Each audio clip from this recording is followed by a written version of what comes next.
Hafaday, this is Severina. Here at APL, our expertise and extensive network can help you grow your business and reach out to more global markets. As a responsible carrier, APL is also committed to a sustainable future, whether it's protecting the environment or investing our efforts in giving back to the community. Our dedicated teams in Guam, Saipan, and on U.S. mainland are here to support you. Call 588-4651 or visit www.apl.com.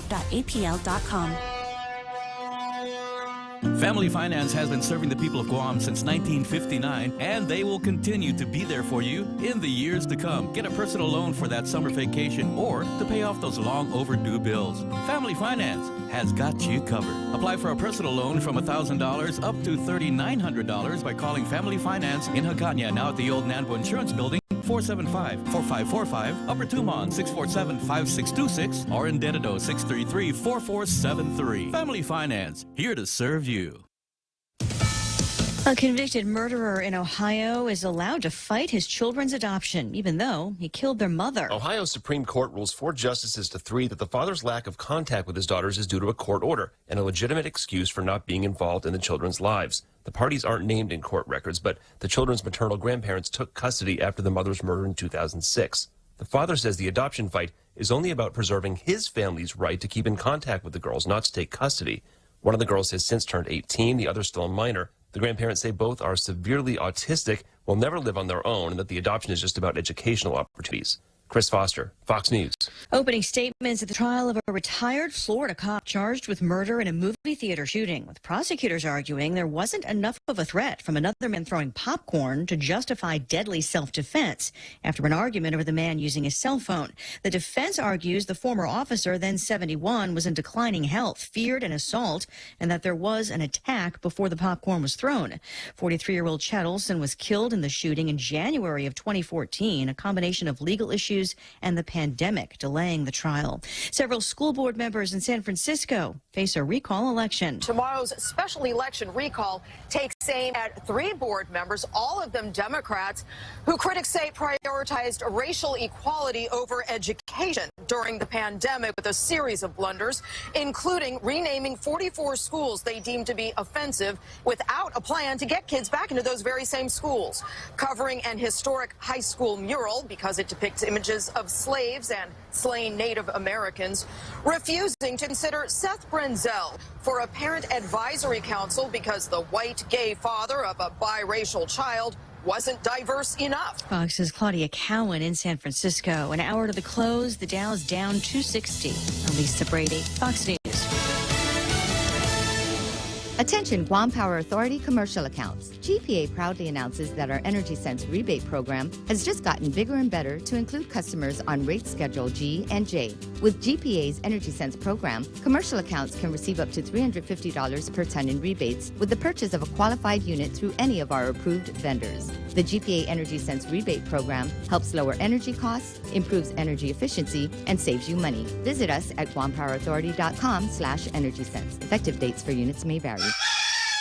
Oh, what's for breakfast at KFC under $3.95, you ask? What's for breakfast at KFC that's different than the other guys, you ask? KFC's chicken wrap, sausage wrap, the Colonel's chicken congee, chicken fried steak, sausage biscuit and gravy, and biscuit sandwiches made with KFC's original fluffy biscuits. All for under $3.95 and all only at KFC. Plus, with waffles and the Colonel's chicken fried rice, we've got something for everyone. So visit KFC for breakfast today. It's finger-licking good. Attention! Lolita Kamet is now with Hafaday Realty. She'll always be that hardworking and passionate real estate professional who is committed to helping you make a difference in your life and helping you achieve the American dream of home ownership. She also specializes in commercial leasing, land sales, local residential sales leasing, military and corporate relocation. So for all your real estate needs, call Lolita Kamet now with Hafaday Realty at 688-6743. That's 688-6743. Guam Auto Spot has the best selection in Buick, GMC, Mitsubishi, and used cars like the 2021 Mitsubishi Mirage starting at $127 per paycheck. 0 down. Call 671-478-AUTO to take a test drive or get pre-approved online at guamautospot.com.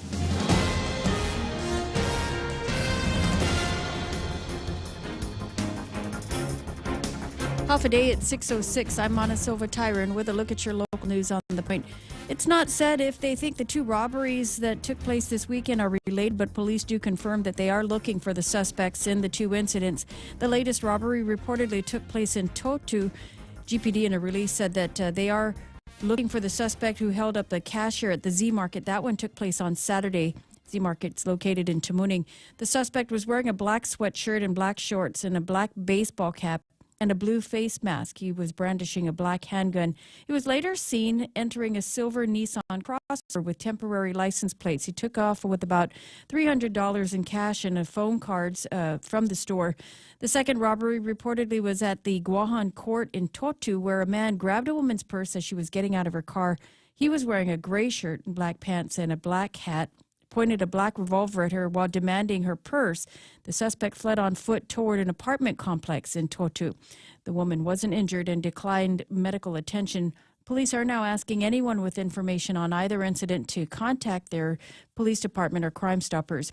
Meanwhile, Port Police are investigating the death of a 39-year-old diver who was found dead at the Port Beach on Friday. The man was said to have gone diving with three friends late Friday afternoon and was seen signaling to his friends that he was having issues with his equipment and would return to shore. His body was later recovered. His name has not been released.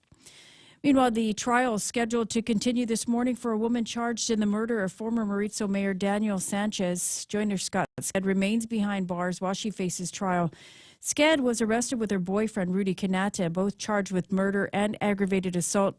Facing trials separately, though, the prosecuting attorney expects to call 6 more witnesses to the stand in the Sked trial, and that includes testimony from the forensic pathologist who conducted the autopsy. The prosecution is expected to conclude its portion of the trial tomorrow. Well, more news right after this. Do you have a pain or loss of function in your hand or upper extremity? Then have Dr. Jerome Landstrom, a board-certified hand surgeon and combat veteran with over 25 years in experience in diagnosing and treating upper extremity and hand problems. He'll provide care to you and your loved ones so you and your loved ones can take care of yourselves and others. Call 671-646-HAND for an appointment and visit his website at www.pacifichandsurgery.com. A lawsuit has been filed in the Superior Court against the Office of the Public Auditor, the airport, and the company that was said to have wrongfully won a bid for an airport contract. GMI Edison suing now after the auditor dismissed their bid protest involving the airport baggage handling system. GMI had protested the bid award, saying that Menzies, the winning bidder, didn't qualify for the award since it didn't have a license. But the OPA dismissed the protest with prejudice after he claimed there was evidence of fraudulent activity between the contractor's licensing board and JMI. In its complaint, JMI says the OPA was wrong in its ruling. The company also asserting that the dismissal of the protest was improper with no prior notice, and JMI was also not allowed an opportunity to be heard on the matter. The complaint also alleges that the airport didn't keep proper records of the award and failed to provide a timely response to their FOIA request. GMI is looking to have the matter remanded back to the OPA with appropriate instructions and also wants to recover attorney's fees and costs associated with the case with their processing. And if you filed a return on or before January 11th this year and there were no errors, you could be getting a refund in the mail. Reverend Tax says that they've processed 156 tax refund checks that will be mailed out this week. The refunds are for tax year 2020 and prior years. The total amount of payout is $549,000. And another COVID-related death was reported this morning. It's the 307th. A 78-year-old vaccinated man with underlying health conditions died at the Naval Hospital on Friday. Also, the number of patients admitted to the hospitals up, 70 people admitted to the hospital with COVID-19. That includes 7 people in intensive care and 3 people on ventilators. The JIC report says 3 children also admitted to the hospital with COVID. And we told you about an earthquake yesterday morning just off of Mauricio, but as it turns out, there were actually 3 earthquakes reported. The USGS says that the first one was reported at 7:37. It was a 4.8. And then at 8:07, another one struck at 4.7. And then at 12:05, third one was recorded at 4.6. There were no reports of damages or injuries. Those are your top stories here on The Point. Here's Ray with Is that all? I thought there were more. I see numbers floating around as high as 6 earthquakes that we had yesterday. I'm just wondering what time are we doing the earthquakes today? Yeah, Ray was multiple. So I want to be ready for it. Stop, drop, and roll. No, I want to be ready for it. Oh, do we got a picture of Lou doing the stop, drop, and roll thing, right? Or was that the picture they took when they said Cousin Troy's outside? It's one or the other. But here's the thing. I want to know when they happen. I was actually sitting still and calm at my house most of yesterday afternoon, hoping that when the big one came, I would finally feel it, because even with the 6.1 that we had yesterday, didn't feel a thing. 4 point whatever's didn't feel a thing. So I'm just, I think there's, what it is? It's mass hypnosis. There's everybody's out there. You know what it is? I'll bet you it's only vaccinated people that are feeling earthquakes. I didn't feel it. You didn't feel it either? I didn't feel it. I'll come up with another theory in a minute. 6:12 in the morning. And there's so much here already to talk about. Thanks so much. We got the headlines, and I'll get you the weather here in just a second. But Pam Duvall sent a thing on the Points chat here talking about there are people out there in the world that don't know what to do with the idea that Snoop Dogg smoked a joint before the big halftime show at the Super Bowl yesterday. There's on the screen. You can see it. There it is. Snoop Dogg. He's got these. Surprise. He's got some kind of cheeky blunt. He's going for it. He's getting big. Spoiler But alert, the he's funny a thing stoner. is it came out from one of the commentators. One of the commentators on the Super Bowl. What'd they say? They captured it on the video screen and then posted it on that their he was Twitter. smoking? Yeah. Oh, awesome. And I'm like, hey, cool. Why didn't he do that on Deport stage? him, man. Deport him immediately. Send him to Canada. No, you can't. Here's the thing: it's legal in California. It is. He wasn't doing I still want to anything wrong. cancel him, though, man. The police. Just for There's He no makes good Title IX wine. violation there. Have you tried his wine? His wine is amazing. I imagine it would be 6:13 in the morning. Snoop Dogg. There it is. Now here's the commentary from a bunch of people on Facebook here this morning. One of them is in other news: grass is green, yellow is a color, and feet help you walk. Scientists astounded. Oh my God! Weed in a state where it's legal. Snoop weed? How? And Dres Tiago says, "Is that supposed to be surprising?" But here's the one that is that everybody looking for an opportunity to point out some kind of crazy hypocrisy around here. Weed is legal in California, but where are the masks? My kids are still wearing a mask in school in California all day, but no mask at the Super Bowl. There's somebody put together Because you can't arrest them all. a collage of celebrities at the Super Bowl this year, and everybody got an N95 mask when they entered that stadium ring. Each and everybody was checked for their vaccination card. Nobody That was was the standard. looking. Nobody checked. Hypocrisy at its It was finest. a meeting. It was a meeting. That's what we're going to call it. Hey, 6:15 in the morning. Let me get you the meaning of some weather here today. Mostly sunny in the forecast. Daytime high is 86 degrees. I see northeast winds up to about 14 miles an hour. Isolated showers. Night after Valentine's, mostly cloudy. And overnight low should be about 75 degrees. East-northeast winds, 8 to 11 miles an hour. But wait, there's more. Into tomorrow, Wednesday, there's mostly cloudy skies in the forecast. Highs near 85 and mostly cloudy tomorrow evening. Now, I'm talking fast here because I just realized something. I need to get you outside taking a look at my side of the island because the moon, oh my God, the moon is gorgeous. Not quite full just yet. It's supposed to go full, like Wednesday or Thursday. But it is up there. It is bright. It was right over Tumon. And I don't know that there is a prettier view on Guam at night than the moon, full moon over Tumon Bay. And it's all glassy and shimmery silver. Just absolutely gorgeous. Heat index today is going to feel like 90 degrees. Sunrise this morning will be at 6:44. We'll sunset at 6:26. Hashtag tell the others. There's news and weather together brought to you by Bank Pacific, banking on the Pacific for 67 years. Go green, go solar, and save big with Nambo Insurance. When you power up your home with solar panels, Nambo Insurance will pay up to $350 toward your power bill. With Nambo, you can enjoy great savings while going green and helping to save Guam's environment. At Nambo, it pays to go green. Terms and conditions apply. Visit Nambo.com or call 477-9754 for details. Nambo Insurance, proudly serving Guam for over 50 years.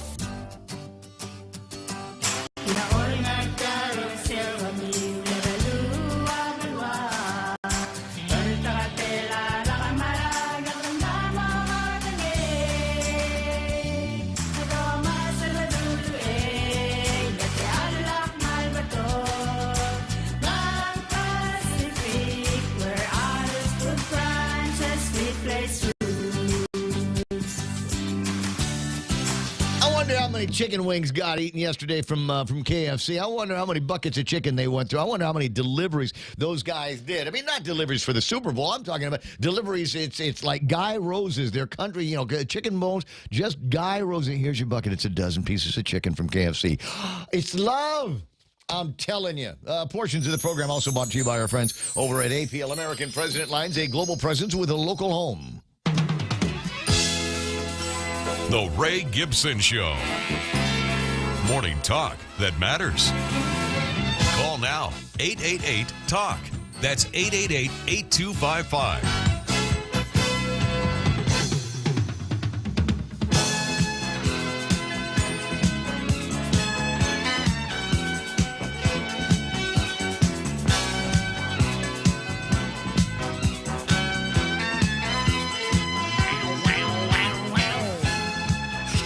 That noise, I don't know what it is. It's in my head. Hi, it's the Ray Gibson Show on 93.3 The Point. My name is Ray. Thrilled as usual to be here with you the day after Valentine's. Okay, raise your hand if you got a proposal yesterday to anybody. The guys, did you propose to her yet? Did she give you? She give me an answer? Did she blurt out laughing? What happened? I'm just, inquiring minds want to know. Will there be any nuptials? Will there be opportunities here for the Point fam to get together sometime soon and watch as a couple of listeners walk down the aisle together? And is it the airplane or the church? I don't know. I'm just spitballing here as we make our way into Tuesday morning. Mana had asked the question while we were in between everything. She was why does, if it's legal in California, why is Snoop Dogg kind of bending over?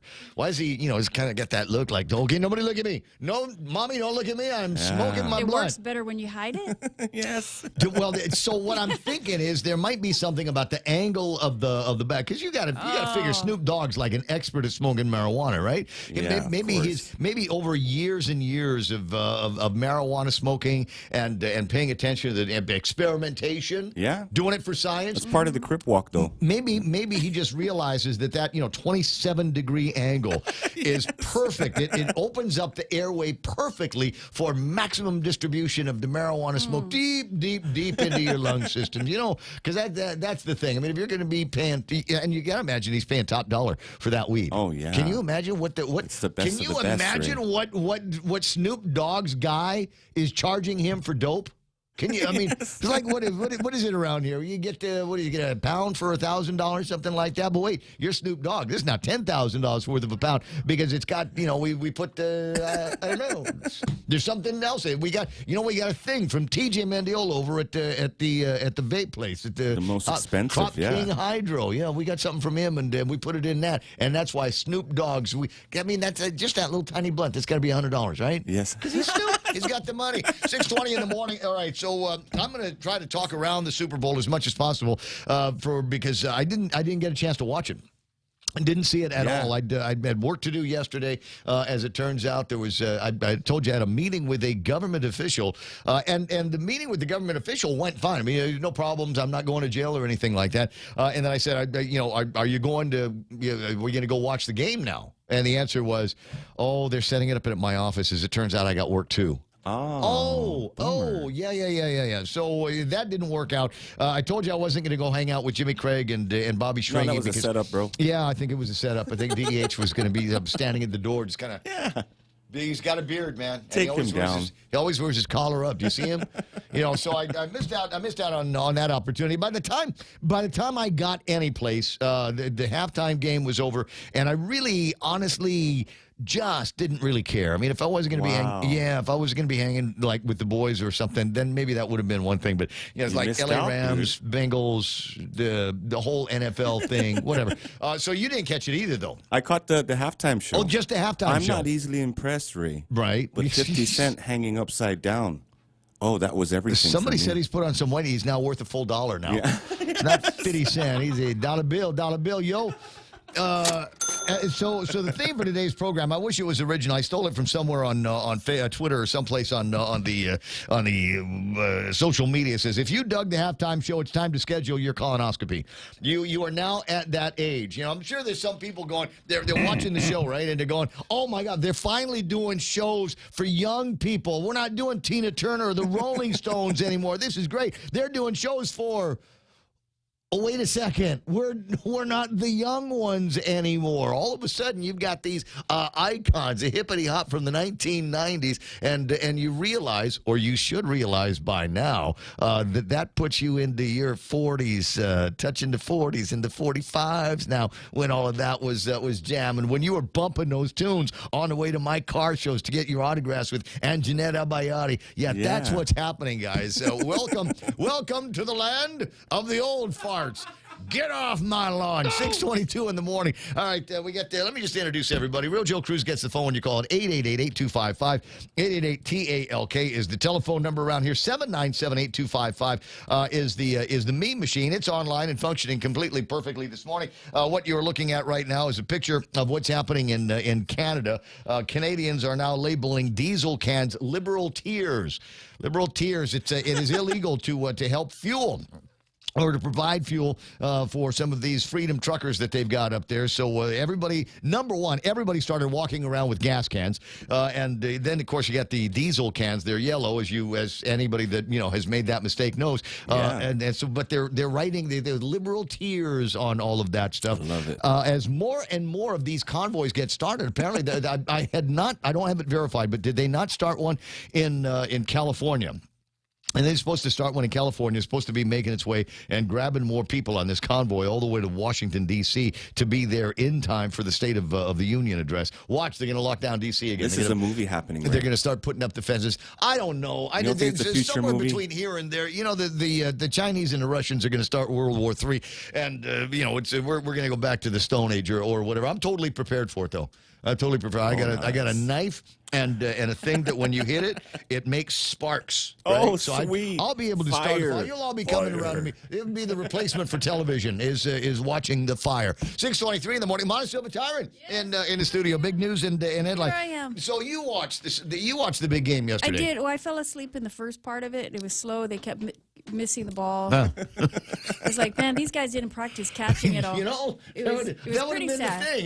There would have been drills. I'm not a football expert, but I watched it. So how do you feel about the refs? One of the other things. Again, this is me talking around it. My entire Super Bowl experience like cheaters. is reading what I saw on Twitter. Okay, so how about those refs, huh? Yeah, there was a face mask, couple of grabs, and nobody caught it. Nobody caught it. It was like watching wrestling on television. Hey, ref, you're looking the wrong way. You're looking the wrong way. Yeah. Did you catch the halftime show? I did. I didn't think it was as exciting, and I didn't think it was definitely not the best show that I've seen. That's and I haven't seen blasphemy. all of them. That's blasphemy. But I'm a big like Prince fan. So Prince had the best show. We think ever. it'll go a long way towards bringing this look back here. I think now that we've seen all of it and everybody's got an appreciation for throwing things back, I think we're going to start getting this look back up on the streets. And personally, I welcome that. Superfly. But did they play any songs that when you did the halftime show? Did you go, oh, that's my jam from back in the day? No. I told you, Mom Spaghetti. No. He did it. Eminem. Now, Mom, Mana wasn't like super rap when she was younger. We were more like heavy metal, Casa, long hair. right? Yeah. God, those were good times. Oh my God, Casa was fun back in the day. Bring back Renaissance. One of these days, 6:25 in the morning. All right, so as I say, welcome to the program. Excuse the mess. Big Tuesday with us, and as I predicted yesterday, what do we have for news? Are you ready? Front page of today's Guam Daily Post. Firefighter shortchanged a pay when hired a decade ago. The CSC has spoken. Let it be written. Let it be said. Firefighters were shortchanged to pay when they were hired a decade ago. This is the extent of our big news today. Something we're following up on a CSC story that will take us back to when Felix Camacho was the governor of Guam. Actually, I guess 10 years ago would have been Eddie Calvo. Mark, don't check my math. I know you want to. We got a couple of other stories here that I think are interesting. Store owner recalls armed robbery. Okay, I'll remind me to return to the state of Crime Island here. Any other conversation has got to begin with, oh my God, Becky, have you seen what these punks are up to these days? And the answer is, yeah, I've either seen it, I've got video of it, or I've got stories secondhand from people that have told me what they were seeing. You know what apparently is becoming fashionable again? No. I'll tell you after I talk. We talk about these fashionable people. Got you, bro. Got you, bro. Everybody knows your name. I educate. You wanna be where you can see the troubles are all the same. You wanna be where everybody knows your name. You wanna go where people know people are all the same. You wanna go where everybody knows your name. Okay, all right. So I got the I got multiple whatevers here this morning, and I gotta get to it. There's wait. No, it's Mark Cruz believes in his heart that he is number one today. In fact, he actually sent me a screen cap from his phone to show. Hey, look at me! It's Mark Cruz. Put it on the screen, Ray. Mark Cruz's name number one on the whole list here. Hey, morning, Mark. Hey, buddy. Good to see you there, dude. He'd know the answer. Is anal retentive hyphenated? Just kind of curious. I told you I'm number one. There's the screen. All right, well, I'll just keep looking at that screen and see who else is there. I got Mark Cruz, followed by Rico Blancaflor, Brad Wood, Nate Horn, Jennifer Poschnitker, and, there's Jay Rojas. Oh, mahalo nui. Aloha. And a reminder, what's today? His birthday. No, it's not. No? I don't care if it's his birthday. It's Tuesday. It's Trash Day Tuesday. What are we doing? We're gonna talk some Hawaiian, brother. Drag out the trash bin. Gonna tell you all about What's crazy happening stuff in the going on in government over there, Hawaii, bro. bro. It's gonna be crazy fun. This is important. Everybody's going, wait. Is any of this stuff from Hawaii going to be important or relevant to us here on Guam? And the answer is yes, it will. The world of tourism is going to be changing, and it's gonna go like this. You know, all those blue states now that are joining the red states that are dropping all the mask restrictions and requirements and all this other crap. Hawaii is picking up on that. And we need to do the same thing. All right, other folks on the line here this morning. I see the mom of the program. There's Pam Duvall, Nick Perlowski, Lillian Cruz, saying buenas and half a day, Ray, Mana, and Joe. Lena McDaniel, good morning, Point Familia. There's Senator Vince Borja. Hey, Biba. When's the fundraiser? Can you do me a favor? Can you ask your wife and then to ask Lola and then to ask Anya Leon Guerrero? I think what we ought to do here is have a combination Vince Borja fundraiser / Coochie's party. Oh, wow. Right? You know, like one of those little demo things. Yeah. I'll tell you what. Coochie. We can That do would be that a would be very the giveaways. unique political fundraiser. You know, would. I think proximity-wise, I think it might have already happened. I'm not sure. But it's okay, Vince. Just take it from me. It'll work. Now we got, and Anya's actually listening this morning. Yes, baby, I'm thinking about you. How'd you do? How were sales for Valentine's? That's one of the things, right? So you figure all of the flower shops made money. I wonder if Coochie's made some dough as well. Sherry Iriarte online here this morning. Vince Mesa says, Barracuda Tears, starring James Howard and Joe Cruz, Brokeback sequel. Excuse me. That's a ukulele player, right? Well, yeah, that's Vince. He's the strummer, right? Oh, okay. Yeah. 6 strings. Yeah. But where's James Howard? Let me just check. Hey, he's alive, man. Well, I need to check the YouTube He's thing. still alive. He's not on the YouTube. He's not? No. He's slacking lately. No, I got Uja Big Daddy is there, Gemma Bustamante, Rico B, and so far that's it. Rico B's last words, let's go Red Queen. Okay, gotcha. He Carl does this Meyer. on purpose, Ray. I could be. You know, maybe he's... I think it's the edibles. Yeah. He ate the whole cookie. Washed up rapper rehab at Super Bowl was a headline from somewhere, right? Didn't practice catching, says Mana Silva. She's so punny. And Lena McDaniel says, yes, Mana, Prince's halftime show was the best. 8 times in concert. Brad Wood's online. Gerald Young, Sarita Garin.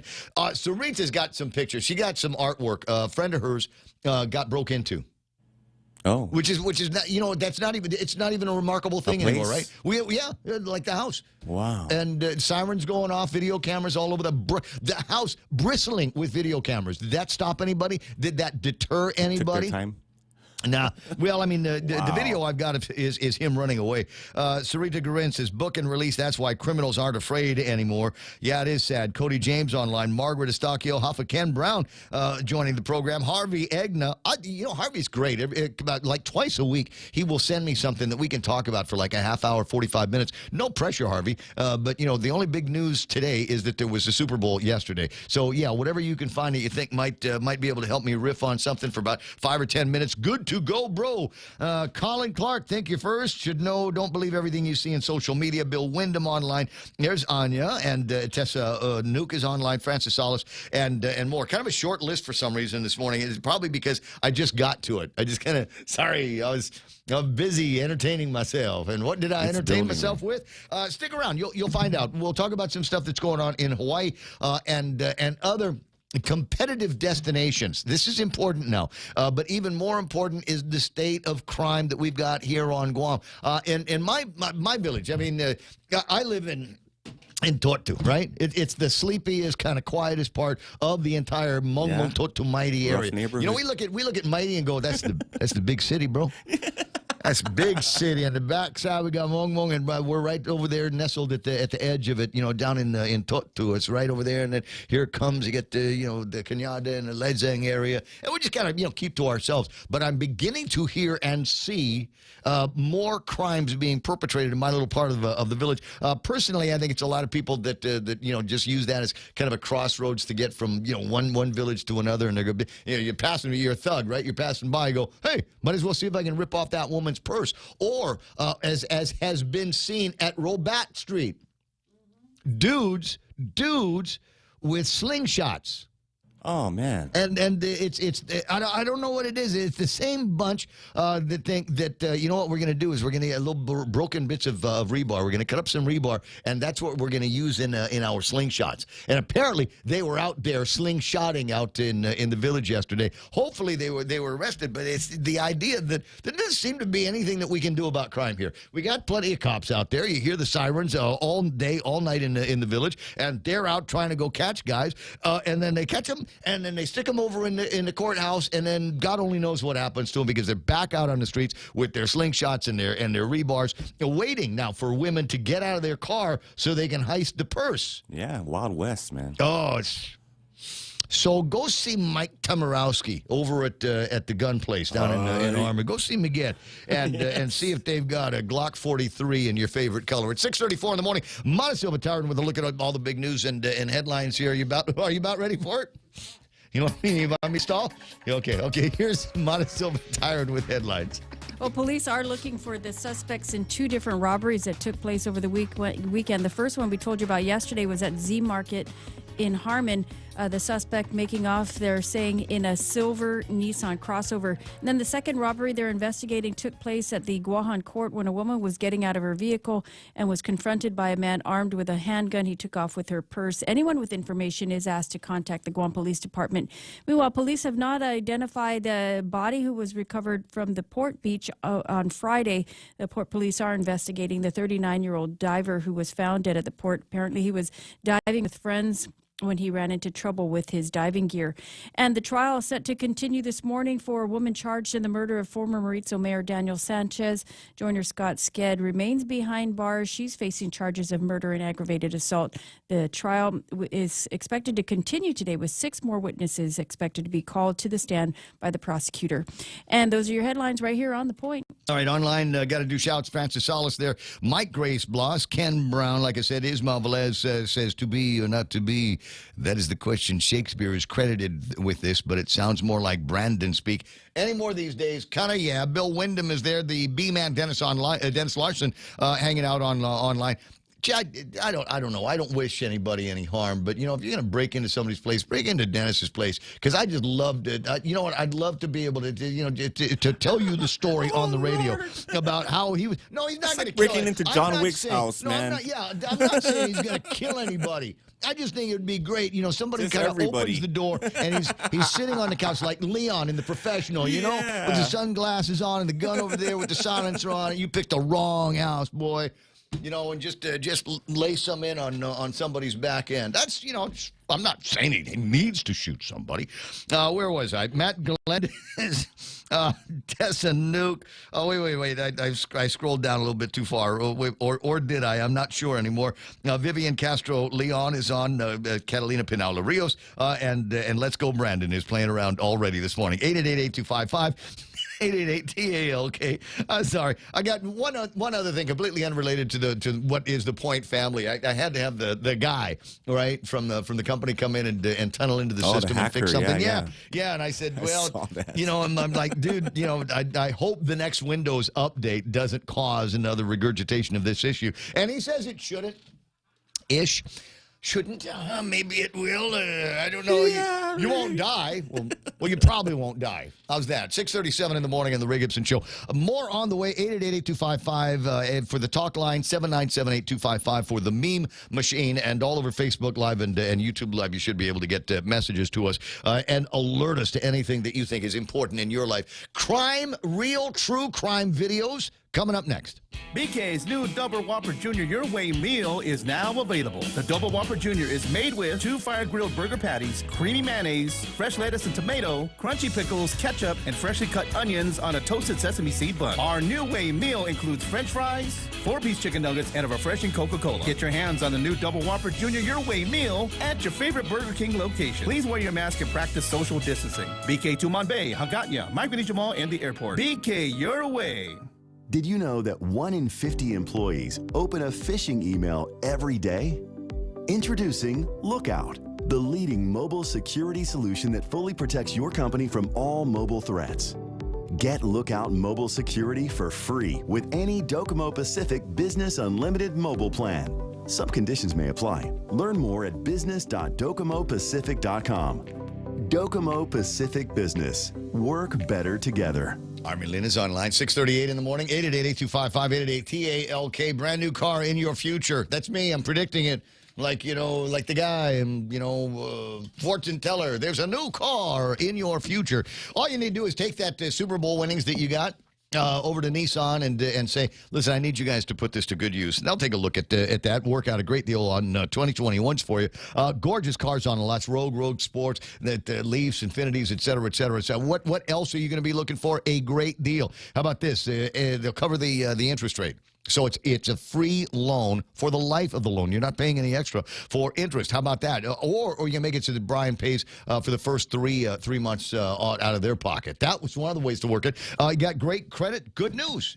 We can make it so that you don't need to put a down payment together. Now, I don't know how all of this works. There's guys there that went to school, college. They get master's degrees. Putting together a good deal for you at NissanGuam.com. Raise your glasses for a toast because First Hawaiian Bank now turns your meals into a reason to celebrate. Every dollar you spend on dining purchases, including fast food, earns you up to 3 times United miles. Simply use your First Hawaiian Bank United credit card and start reaping the most rewarding credit card experience on island. Terms and restrictions apply. Don't have a First Hawaiian Bank credit card? Visit any branch or FHB.com to apply today. With First Hawaiian Bank, it all starts with yes. Yes. 20 away from 7 o'clock in the morning. I like this music bed. It kind of starts off with a whoosh. It reminds me of all of the planes that have been flying around with Cope Norris. Now, I don't know if you saw this yesterday. Late yesterday, just before sunset. A lot of people over at the beach looking for sunset Valentine shots because the guy forgot to make reservations. Anyway, no. Good, nice try. A for effort. But anyway, so what some of us were treated to as we were sunsetting last night was a number of these. I gave the wrong F numbers, so I'm not even going to try it. So these fast movers up there, just whoosh, whoosh, whoosh. But they were flying in a Valentine formation. Did you catch that? No. Oh, my God, it's so beautiful. I missed out. So beautiful. And, you just got it. These guys, they love Guam. They love coming to Guam for the Cope North thing. They're here for Valentine's. And, I think maybe one of the guys was just feeling just a little bit more romantic. And he said, hey, guys, Valentine formation. Oh, and zip by danger zone. All the way up to, we're going to make it to, we're going to land on 6 here, but we're going to do this Valentine's thing for the people today. 20 away from, I was supposed to do traffic there, right? Yes, sir. All right, let's try again. Traffic already this morning, not a whole lot going on. I'm not seeing a whole lot at Anderson Air Force Base. Tired themselves out from the Valentine's formation yesterday. Southbound Marine Corps Drive might see a little bit of traffic over by Mickey D's up in Gigo. Traffic by Ukadu right now, 1 and 3 running just a hair busy, mostly intersection traffic. That's what I'm looking at. Don't see anything on Route 8, 8, 10, and 16 looking pretty good. Route 4 into town, not so bad. Once you're in town, should just be intersection traffic. And as usual around this time of day, slow moving in front of Naval Base Guam. 641, right now traffic on the point. Half a day, this is Congressman Nicholas. While local COVID-19 testing has has unfortunately become less available lately, there are 4 free at-home federally available COVID tests that you can have to test yourselves and your families as needed. Please contact your congressional office at 671-475-6453 or at michael.snicholas@mail.house.gov to find out how we can help you access those tests. This ad was paid for with official funds from the Office of Congressman Michael F.Q. San Nicolas. Everyone has a busy schedule these days, and sometimes we forget to schedule our routine dental checkup and cleaning. Don't neglect your dental health. Schedule one today with Dr. Robert Yang and his Smile team, conveniently located at the East West Business Center on Marine Drive, Upper Tumon. Call us today at 647-8702 or 3. Again, that's 647-8702 or 647-8703. We make smiles happen. I'm doing something. I got Real Joe hollering through the glass at me, and I'm going, well, I just wait because I'm looking for the upside down smiley face emoji. I'm not sure what column that one is in. I'd have to do that a little bit later on. What did you want me to do? Who did you want me to yak about? Mescla.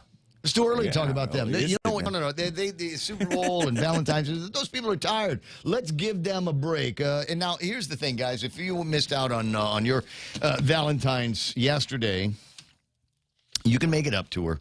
Give her that incredible Mescla Chamorro Fusion Bistro experience. You know, the one I say, baby, and then you dip her fingers into the finna Danny, right? And then Daddy. Anyway.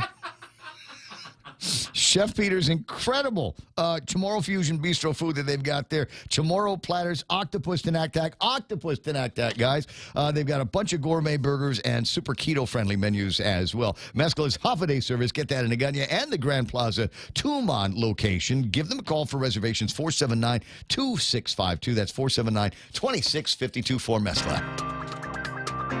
Rediscover Talk Radio here. Your FM News Talk Superstation. This is The Point. True Time Video. That's what we've got lined up for you. Sorry. Tuesday morning. I don't know why. A little extra frisky this morning. Great couple of days. I should not be this happy. I should not be this happy. I'll tell you why. I'll tell you this is just, maybe once I put it out in the universe and put it on the air, the healing can begin. Yesterday, Wordle in 6. Today, Wordle in 6. It was hard. I had a nice, what I thought was a nice, opening word, and I popped it up there, and it gave me, it enticed me all the way through, because the words that I found were the letter R and the letter O in exactly the right place, and the letter R and the letter O, and you're thinking in your head, I know a million words, and I used 5 of them, and they were all wrong. They were all wrong. And I finally, I pulled it out by the hair of my chinny chin at the last minute, but 2 days in a row, Wordle in 6. And so here's the question that I have. It's the New York Times that bought that, right? Was it New York Times that bought the Wordle from the guy? We need 2 Wordles here. We need the regular Wordle, and then for guys like me that just need a little bit of extra, like the remedial. Yeah. Like the summer school version, school version of Wordle here. We're using, in fact, at the same words over and over again with this, like the same 20 words over and over. It might be that, and I just don't know it. Just try overthinking these Wordle things. Anyway, 6:45 in the morning. Mona happily has not yet discovered Wordle. Not headed there? I will never. Never ever? Never say never. Because I need my computer. Well, you can do it on the depending phone. on the level of frustration, I might throw it. No, this is true. 6:45 in the morning, 888-825-5888, okay? All right, that's my phone number. That's how we get started here. And so I'm going to put up on the screen a picture of Lulian Guerrero and the top 10 things that she's done to fight crime on Guam. There you go. It's up on it. You see it up on the screen? Oh, it's blank. It's blank. I'm trying to figure it out. What did they do? This is making me crazy. It is literally making me crazy. All right, and I'll be able to do this off the top of my head. So we've got number 1, random people just walking up and down the streets, every village, all day, all night. Where they're going, we don't know. Where'd they come from? We don't know. We don't know what are your intentions. Are you going to the Where store? Are you going, man? Where are you just going to go to the store? Or you're just kind of walking through the village and just kind of scoping everything out. Just keep moving. You know, back in the day, I'd see people walking in front of the house. I just kind of open the window and see what's going on. Now I open the window all the way so that everybody can see the big Glock logo that's in and painted on the wall of my living room now. So just everybody keep going. The guy that lives at that house has got a pistola or two and is trained to use that. Because it feels like literally we're on our own. Even if you've taken all of the time, trouble, and expense to put together an alarm system and a video system for your house, that doesn't seem to faze any of these guys. Get the video put up on the screen of a guy just kind of ambling around somebody's house down in the Tamuning area. And what I will say about this is he's got good mask etiquette. He wants to make sure that it's over the nostrils. He wants to make sure it's over the nostrils. And maybe, that's mask etiquette. Maybe he just doesn't want anybody to recognize him. And he's walking around. Hey, what's going on here? Wonder if there's anything over there I can steal. Let me just check this doorknob for safety. Let me see if the door will open kind of on its own.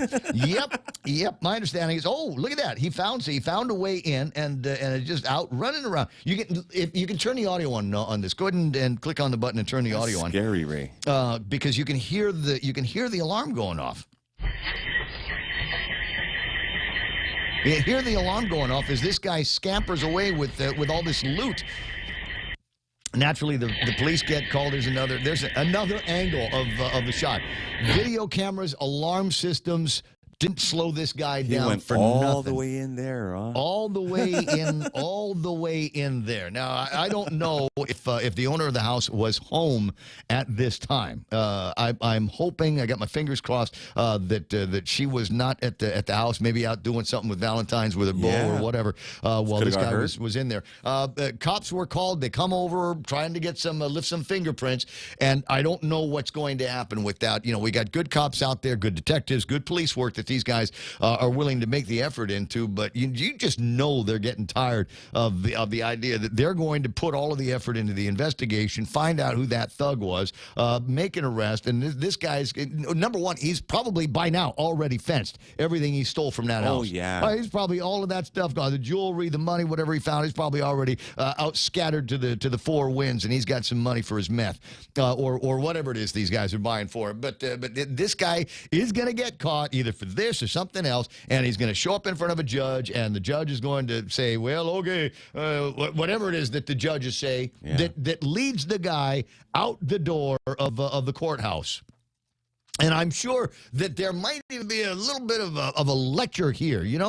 Can't get to your trial now sometime in the next 3 years. Don't leave town, and try to get right with Jesus and be a good boy.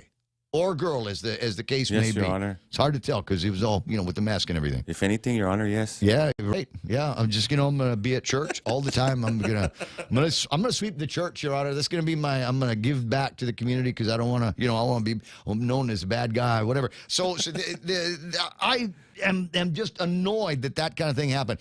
Yesterday on the village chat, I'm getting word from the guys. There's two village chats. There's the Hail Mary Happy Birthday chat, and then we've got the one that talks about crime chat. And so we got the one, and they're talking about a bunch of dudes hanging out over at Robat with slingshots, and they're out slingshotting people. They're not using rocks or anything like that. They've got cut off pieces of rebar. I believe the police were called, and maybe somebody was in custody for a couple of hours yesterday. But it just seems to me it's one of those things. You remember the last time the headlines about dudes with slingshots and cut off pieces of rebar? Yeah. That's right. You remember the guy was so ticked off he followed them, killed two of them, and now right, and now sitting around in languishing in jail. The mistake that you made was you followed them. you followed them. You made it a point to get in their face, and that's why we can elevate things. That's why it's not stand your ground. Stand your ground doesn't mean chase the guy and then shoot him just because you're so angry, you just can't see anything in front of you because you're so pissed off because these guys hit you in the face with a slingshot. Ask me, they had it coming, but that's not the way the law works, unfortunately, in this town. And then the other one. So we got that one, and then the lady. Where is it in the Guam Daily Post? That's where the story is, right? Where we've got the lady. Armed suspect wanted in Tortu purse snatching. That's my Ville, bro. That's my hood. G. I learned that yesterday in the halftime show. I learned all those. Yes, my G. A man who robbed a woman and Tortu at gunpoint over the weekend is wanted by police. Well, I hope so. I hope they want him. Guahan Court. The victim told police the suspect pointed a black revolver at her and demanded her purse. Suspect took the victim's purse as she got out of her car, took off on foot. The victim was not injured, thank God. The suspect is described as having a mustache, last seen wearing gray shirts, black pants, and a black hat. Maybe you saw something. If you did, call the cops. The case is being looked into by GPD's Criminal Investigation Division and section there. Thanks for that story, Nick Delgado. I wish there was more. I wish I could talk to the victim of this crime. What was the scenario here? Were you just kind of getting out of your car, minding your own business? All of a sudden, here comes a guy with a gun, or what looks like a gun, a pellet gun. You might maybe something he found over at the kids section over at the store down the street. Just enough to be menacing and scary and talk you out of your purse. But I tell you what, it's in my mind not a question of not enough cops. We've never had enough cops in this town, but they just seem to be so handicapped because when they catch these guys, it's a catch and release system, right? So that they're free to go and sin again. And I'm trying to figure out where is the disconnect here, because I thought that was going to be a big priority for the administration. I thought, Kenley and Guerrero might be listening this morning. He might be able to dig out somewhere in the YouTubes, the video. One of these videos about how these guys were going to come in and they were going to reconfigure the police department, give them all the tools and the technology and everything that they need. They got a crime lab maybe down the road. We had a crime lab before, and so we give these guys new cars all the time. The cars aren't the problems. Cops in cars aren't the problem. We've got other problems with crime, and maybe somebody had explained to me once upon a time, said, well, the judges, they don't want to send anybody to the Department of Corrections. It's overcrowded already to begin with. And I'm going, well, maybe if we're not going to build a hospital now, let's build a new Department of Corrections. I know it's not sexy. It's not a sexy thing. You don't feel that legacy when they say, well, you were the governor for 8 years. What'd you accomplish? Built a new prison. Got a lot of guys off the street. Put them in programs to help them. Got them educated. Trades. Got them religion. Got some trades. They did their time. Weren't a menace to the community. I think that was maybe the best thing that I did. There's not one governor in my lifetime that is able to say that they've done anything about taking care of the correctional facilities. When they do, you know why? You know why they do, right? Court order. Court order. That's we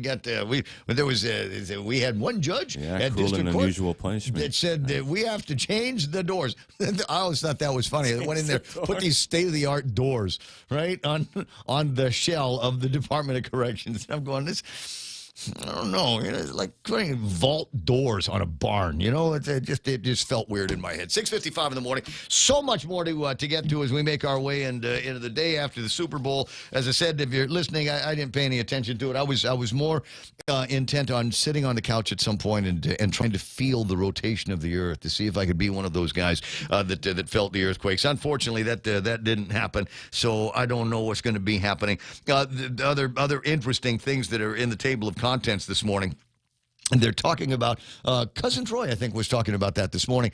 Or if he wasn't, no, it's the front page of the Post there. Cousin Troy was talking about GMH, but there was supposed to be an oversight hearing in a little bit over the Guam Board of Medical Examiners. A lot of questions have been floating around about, how to handle things when they go sideways at the hospital and how to handle it when somebody comes around and says, that doctor touched me, and I was uncomfortable with the conversations that elicited and ensued after that, and then come to find out that it may have happened somewhere else some other time. So I think that'll be interesting. But I hope it leads to other oversights. I mean, look, if you're going to be the most useless, pointless legislature in the history of Guam, could you at least have some oversight hearings that move towards asking some maybe difficult and uncomfortable questions of some of the people that are running things around here, and then finding ways to correct them to the degree that you want to. And we talked about this yesterday with Cousin Troy and Jimmy Craig. Before they got into their Super Bowl euphoria, but the idea that there probably needs to be some kind of a conversation over at the legislature about what is going on with the Guam Waterworks Authority and Cortec. First you never heard anything about it. Here comes the military build up. They're going to build us this wastewater treatment plant up north. Yay! Thumbs up! Go Guam! And then come to find out as the construction is going on that maybe we don't have complete control over that property. That leads to the legal dispute, and the guys over at Cortec apparently, to hear Cousin Troy talk, were pretty groovy about everything, right up until things got aggressive. Is what it sounds like on the GWA side. And now they've lawyered up. She's a tough lawyer. She's a smart girl, that Vanessa, and she says, "Well, we'll solve this. You just pay us for all the rent going back." Forever, $178 million. We can do that. Plus rent moving forward, obviously, is how that's going to happen. And the answer to that is, well, if you do something like that, gee, I wonder what the cost of my water is going to be, considering that I live in the sewer system side of MTM, and I've got that as part of my service.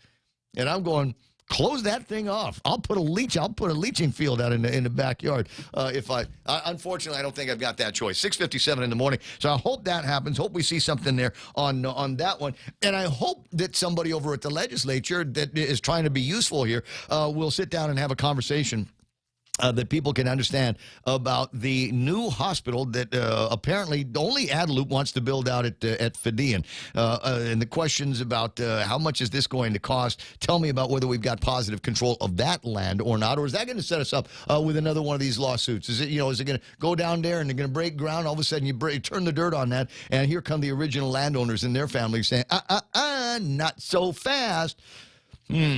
You'll have to pay us rent. Maybe it'll come down to one of those things. But yeah, the oversight authorities and powers over at the legislature, let's hope that they got a chance to use them. Maybe there will even be an oversight on the conversation about JMI Edison and the Guam International Airport. Now, Guam International Airport, in my mind, doesn't necessarily have a great track record for handling procurement. One need only look at the almost decade-long work that they've had to do to defend themselves against duty-free because there was conversation about inappropriate signatories, et cetera, and favors, et cetera, on the lease between GIAA and LOTE. But having said that, now there's an interesting one. Page 2, today's Guam Daily Post. Oh, my God, the music! Says GIAA confirms that they hired this Menzies group under emergency procurement. Wait. What emergency? What constitutes an emergency at the Guam International Airport? Can somebody tell me what is it? Was a plane going to crash if we didn't have a new luggage system in place? Were people going to die if the luggage didn't come out on Carousel 1 and instead came out on Carousel 2? My God, it's an emergency, and under emergency powers, we can do business with whoever we want to. Wasn't it a contract renewal? Oh, wouldn't they have seen that coming if it was a 5 or 3 or? It's a line. It's a line of GIAA BS is what it is. It's 7 o'clock in the morning. Ray Gibson Show continues on the other side. Fox News Live. Montecillo Tyron and Jerry Roberts in the Extra Point. All ahead right here. Lisa Brady, Fox News. Key U.S. senators getting a classified briefing from the National Security Advisor after President Biden spoke by phone with the British Prime Minister as the State Department relocates the U.S. Embassy in Ukraine out of the capital, Kyiv, emphasizing that it's temporary. Fox's Trey Yingst is in Kyiv. There's a lot of information going out from the Russians right now, a lot of information going out from the Ukrainians, but what we know is Ukrainian President Volodymyr Zelensky has declared a national day of unity on Wednesday, the 16th of this month, and he's going to be actually raising the salaries for Ukrainian troops temporarily. A Facebook post from Zelensky suggests Wednesday could be the day of a Russian attack, but a State Department spokesman says the U.S. believes a window remains open to a diplomatic resolution. A White House spokeswoman saying moments ago an attack could begin this week, but that remains unclear which path Russia will choose to take. The White House says the U.S. is ready for any situation. The escalating tension rattling financial markets. The Dow down 172 at the close after being down more than 300 during the session. As COVID cases fall again, so are pandemic restrictions, and bipartisan support is growing among governors to drop mask mandates, too. Colorado Democrat Jared Polis says individuals should take voluntary precautions based on their own risk and comfort levels. And the truth is, if you're at risk, and I use my parents as an example, they're 77 and my mom has some respiratory conditions. Yes, they do wear a medical grade mask when they're out around others, but that should be an individual decision based on the science and the data. The CDC continues to recommend masking in indoor public settings where transmission is substantial or high, which still includes most of the country. Fox's Jonathan Seri, the D.C. mayor, says an indoor mask mandate for many places will be lifted at the end of this month. America is listening to Fox News. Half a day, this is Congressman Nicholas. While local COVID-19 testing has unfortunately become less available lately, there are 4 free at-home federally available COVID tests that you can have to test yourselves and your families as needed. Please contact your congressional office at 671-475-6453 or at michael.snicholas@mail.house.gov to find out how we can help you access those tests. This ad was paid for with official funds from the office of Congressman Michael F.Q. San Nicolas. Need to finish the job or start one the right way? Get the right stuff at East West Rental Center. You can switch to easy mode using industrial strength equipment. With years of experience helping builders, East West Rental gives you exactly what you need. Tools for landscaping, concrete, lifts, trucks, tables, tents, chairs, water blasters, excavators, forklifts, air compressors, and more. Call East West Rental Center at 646-1463 or visit them in Upper Tumont. Open Monday to Saturday from 7 to 5, Sundays 8 to 5. Nearly 7 years since Donald Trump first announced a run for president, there's a new allegation of spying by the Hillary Clinton campaign, this time coming from special counsel John Durham, who's investigating the origins of the Russia probe against Trump. He filed a motion relating to a potential conflict of interest within the defense team of former Clinton campaign lawyer Michael Sussman. In this specific motion, Durham reveals that Sussman was involved with someone known as a tech executive who worked with an internet company to infiltrate servers at Trump Tower and the White House. According to the court filing, it says the tech executive tasked researchers to mine internet data to establish an inference and narrative tying then candidate Trump to Russia. In doing so, the tech executive indicated that he was seeking to please certain VIPs, referring to individuals at a law firm and the Clinton campaign. Fox's David Spud. Sussman calls the case against him politically motivated and has pleaded not guilty to making a false statement to a federal agent.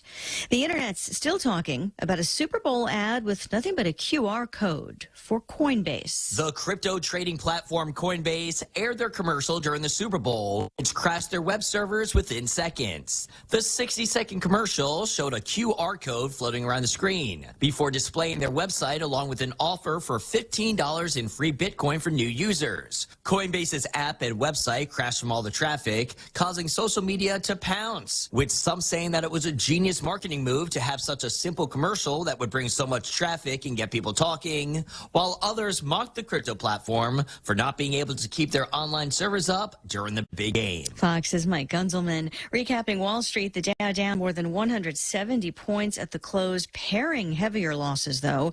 Oil prices topping $95 a barrel today, but then slipping back under it. I'm Lisa Brady. This is Fox News.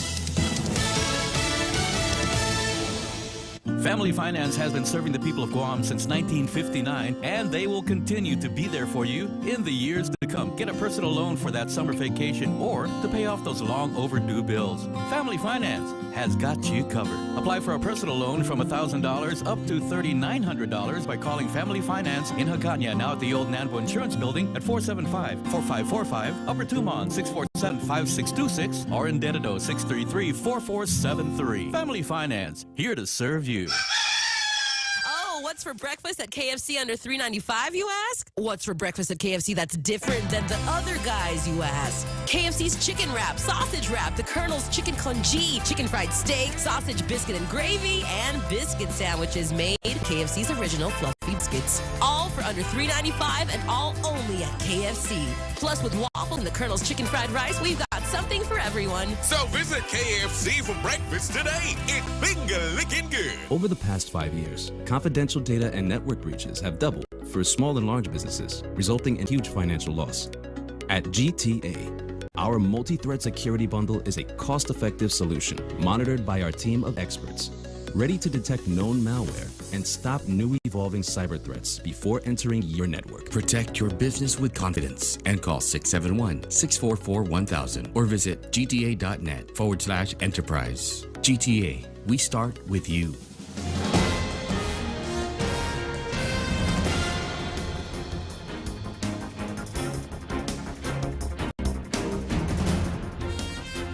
Off a day at 7:06. I'm Monica Tyron with a look at your local news on the point.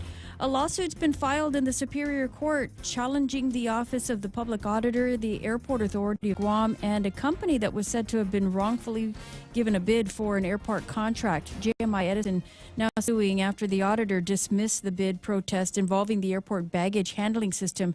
JMI had protested the bid award, saying that Menzies, the winning bidder, didn't qualify for the award since it didn't have a contractor's license. But the OPA dismissed the protest with prejudice after he claimed that there was evidence with fraudulent activity being done between the contractor's licensing board and JMI. In its complaint, JMI says that the OPA was wrong in its ruling, and the company also asserting that the dismissal of the protest was improper with no prior notice, and they weren't allowed an opportunity to be heard on the matter. The complaint also alleges the airport didn't keep proper records of the award and failed to provide a timely response to their FOIA request. JMI is looking to have the matter remanded back to the OPA with the appropriate instructions and also wants to recover attorney's fees and other costs associated. More skeletal remains were unearthed during an ongoing military construction over the past 4 to 5 days, the State Historic Preservation Office saying in the PDN that they were notified of the discovery, which included 3 sets of remains, possibly from pre-Spanish contact. A set of pottery shards were also discovered. These discoveries were made at the site of the military construction near the Andes South facility. Archaeologists will be performing an assessment of the area. And a federal judge has granted a request by the Archdiocese of Agana to hire more attorneys. This as the trial is set to begin this week, which will determine whether the church assets can be used to pay clergy sex abuse claimants. The assets include property, schools, and a number of vehicles, just to name a few. The judge has allowed the Archdiocese to hire the Camacho Calvo Law Group. A trial involving the disputed assets is set to begin on February 18th. Well, more news right after this. Attention! Lolita Kamet is now with Hoffaday Realty. She'll always be that hardworking and passionate real estate professional who is committed to helping you make a difference in your life and helping you achieve the American dream of home ownership. She also specializes in commercial leasing, land sales, local residential sales leasing, military and corporate relocation. So for all your real estate needs, call Lolita Kamet now with Hoffaday Realty at 688-6743. That's 688-6743. There was another COVID-related fatality reported in this morning's JIC report. It's the 307th. It says that a 78-year-old man was taken to Naval Hospital dead on arrival. He had underlying health conditions and was also said to have been vaccinated. The number of patients also admitted to the hospital have risen. Today it's reported to be at 70, with 7 people in intensive care and 3 on ventilators. It also includes 3 children who were admitted to the hospital with COVID. And from the report, 295 new cases have been identified of COVID-19. The Guam Medical Board of Examiners will be under fire. They've been under fire after claims against at least one doctor were seemingly ignored. And now the legislature is stepping in and have called for a couple of oversight hearings scheduled for tomorrow. Speaker Therese Terlahi is the chairwoman of the Committee on Health and will focus on the board's licensing discretion, procedures for doctors with complaints lodged against them in other jurisdictions, and how complaints are investigated locally. The second half of the oversight hearing is scheduled to focus on the board's procedural discretion over licensing of physicians with complaints in other jurisdictions and public disclosure of current accusations and physician license revocations. The oversight hearing scheduled to take place at 12:30 tomorrow, and then the second half will be conducted at 4 p.m. at the Guam Legislature. And the child millionaire Junior Larry Hillbroom will spend the next 8 years in a federal prison after he was sentenced for his role in a conspiracy to distribute $24 million in methamphetamine in Guam and Palau. Hillbroom pleaded guilty to drug smuggling and distribution charges in a district court in Idaho. The PDN reports that Hillbroom was sentenced to 96 months with credit for time. And those are your top stories on the point. Here's Ray with your weather. There's a lesson in there somewhere. I don't know. This is one of those things where you start off, he maybe didn't have that silver spoon the day he was born, but eventually got his hands on it and could have done just a remarkable amount of good with that money. And instead now is getting sentenced to 8 years. This is the kind of thing that the nuns always had stories like when we were growing up in the Catholic schools here. Mostly sunny in today's forecast. What's it look like on the eastern side of the island? Stand by. I've got some pictures and artwork from Jeff over at Pirates Cove, recovering now from the dual Super Bowl / Valentine's thing that they had going on. In fact, they did a Valentine's thing on Sunday too, right? Yeah. What was the thing with Candy? A pre-Valentine's. Right. Good job. Daytime highs today near 86 degrees with a heat index. It'll feel like 90 degrees. And for tonight, mostly cloudy. Overnight lows should be 75 degrees into tomorrow, and tomorrow night, mostly cloudy. Going to be sticking around 4. So it's going to be one of those things. You're going to have to go. When we do sunset tonight, 6:26 is when the sunset. When we do sunset, just recognize that there's going to be a very, very good chance that what's going to happen is the sun is going to go down, and it's going to be beautiful. And we'll get those yellows, and we'll get those oranges like my shirt, and it's going to be absolutely stunning. And then in the last 5 minutes, there's going to be this low, massive gray cloud that's going to come and block the rest of it. But that's all right. Rule number 1, never turn your back on a Guam sunset. And rule number 2, sometimes the best view is behind you. So as the sun starts to fade off into that yellow monster of a cloud, take a look behind you where the moon is going to be coming up. And in the next couple of nights, we've got the fuller moons that are going to be happening. 7:12 in the morning on the Ray Gibson Show. Now, what have I got to take care of now? Nothing. Just play the commercials. I'll be right back. BK's new Double Whopper Jr. Your Way meal is now available. The Double Whopper Jr. is made with 2 fire-grilled burger patties, creamy mayonnaise, fresh lettuce and tomato, crunchy pickles, ketchup, and freshly cut onions on a toasted sesame seed bun. Our New Way meal includes french fries, 4-piece chicken nuggets, and a refreshing Coca-Cola. Get your hand on Your Way meal at your favorite Burger King location. Please wear your mask and practice social distancing. BK Tumon Bay, Hagåtña, Micronesia Mall, and the airport. BK Your Way. Knowledge is power. In just 60 seconds, the Evil 360 provides you a unique experience and a detailed report of your body composition for you to take action to improve your health. The Evil 360, turning information into inspiration to live a balanced lifestyle. Evil 360 is exclusively at the Take Care Wellness Center. Go to Simply Book Me or call 671-646-6956 extension 7260 for more information and to schedule an appointment with a member of the Take Care Wellness team. 7:15 in the morning, portions of the show brought to you by our friends over at APL, American President Lines, global presence with a local home. And you might be looking at the screen going, "Ooh, what kind of picture, what kind of flower is that one?" It's white. It's a white one with It's not a Jerry pink Dindum? stripes. I don't know what it is. Easter lily is the thing. That's what Pam Duvall is referring to. That as an Easter lily coming early this year. That's so nice. Thank you very much, Mom of the program, Pam Duvall, for putting some pretty up on the screen here today. And what did I say? APL American President Lines, global presence with a local home.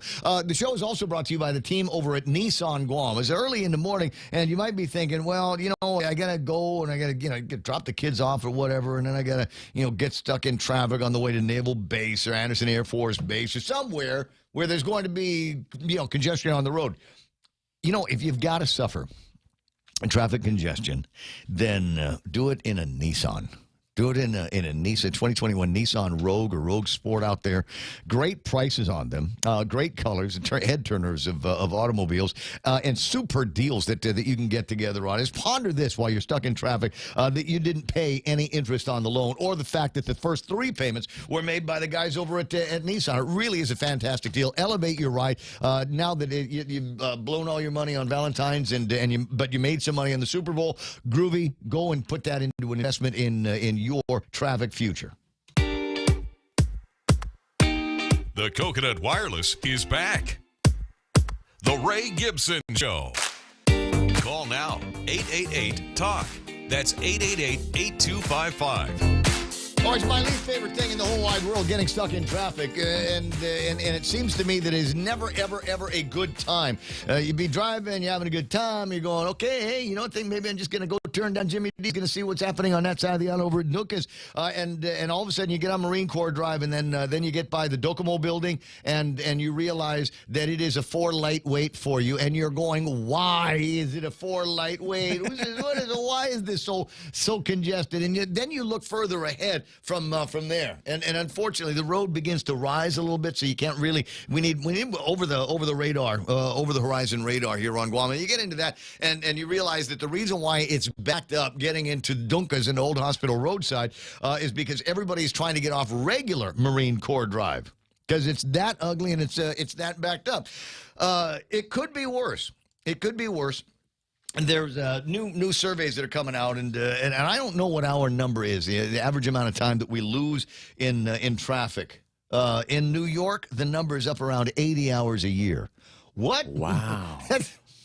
That's like 2 working weeks here. Yeah. 80 hours? Get out of here with that. L.A., 75 hours. San Francisco, 59 hours are lost for people getting just stuck in traffic. And these numbers, they don't go up or down all that much. What has happened with the pandemic is it is changed and moved that congestion around. So where you used to have just drive time traffic, early morning, 7:35, 7:40, heavy-duty traffic at drive time. Now there's another drive time. There's an 11 o'clock drive time. And afternoon drive used to be back in the day, starts about 4:15, 4:30. The new afternoon drive now starts about 3:30. So it's almost a permanent, they've layered a little bit more evenly the traffic congestion. Cousin Troy got stuck. Where'd he go? Cousin Troy got stuck in traffic. I was going to be talking about him. Is a call back in if you get a chance. 7:17 in the morning on the Ray Gibson Show. Jerry Robertson, the Extra Point on the way.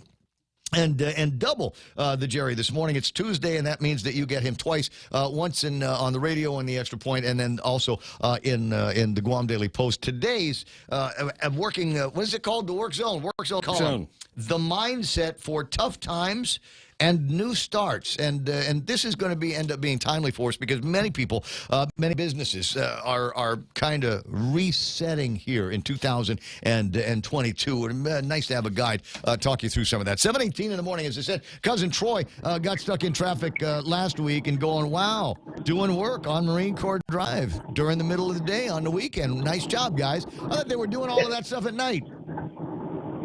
Yeah, I thought so too. I don't know. I guess they're accelerating their timelines for election year. Celebrating the timelines for election year. Hey, do me a favor. If I'm on the Bluetooth, see if you can put me on the regular handset so I can hear you a little bit better. I know you're driving around and going. What is it? Going from one gym to another workout program. Is that what's happening? Yeah, I'm heading over to CrossFit Houston to do my today's legs day. Oh God, we hate leg day. Don't you hate leg day? I think you got to do leg day, and then, oh, by the way, we used to do leg day. My brother used to. We'd go down to Clark Hatch, right? So we go to is it Clark Hatch? We do leg day, and then try to climb the stairs back up to the zone. Oh, I got absolutely hated that. 7:19 in the morning. But some interesting things that you covered in the 5 o'clock version of Candid News. Northern Market and Guam Memorial Hospital. What new thing have we heard about Northern Market? So we got some documents from GITA and from Ancestral Lands Commission showing, one, Northern Market's latest written request for deferral. This was, I think it was made in 2020, if I'm not mistaken, or no, in 2021. And it was by Carlos Camacho, and they disclosed their financials. And it's, I really don't know how Northern Market won this RFP when their balance sheet is just about $600,000, and they're supposed to build this multi-million-dollar shopping center. And so there's that, and then there's minutes from the GALC. We'll probably spread out those stories throughout the week. And then with GMH, there's we got some information. Well, first of all, I saw the pictures that you took of the Z-wing, and alarming pictures to be sure. We've got rusted out electrical panels. We've got fascia here that is knocked around. It's got all these duffies up in the skyline there, spalling concrete. Yeah, that. The duffies in the ceiling is worse than like the mess duffy. You know what I'm saying? There's pigeons There, you can't see it in the picture, but there are pigeons flying in and out. How interesting! Oh my God! Yeah. Yeah. Welcome to Guam. Here's our hospital. Good job, guys. You know what? I was kind of hopeful yesterday when you were on with Jimmy Craig and it suggested that maybe we get around to starting to do some oversights here. And I think there does need to be some heavy duty oversights. It's election year. Let's see if we can raise some hell and grab some next year. GBME's got one coming up. I'd like to see a conversation about the old hospital, what can be done about that, and bring in some of the people that are supposed to be meeting on the new hospital and find out where their heads are at. And then we've got the GWA and Cortec things. I think if this legislature wants to go out with at least a little bit of a bang, they can make it so that we start asking some questions about how all of these things seem to be going sideways at the same time. Yeah, I don't know. Clint Rigel is the chair of the water utility agency, but if he is, I'd encourage him to. This is in his wheelhouse. This is, he's been holding at least GPA accountable for their blah blah blah, and this is another thing, and there actually may be some connections between some of the things that he's been pursuing on the GPA side versus the GWA side. Oh, I'd like to see some of those emails that you might be in possession of here that might help, and maybe Clint ought to take a look at those as well. I'm concerned that the connections are being made, and I didn't think it was that much of a jump. And when they were writing about it in the PDN yesterday, that it's possible that we could see 3 times the prices for my water. I'm already up around $60 a month for my water, and it's just me. I'm just one guy in the house. Granted, I do a lot of laundry because I like to wear clean clothes, but it's not like I'm water blasting the backyard all the time. It's not like I'm washing cars and sitting on a toilet all day and all night. I mean, I think that's real Joe knows what I'm talking about. But the point is it feels like I got a family of 4 in that house, electricity wise and water wise, and I don't know that I could take even a doubling of the price of the water. 7:23 in the morning. Cousin Troy on the line here, and always nice to hear from you. Always nice to talk to you. I'm kind of curious as to your thoughts on the story in today's Guam Daily Post. I don't know if you've had a chance to see it. JMI and versus the Guam International Airport, GIAA on page 2 confirms that they hired a contractor who, according to even the guys over at the CLB, does not have a license to do business here on Guam under emergency procurement. And I'm trying to figure out what emergency they had at the Guam International Airport that allowed for this. Who was going to die if we didn't get the luggage thing done? So one of the things I'm curious about is whether Menzies needed a license, a contractor's license at all. I remember Bob talked about this where he said it's not that the airport was asking Menzies to construct the baggage carrier system. They were asking Menzies or whoever would win the bid or would win the RFP, and that's an important distinction. An RFP is used for services, and an ISB is used mainly for goods. Yeah. And so this RFP for the services of the handling the baggage carrier system, was it a requirement of the RFP that this contractor be licensed at the Guam Contractors Licensing Board? And if that was a requirement, then yeah, something about it kind of. In some of the initial documentation and complaints that were made by JMI, it certainly got the impression that was the case, that a business license was required. And I think doing business on Guam, if you don't have a business license, how are you going to pay taxes around here? Yeah, business license. Certainly, yeah, the company needs to have a business license, or whoever is the Guam representative of the company. I think what the requirement would be, it would be listed in the RFP that was posted. So whatever the requirement is, I don't think that JMI would say that they're required to have a contractor's license unless it was listed in that RFP specifically. There's 120 pages or so that there's somewhere around here I've got printed out that has chapter and verse, all of those things. What is annoying to me is they're talking about using this under emergent circumstances and an emergency procurement. And I'm trying to figure out what emergency we're talking about. This is not March. This procurement didn't take place in March of 2020. And it's not as though there there are a whole ton of airplanes bringing in tons of passengers out here to Guam, and they couldn't possibly get by unless they had the maintenance done on the new system. And a point that Mona made is that we're talking about a renewal here. So what emergency? Obviously, they saw this coming. So what's going on? Why was the emergency button pushed on this particular case? 7:25, because I got to let you run. Jerry Roberts in the studio. I'll see you later. You guys have a great morning. Hi, Jerry, and hi, my favoriteest and most beautiful. Hi, my favoriteest, most beautiful cousin in the whole wide world. I love you. Hi, you guys. Happy Valentine's. Hey, Get out of Troy. room. 7:26 in the morning. Ray Gibson show until is not going to be anymore. Jerry Roberts is in the studio. Like I said, we've got two ways to get in this morning. One here on the radio, and the other one in the Guam Daily Post. The mindset for tough times and new starts. I highly recommend that you read that today, Jerry. Thank you, sir. Oh, no problem. What's in the extra point? Brought to you by Guahan Insurance Services and First Hawaiian Bank. 3 months ago, we talked about one of the key elements that leads any team to success. That element was on display yesterday in the Super Bowl. It was the number one reason the Los Angeles Rams sit atop the football world today. We'll talk about that next on the Extra Point. When's the last time you looked at your homeowner's insurance? An easily overlooked part of covering our home is what's inside of it. Over time, we buy things we don't want to lose, but don't update our contents coverage. The smart thing to do is get the answers and level up our insurance to make sure we're totally protected. That's the Insurance Extra Point. Get out there and make something good happen today by calling Guahan Insurance Services at 475-1162 or visit us at the Camacho Landmark Center in Tamuning. Raise your glasses for a toast because First Hawaiian Bank now turns your meals into a reason to celebrate.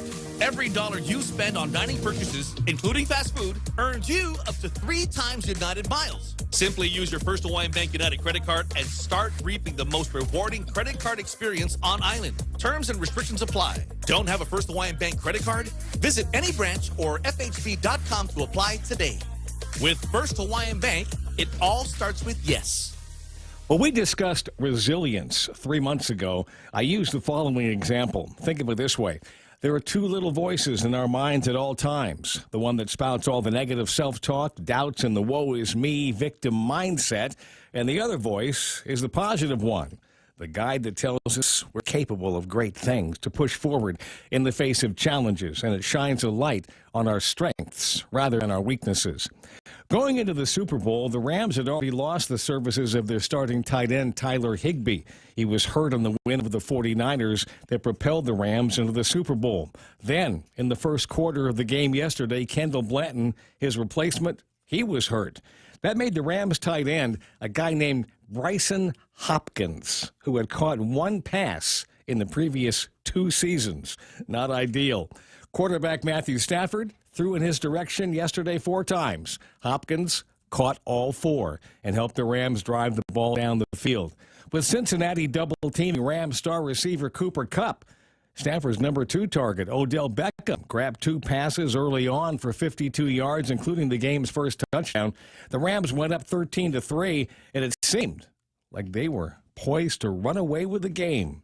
Then, disaster struck, as Beckham apparently caught his foot on the artificial turf and went down in a heap, suffering a knee injury. He did not return to the game.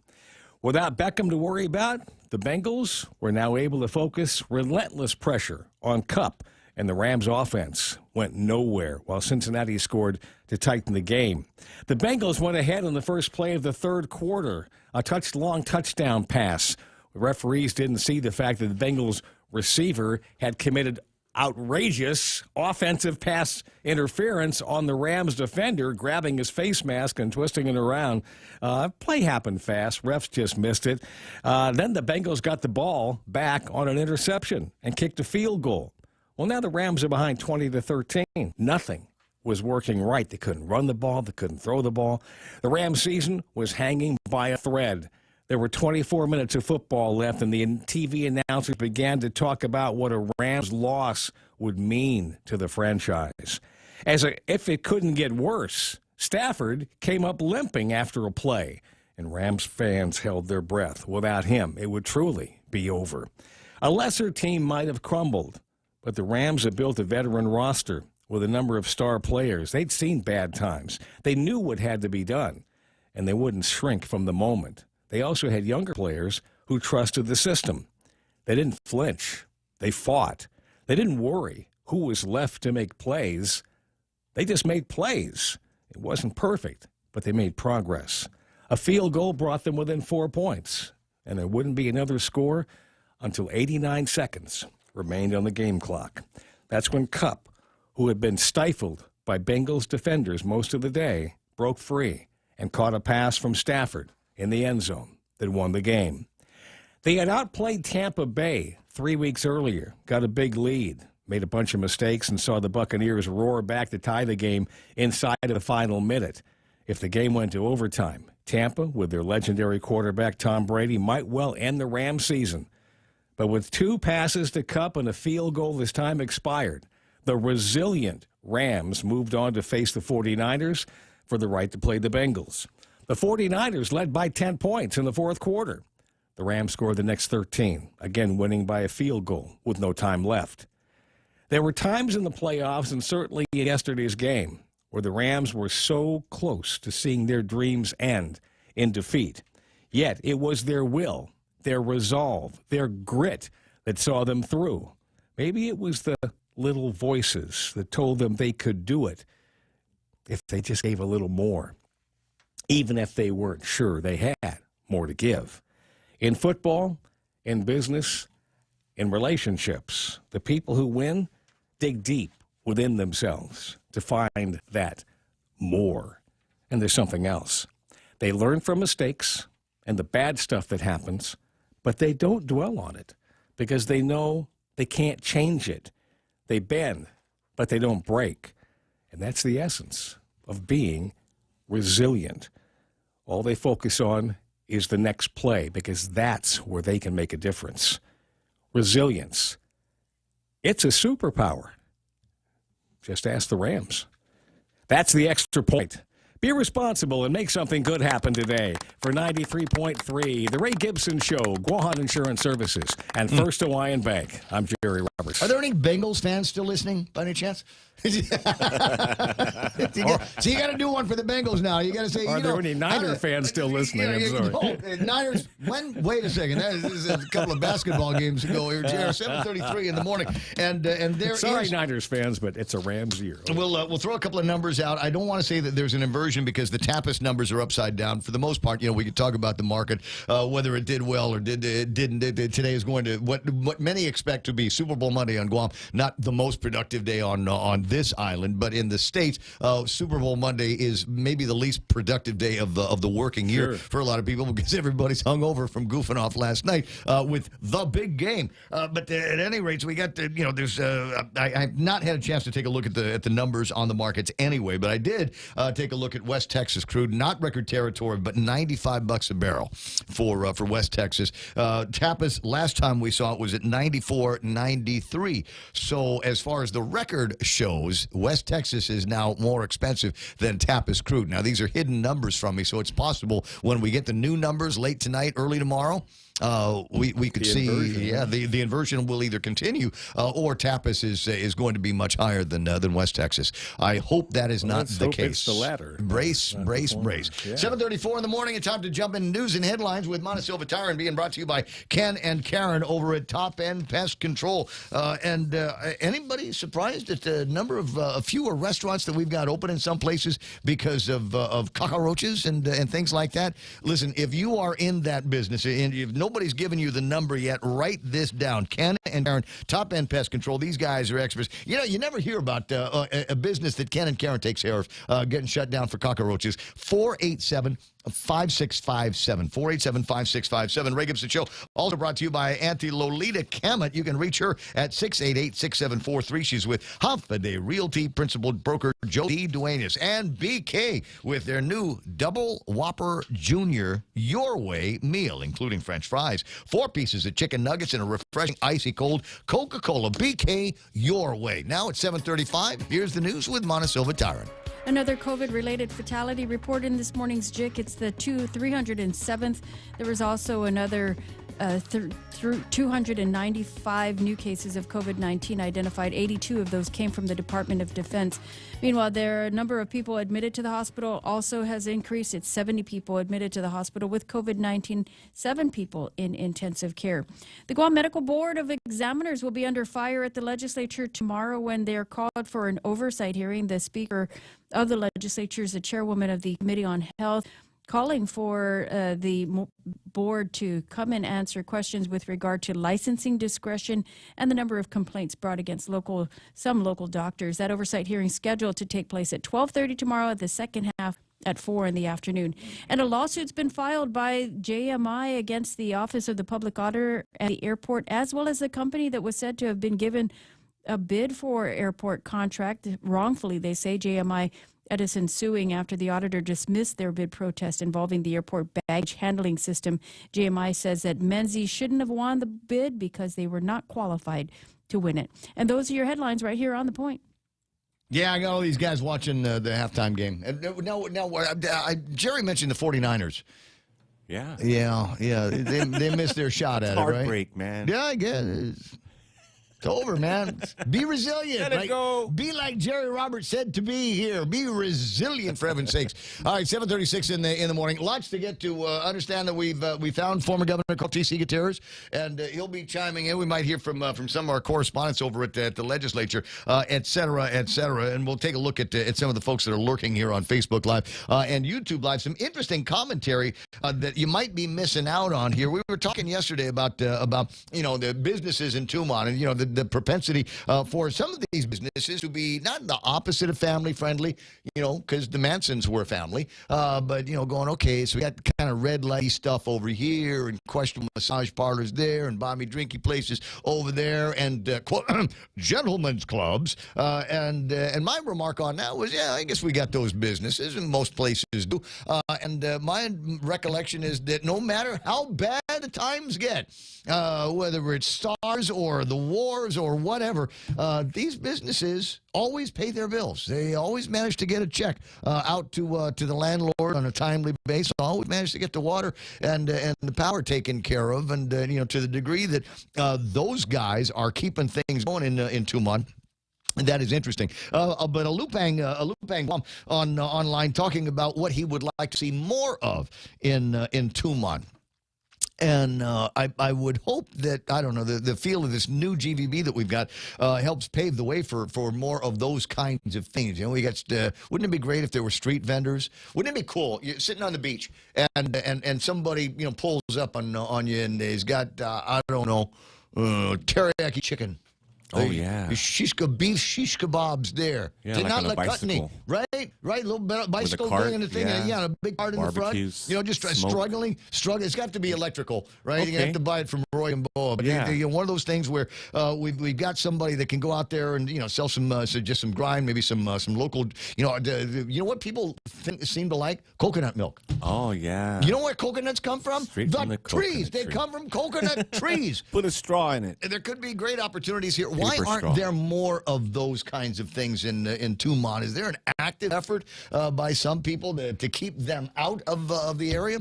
I'll ask Carl. See what happens. It's 7:39. Ray Gibson Show continues after these. Top End Pest Control is who you call for all your pest control needs. Got a problem with roaches, ants, spiders, rodents, fleas, ticks, termites? No problem. They do it all. Top End Pest Control is a service-disabled, veteran-owned small business and HubZone certified. Serving Guam since 2012. Call them today for a quote, 487-5657, or email topendpest@gmail.com. Check them out on Facebook at Top End Pest Control and give them a like. Top End Pest Control for all your pest control needs. Attention Guam Power Authority commercial accounts. GPA proudly announces that our Energy Sense rebate program has just gotten bigger and better to include customers on rate schedule G and J. With GPA's Energy Sense program, commercial accounts can receive up to $350 per ton in rebates with the purchase of a qualified unit through any of our approved vendors. The GPA Energy Sense rebate program helps lower energy costs, improves energy efficiency, and saves you money. Visit us at guampowerauthority.com/energysense. Effective dates for units may vary. Guam Auto Spot has the best selection in Buick, GMC, Mitsubishi, Mitsubishi, and used cars like the 2021 Mitsubishi Mirage starting at $127 per paycheck. Zero down. Call 671-478-AUTO to take a test drive or get pre-approved online at GuamAutospot.com. Okay. I'm hurrying along as fast as I can. But, 4-hour show. And every once in a while, we got to stop down and see what it's like where you live. Last time I looked, things were fairly busy at Anderson Air Force Base. And sure enough, it looks like it is busy northbound just as you get to the gate and slowing you down. But it doesn't look like it's a long line of traffic. We'll scooch down and see what else is happening up in Jigo, right around the Palace, and just before you get to McDonald's southbound, you might run into a little intersection traffic through there. Pow into Sing Song looks fairly busy. You've got a load of traffic on the Machache, and then traffic on Route 3 trying to get to Marine Corps Drive. Once you do, should be smooth sailing until you get about to Micronesia Mall intersection. It'll open up again, and then you'll see more traffic as you get into the Upper Tumon and Harmon area. So expect some delays there. Oh, would you look at the ugly that is 8, 10, and 16 right now. If you got the thing on your screen, you see exactly what I'm looking at from about where the post office is right down to Happy Market. Expect some delays in both directions through there. Route 10 onto 810 and 16. Looks like things are busy over by the Wendy's, and then you've got a little bit of traffic on one side moving up. Expect dogging out traffic again today. I passed by Payless, and there was a lot of guys buying, flowers and candy because they were late for Valentine's or something like that. That was going on, but also got word that they replenished the supplies of produce. Yeah, I heard there was a lot more produce over at the J&G's, at the Payless in the last couple of days. And I said, well, that explains why it's dogging out traffic. So if you're on Route 8 today trying to avoid the dogging out and straddle the interior lanes, that will help out. Get into Gagnon, nothing but intersection traffic there. Navy Bay, Guam running busy like it always does. It's 7:42 in the morning and the Ray Gibson Show. Subway keeps the Eat Fresh Refresh subs rolling in with a fresh take on timeless classics. Try the honey mustard rotisserie style chicken. It's the new Subway rotisserie style chicken with a flavor upgrade, nizzled with honey mustard hearty multigrain bread and topped with fresh hand-sliced veggies. Craving some heat? The Baja Turkey Avocado hits all the hot notes. Oven roasted turkey stacked high on hearty multigrain speared with smashed avocado and drizzled with the piquant chipotle sauce. Tuck into new subs to savor at Subway. Eat fresh. Did you know that 1 in 50 employees open a phishing email every day? Introducing Lookout, the leading mobile security solution that fully protects your company from all mobile threats. Get Lookout Mobile Security for free with any Docomo Pacific Business Unlimited mobile plan. Some conditions may apply. Learn more at business.docomopacific.com. Docomo Pacific Business. Work better together.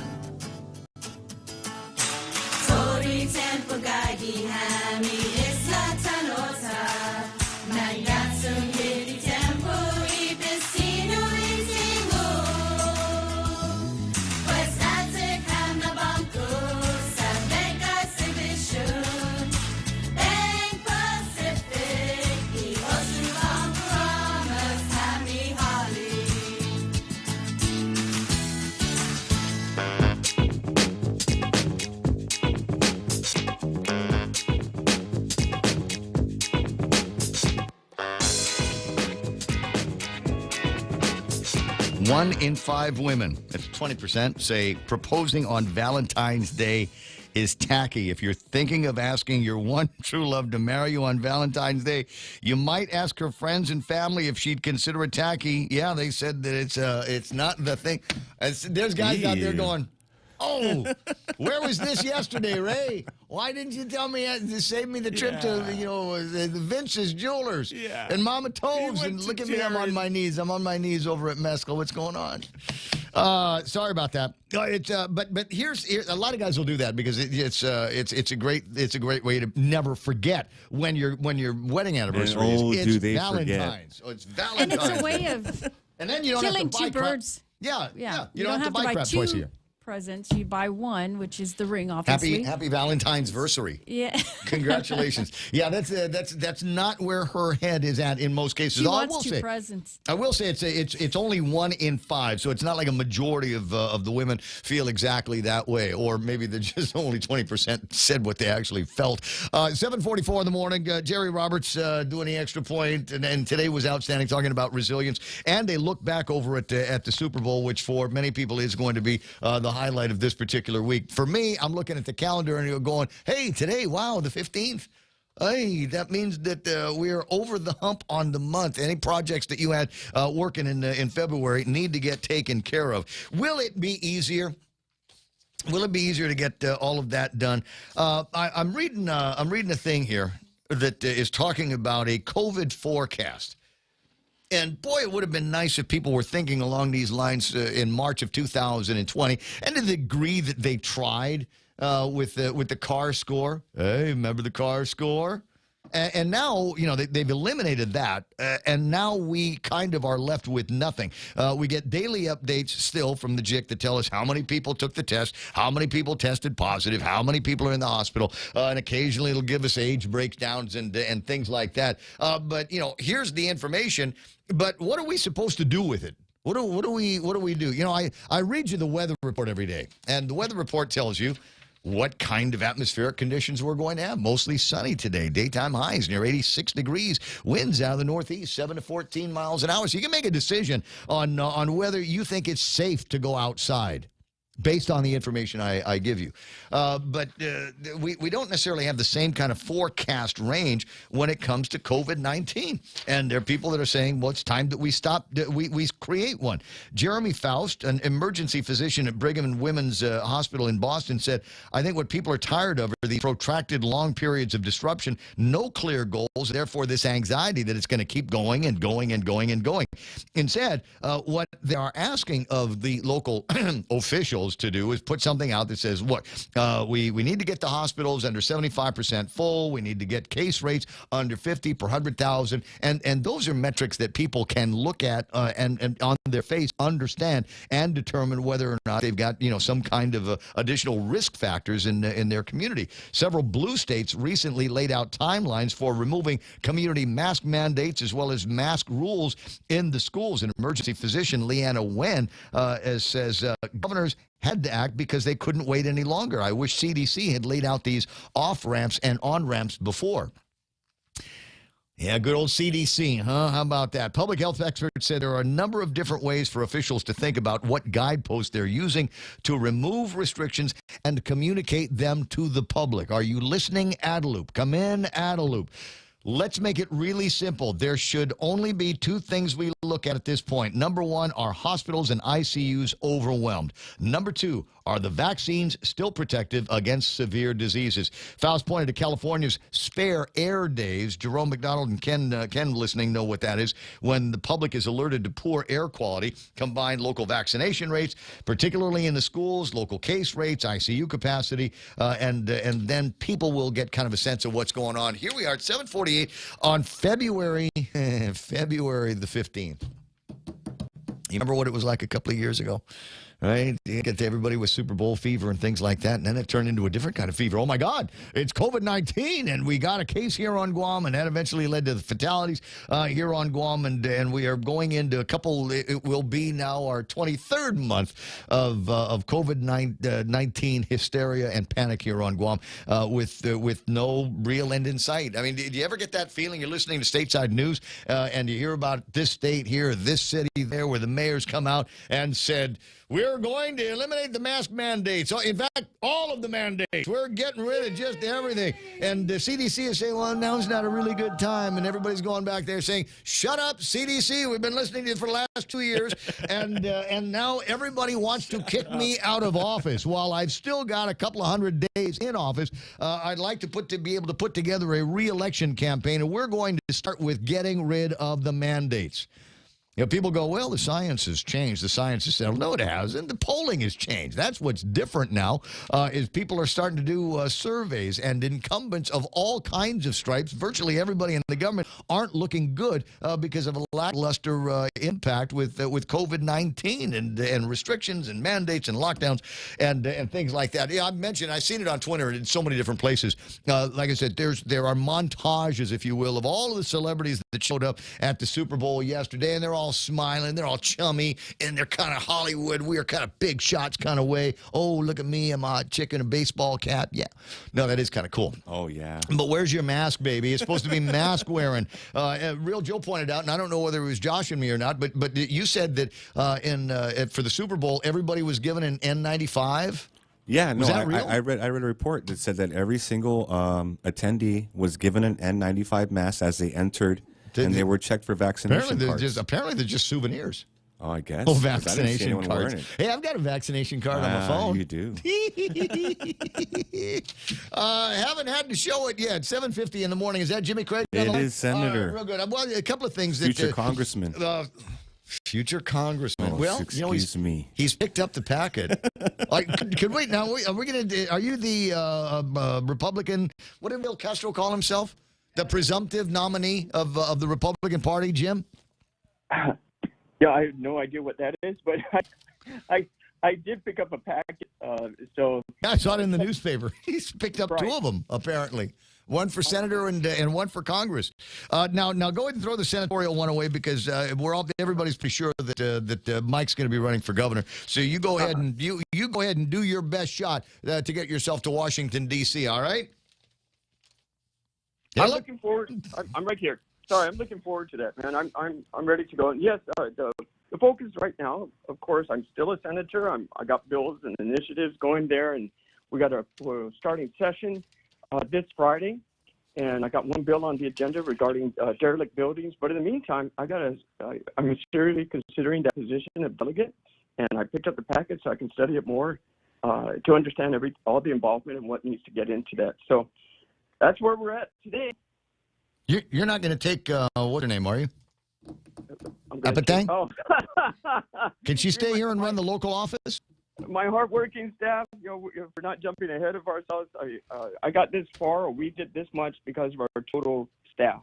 So now let's take it. Let's see how it goes. But in the meantime, we're still going to work hard for people of Guam as their elected senator. Okay, now you got to be careful because you're saying we a lot, and Mike Nicholas does that too, and I can never tell whether he's talking about himself or the staff. So we'll just have to make it very. Just always say, if you're talking about yourself and the staff, say we, the staff, but whatever. At any rate, I'm interested in the story. First of all, did you win any money at the Super Bowl? How much did you clean out Bobby for? I enjoyed my time with the team there. We had a lot of energy in the room, and the sport was wonderful. The game was wonderful. It came down to the line, made a few errors here and there. And that's the great thing. I think the energy was so good, and it was so refreshing to have something so fun, getting together with the guys and just having a good time. I was not necessarily a winner, but I was surrounded by winners, so I appreciate that. Oh, spoken like a true statesman. Spoken like a true statesman. What did you think of the halftime show? I mean, that's not necessarily our generation. It wasn't, but my staff got me into it, and I did a few moves as it was playing. So, I'm not that good at Snoop.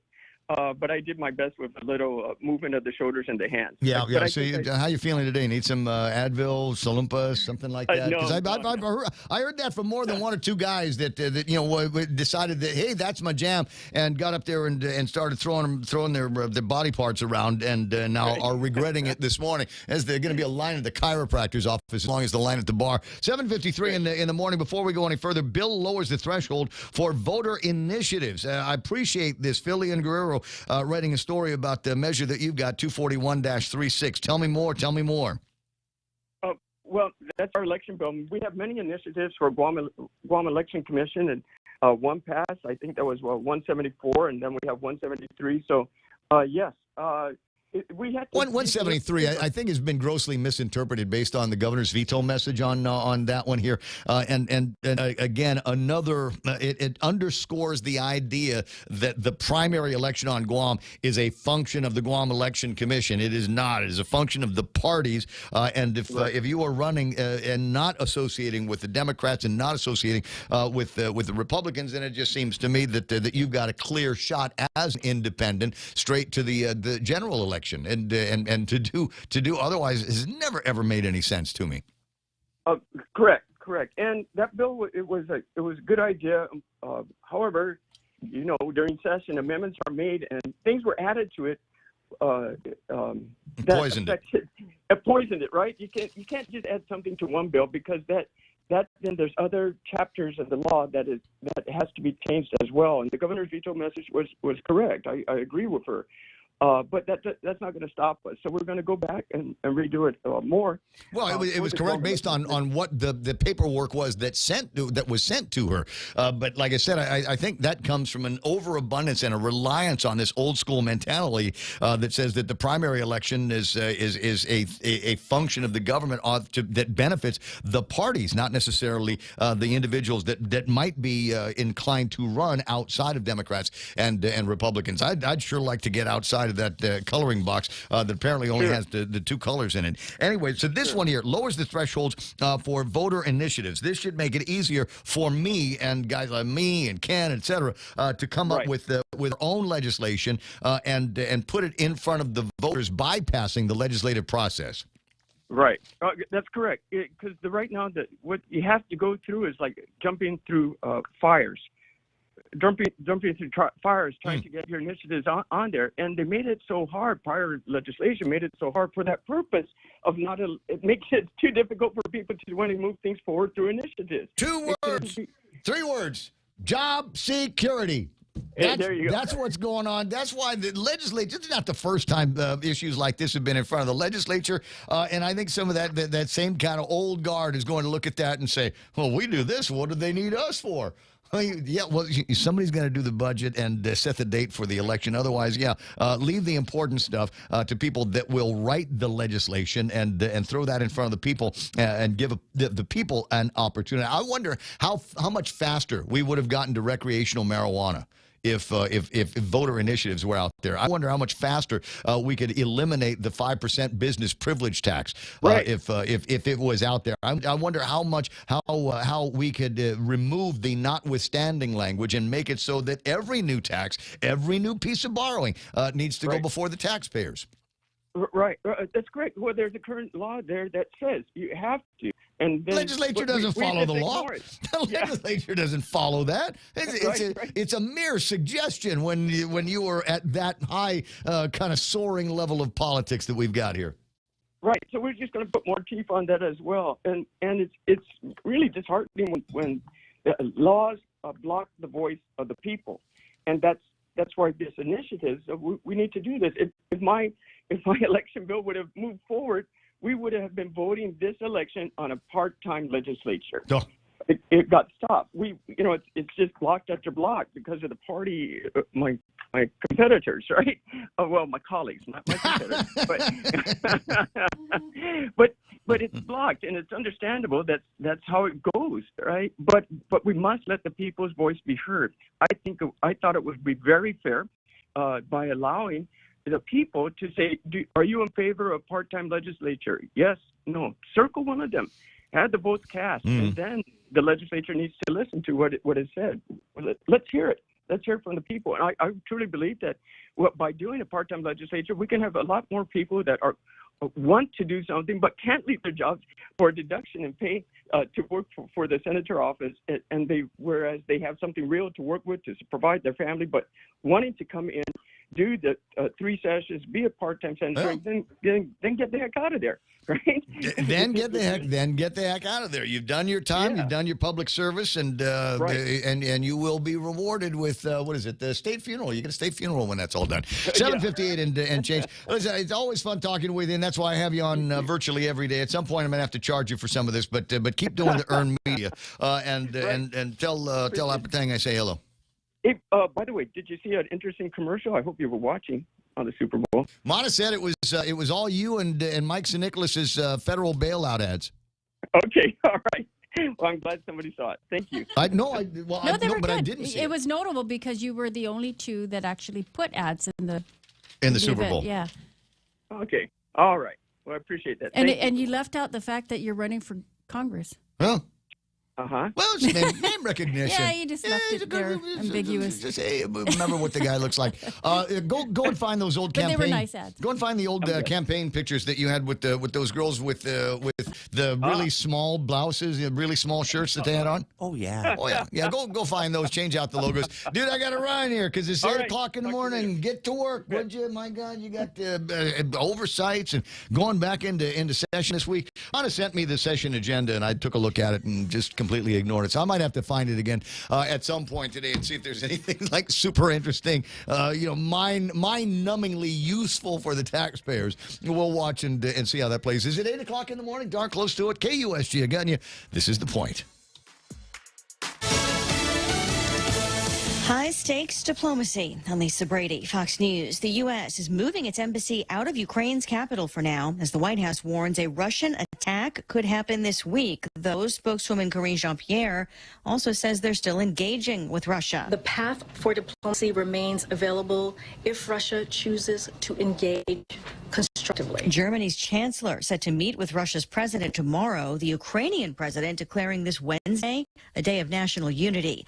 Canada's prime minister just announcing he's invoking emergency powers nationwide in an effort to restore order as protests over COVID mandates continue. Earlier today in Alberta, one of the areas where a border crossing was blocked, police acting on a tip say they seized multiple guns, a machete, body armor, and a large amount of ammunition.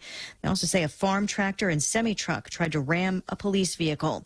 The jury's still out in Sarah Palin's libel lawsuit against the New York Times, but the federal judge has already made his decision, ruling the former Alaska governor failed to show the Times acted out of malice and saying he will dismiss the suit.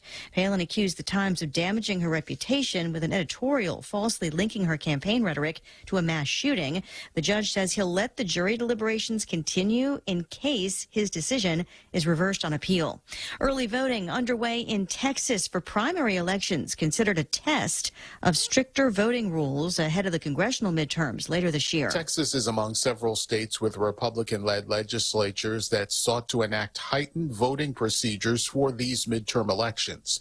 While Governor Greg Abbott says new rules will make it harder to cheat while voting, state Democrats say hundreds of mail-in ballot applications that have already been rejected show them that voter disenfranchisement is already beginning. Fox's Gernal Scott. America is listening to Fox News. $15 might not get you that far, but Chili's is bucking the trend with $15 meal deals. At Chili's, $15 gives you not one, not two, but three-course meal deals complete with a drink, a starter, and an entree. Mix and match three-course meals 15 ways to Sunday with soup, salad, or chips and salsa to start, and ranchero chicken tacos, honey chipotle crispers with rice, bacon ranch quesadillas, or personal fajitas for the main course. Build your own $15 meal deal at Chili's. More life and great value happen here. Half a day, this is Honey. Here at APL, our expertise and extensive network can help you grow your business and reach out to more global markets. As a responsible carrier, APL is also committed to a sustainable future, whether it's protecting the environment or investing our efforts in giving back to the community. Our dedicated teams in Guam, Saipan, and on U.S. mainland are here to support you. Call 588-4651 or visit apl.com. Another fight over a new congressional map heads to court. 5 voters in a Kansas voting group called Loud Light, led by former Clinton campaign attorney Mark Elias, have sued the Kansas City Elections Commissioner and Secretary of State, alleging their redistricting map is unconstitutional. The map was vetoed by the Democratic governor, but the Republican-dominated legislature overrode the veto. The lawsuit says the way the only Democratic district was redrawn removes a key part of it, diluting the black and Hispanic vote.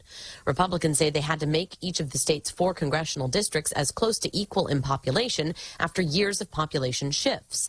And the Kansas Attorney General said they're prepared to vigorously defend against what he called partisan lawsuits. Jessica Rosenthal, Fox News. The mega drought in the U.S. West is becoming the deepest dry spell in more than 1,200 years. A study released today revealing how much worse it got last year, now 5% worse than the old record from the late 1500s. And it blames 42% of this drought on global warming from burning fossil fuels. Food and music getting football fans the most curious during the Super Bowl. The track California Love, a breakout search on Google during the Pepsi Super Bowl halftime show. Courtesy of NBC Sports, searches for Is It Halftime Yet increasing by 1,700% during the second quarter. Lose Yourself by Eminem doubling in search interest during the show. How Tall is Kendrick Lamar, a breakout search in the U.S. Pizza said to be the top food near me search in the U.S. during the game, followed by searches for Chinese food, wings, Mexican food, and sushi. Fox's Kristen Goodwin. What started as a mixed day became a sell-off on Wall Street, but the Dow finishes off session lows down 171. I'm Lisa Brady. This is Fox News. Half a day, this is Congressman Nicholas. While local COVID-19 testing has unfortunately become less available lately, there are 4 free at-home federally available COVID tests that you can have to test yourselves and your families as needed. Please contact your congressional office at 671-475-6453 or at michael.snicholas@mail.house.gov to find out how we can help you access those tests. This ad was paid for with official funds from the Office of Congressman Michael F.Q. San Nicolas. JV International Safety Equipment has it all for you. Fall protection, rain gear, traffic signs, speed bumps, custom signs and banners, PPEs, fire extinguishers, plus more. Check them out on Facebook at JV International Safety Equipment Company or visit their website, www.jvisec.com. JV International Safety Equipment, Guam's leader in occupational and environmental safety equipment. Call 688-9524. JV International Safety Equipment, located in Harmon Industrial Park. Did you know that 1 in 50 employees open a phishing email every day? Introducing Lookout, the leading mobile security solution that fully protects your company from all mobile threats. Get Lookout Mobile Security for free with any Docomo Pacific Business Unlimited mobile plan. Some conditions may apply. Learn more at business.docomopacific.com. Docomo Pacific Business. Work better together. Your local news is brought to you by Nambo Insurance. Skip the line, pay online. It's fast, it's easy, and it's secure. Visit Nambo.com for more information.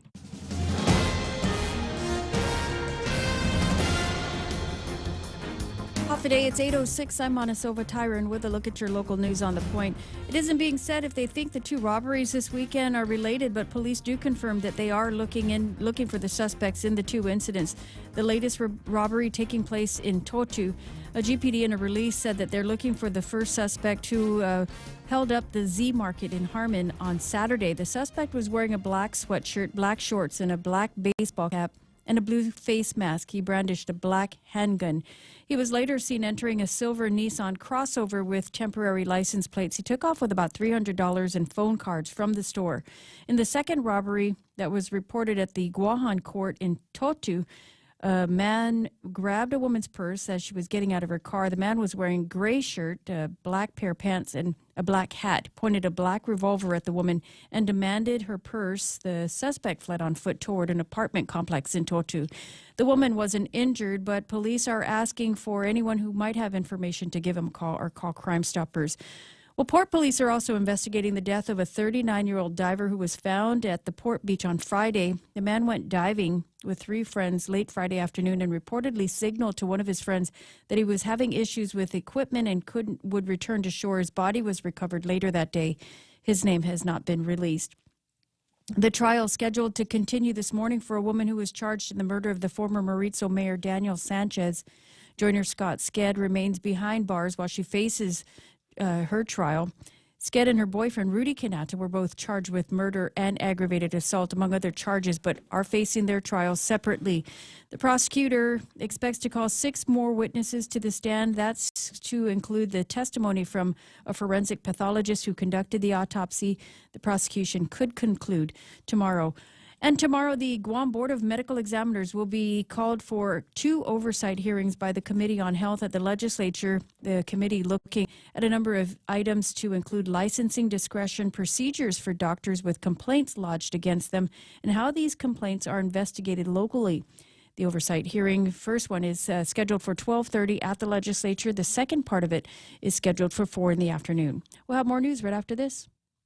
Go green, go solar, and save big with Nambo Insurance. When you power up your home with solar panels, Nambo Insurance will pay up to $350 toward your power bill. With Nambo, you can enjoy great savings while going green and helping to save Guam's environment. At Nambo, it pays to go green. Terms and conditions apply. Visit Nambo.com or call 477-9754 for details. Nambo Insurance, proudly serving Guam for over 50 years.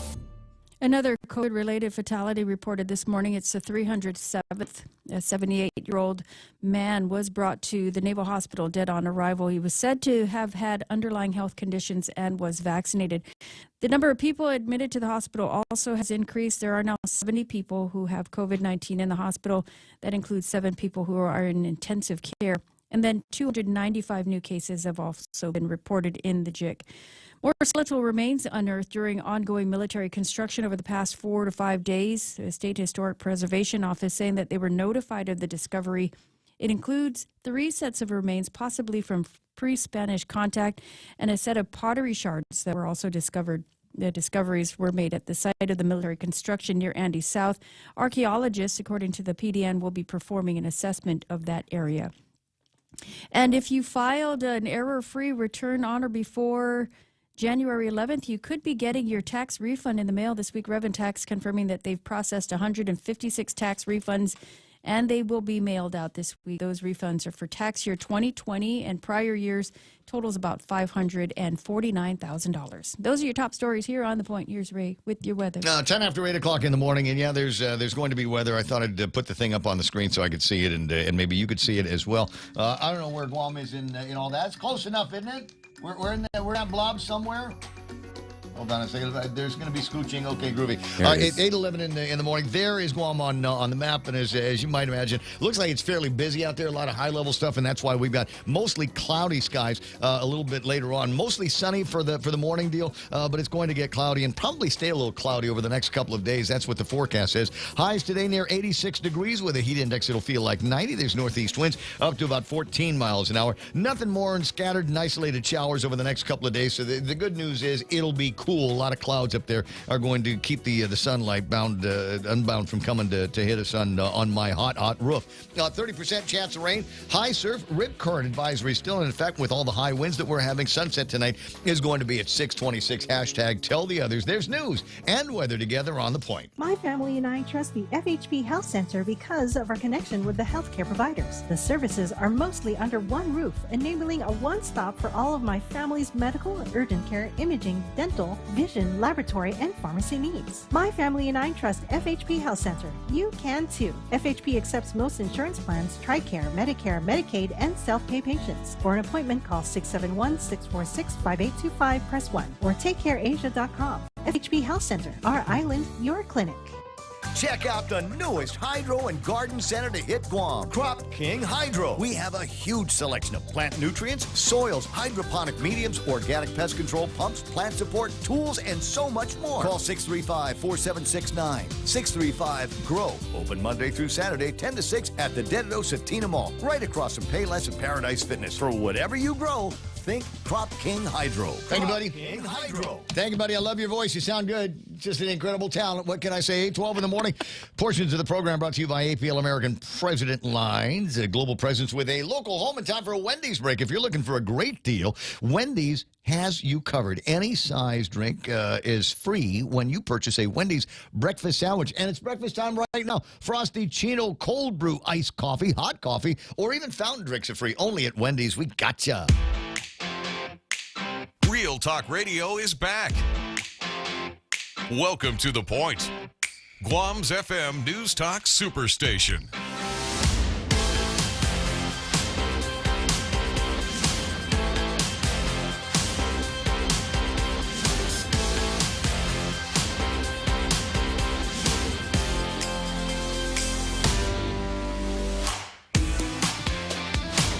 Entrepreneurs, I have an idea for you, and this is based on an actual company. I just found out about this, and there might be something to it. A lot of people are going, man, I'm going to be in food truck business. I'm going to make my zillions. I'm going to make my Snoop Dogg money being in fact, that's what it's going to be called. The Snoop Doggy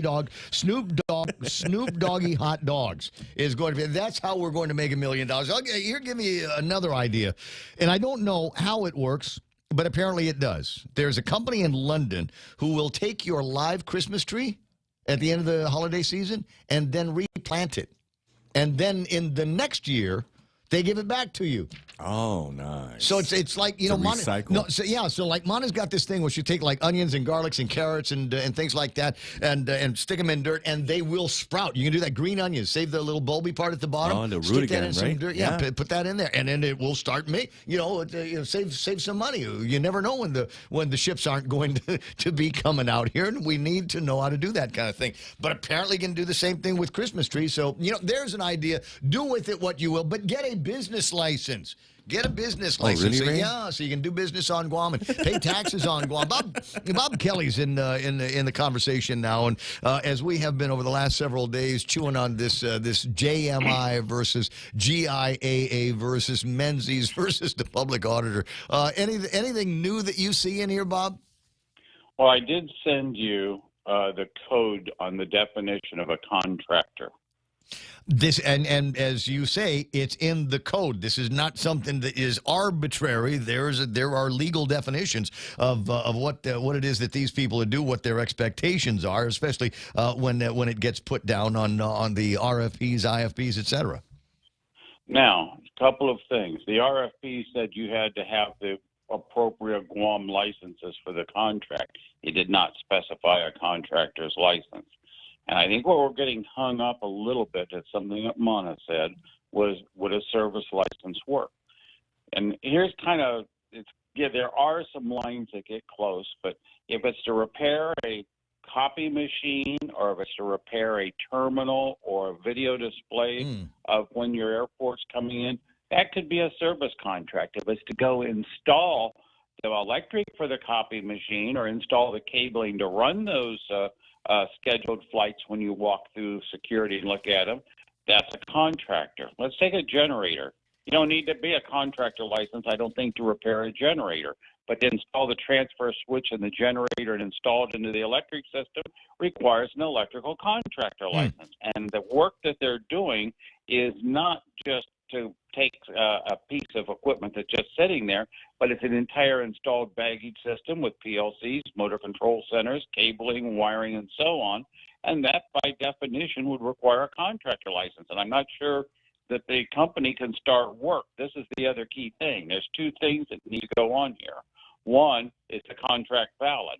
But assuming valid, not valid, if they start work on something that requires a contractor license, the contractor license board is required to give a cease and desist on that, and they're subject to a fine penalty of 50% of the value of the contract. That's right in the law. That every contractor RME has to take the test on this, and this is tested. Now, my comment is, since these guys aren't contractors, they never had to study these and take the test because they aren't contractors on Guam.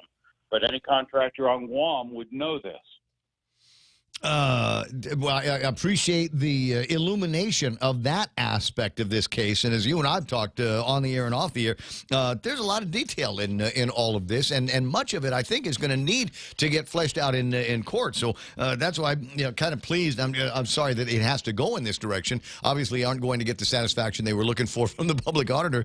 So the case it will now be remanded to a court. What is interesting to me, Bob, is the story in page 2 where the airport confirms that they hired this contractor, so-called contractor, now that we work through definitions, under, quote, emergency procurement. And the question that I have here is, what emergency was taking place over at the Guam International Airport? I mean, do they have another definition of emergency I'm not aware of? Actually, I will airport on that, but then I'm going to say they can't use an unlicensed contractor, and if they start work under the emergency contractor, it should be stopped. But here's why I will back it up.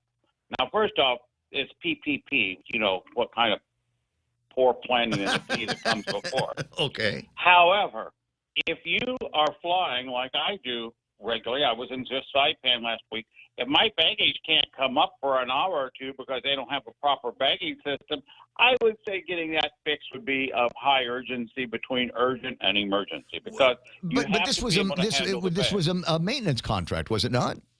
Well, yeah, but if you don't maintain the well, no, I know, but I mean, was the system how close to it being busted and broken down was it? Since we haven't had anybody flying into the airport in 2 years. Well, it's still the equipment ages. I mean, I want what I want to do is I want to be at least objectively fair here. And if their baggage system needs maintenance, that's an urgent or emergency need because they can't handle incoming passengers. Well, I'd like a little bit more information on what constituted that emergency. I mean, how many carousels do we have at the Guam International Airport? Did we wait until we were down to one?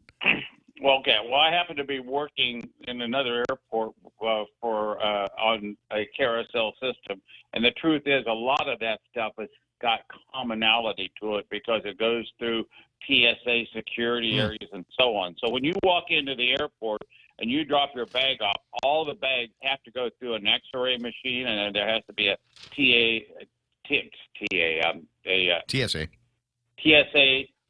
inspector has to look at that. They pull baggage that needs to be inspected and so on. So everything has those common points they have to go through. Now, let's talk about this. You get to the airport an hour and a half before your flight. You drop your bags off. The bagging system isn't working. You get to San Francisco and you don't have a bag. Well, it'll come in a day or two because the bagging system isn't working. You'd probably, as both the airline and the passenger, consider the lack of that system working an emergency. So I'm willing. And by the way, repairing of that X-ray machine could be a service contract, because that is a piece of equipment that's standing there. But the entire operation and conveyor belts and 480-volt or 240-volt motors, et cetera, that goes back into where you need a contractor. And I think that they're trying to dance around this a little bit when they could have just simpler put it out for somebody who was licensed to do the repair work. Okay, so here's the question. Again, so we picked these guys under so-called emergency procurement over at the Guam International Airport. I can see your point, and I appreciate the objectivity. It just feels like BS. Sounds like BS to me. Well, it's poor planning. Well, okay, so we've got that. So in this time here, has that work been done? The procurement was supposed to have been, set out in September of last year, and I think it was October of last year that the first one of the complaints came through. Has that work been done? Does that emergency persist at the Guam International Airport? Well, I'm going to assume that they have kept that contractor on and doing the work, and I would say that a call should be brought to the contractor license board to send out somebody to do a cease and desist and to do what is, it's not, they may terminate it, they must stop the work if it's unlicensed. That's in the law. I could send you all these different laws as part of the study packet to be a contractor. And if they aren't going to do that for whatever reason, pressure from somebody, I think it should go to the court, and the court should compel the ceasing of the work by an unlicensed contractor if they're doing work that is that. Now, if it turns out that this is bagging system, X-ray machines and so on, then a service contract would be appropriate. But one of the things that we don't know at the moment, and I don't think it's clear from the lawsuit, is what is the actual work being required. Does it involve dealing with gears, conveyor belts, motors, and so on, and PLC, programmable logic controllers and motor control centers, or is this just maintaining and greasing the system and doing a service? There could be a line there, but my guess is this goes way beyond the line, and that if that's the case, it needs to be stopped until there's a licensed contract. I don't disagree. Appreciate that, Bob. Listen, I got your Pari on the line, so I'm going to let you go. Give him my best. Well, you just did. He can hear you. Okay, I'll see you soon. 8:23 in the morning. Interesting conversation. Always nice to have a guy that's got a lot of his initials after his name to sort of lay all of that out for me. 8:23 in the morning. Former Governor Carl T.C. Gutierrez online. Good morning, Gov. Good morning, and Bob Kelly, my probably is a go-to guy for me to get answers. Absolutely, absolutely. Well, I mean, he's the guy that you talk about regulatory work and all of the numbers that you're supposed to have off the top of your head, or at least have an app that can do it for you. Bob's the guy to go for all of that. Now, if you just want to know how to run a government right, you talk to Carl Gutierrez. That's the way we get things done here. And we've got the first of the Fandania Fridays is coming up this coming Friday night. And don't worry about saving a parking space for me. I talked with the guy yesterday, and he said you guys are going to leave the parking lot as unmolested as possible, so everybody will have a chance to enjoy food trucks and park the car instead of walking over from PIC or something, right? Yeah, well, initially we were going to use the parking lot because that's what pretty much we have control of. But my probably Rocky Alcantara from DPR said let's do it a little bit better and put it out there in front of the pavilion. The trucks, on that exit to Hilton. Yeah. All that road down there, put the trucks there and sort of go out towards the parking lot, but leave the parking lot open for people. And, of course, you've got a spot here at DDB. Of course I will. You'll definitely see me there. I was just wondering if it's okay if I bring my own cooler this time. Oh, yeah, of course. Okay. So we won't have any patrol boys. No, they'll be there watching to make sure nobody molests you. See, the list is long and distinguished, as they say. 8:24 in the morning, former Governor Carl C.C. Gutierrez on the line. Fandania Friday is going to be a good time, I think, for a lot of people, and get the food trucks down there. Lots of activities for the kids, and I'm looking forward to watching this grow and maybe seeing some of the other businesses down in Tumon that are not necessarily right next to the Joseph Flores Memorial Park to have them take a look around and say, hey, maybe we ought to be there next time and find ways to get some of their kitchens down into that spot. Yes, so the very idea, of course, Nico gave you kudos for bringing this up and pushing it with us. But this is really something that can give some kind of hope to other vendors to open up their restaurants or even the option of tours. And we've got to be able to also show them that we're willing to put our money here on this idea to have something going on in Tuwan, because they're not here. Nobody's here. I see Koreans, coming up to my ranch place, looking around for anything to do. And so I figured Friday night, and then it made morph into even more nights at EPAL. And now we're working closely with Rocky Alcantara, and hopefully that now that GSA again has run across a problem with the AG and approval of that contract, that we might get back our MOA that we put together, 4 months ago. And take over the bathrooms here so we can fix it up. Ooh. All right, save that for another topic another time here. I've got a Lupang Guam on the YouTube site, and he's got some concerns here that there don't seem to be a lot of opportunities, outside of Fandania Friday where people can come down with food trucks. He'd like to see food trucks down in Tumon all the time, roving vendors, people out there selling barbecue and cold drinks and coconut milk and coconut water and that kind of thing, just kind of on a roving kind of I forget the name of the business license that you can get for something like that. But are there opportunities down the road in what we're going to refer to as kind of a new Tumon? You mean not those that are in place kind of businesses, but are roving like a truck? Yeah, like it's just kind of vendors that might be walking up and down selling ice cream. So you don't have a brick and mortar place, but you got people that might want to find customers down there when they do come. Yeah, I haven't looked at if there's any prohibition in the Tumon San Vittorius area. I know that there's none out there in the different parts of the island, but let me look at that and see whether there really is some kind of prohibition, because that's a good idea to just.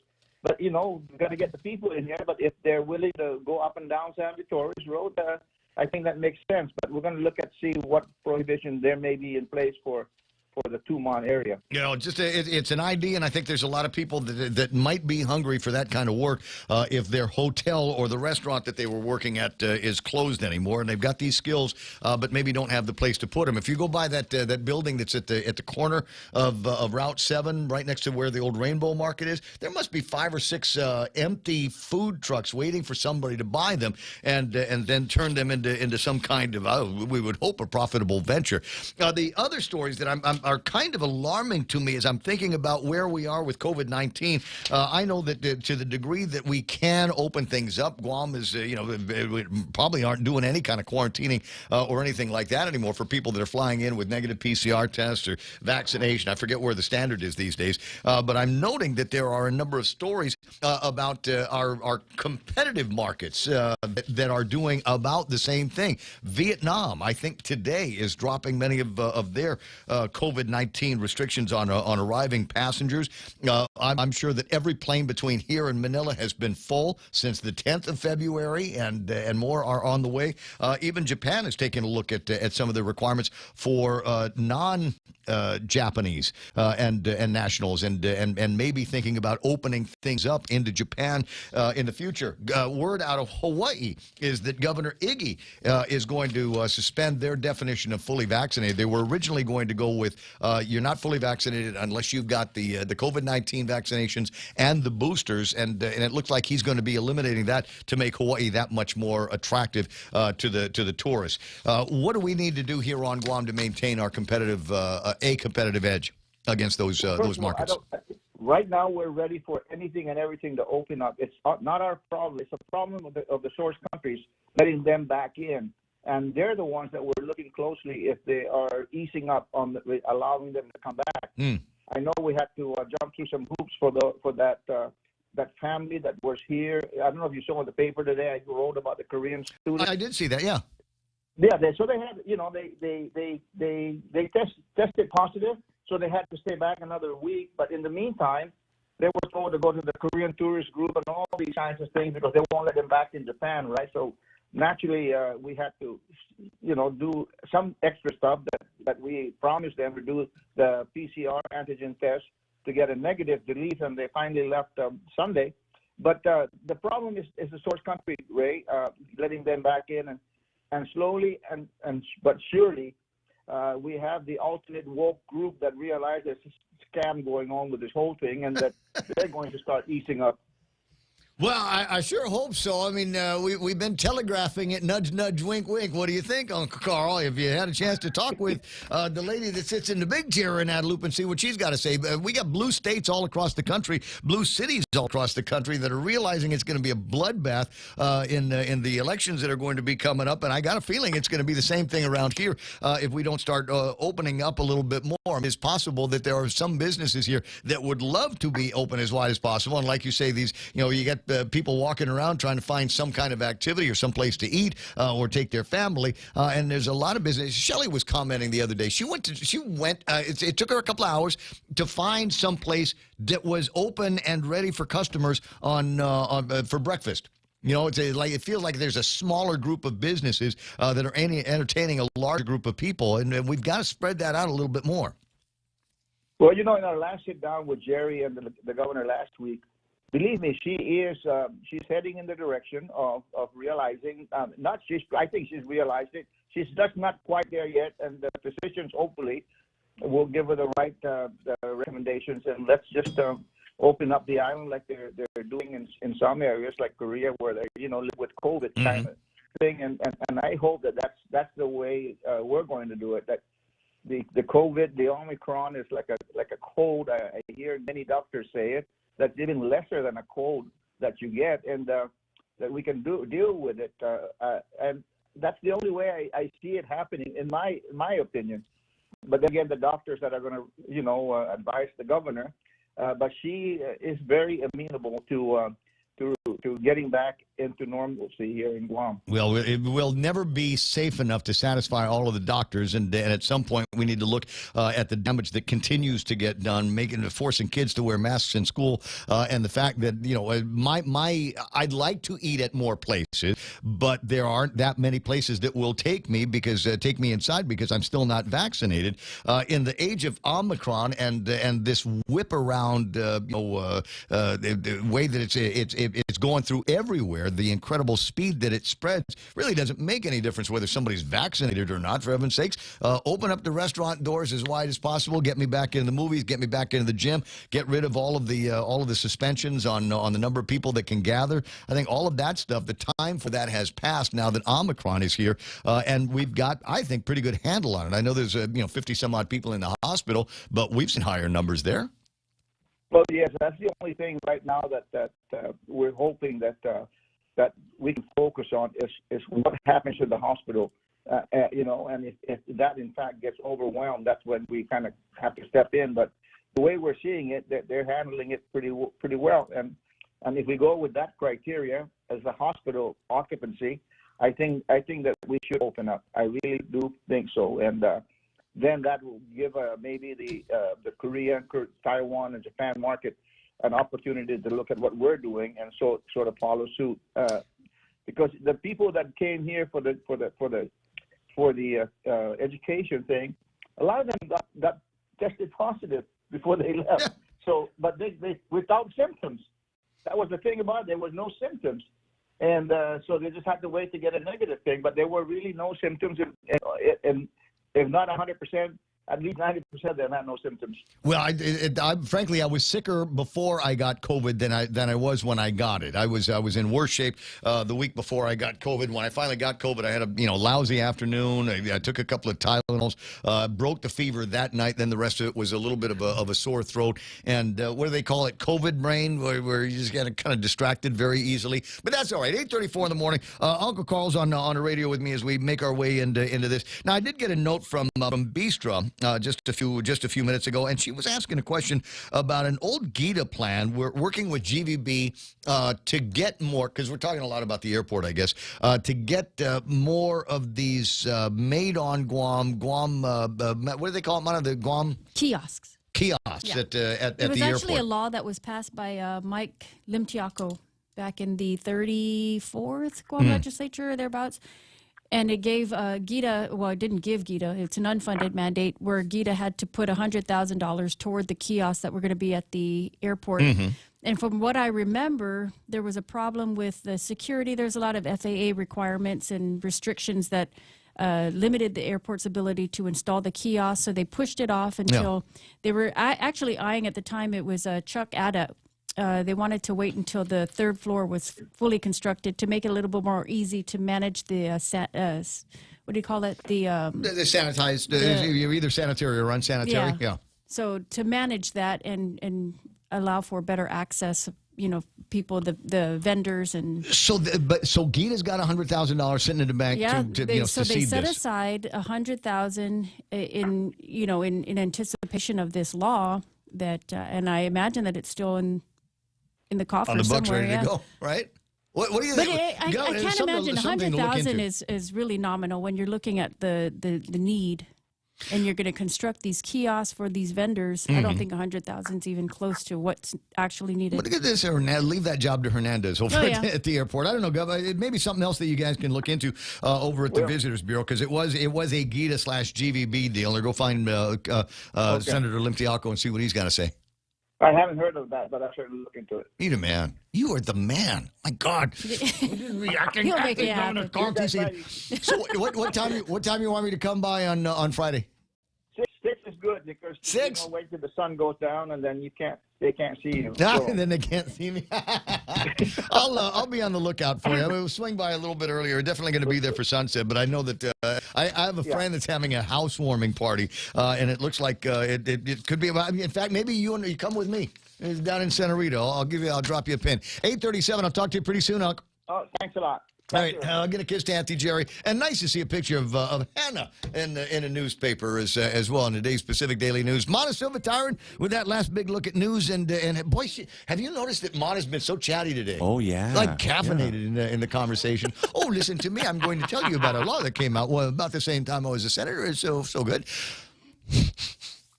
Anyway, Mana's got that last look at news and headlines. It's coming up next in the Ray Gibson Show.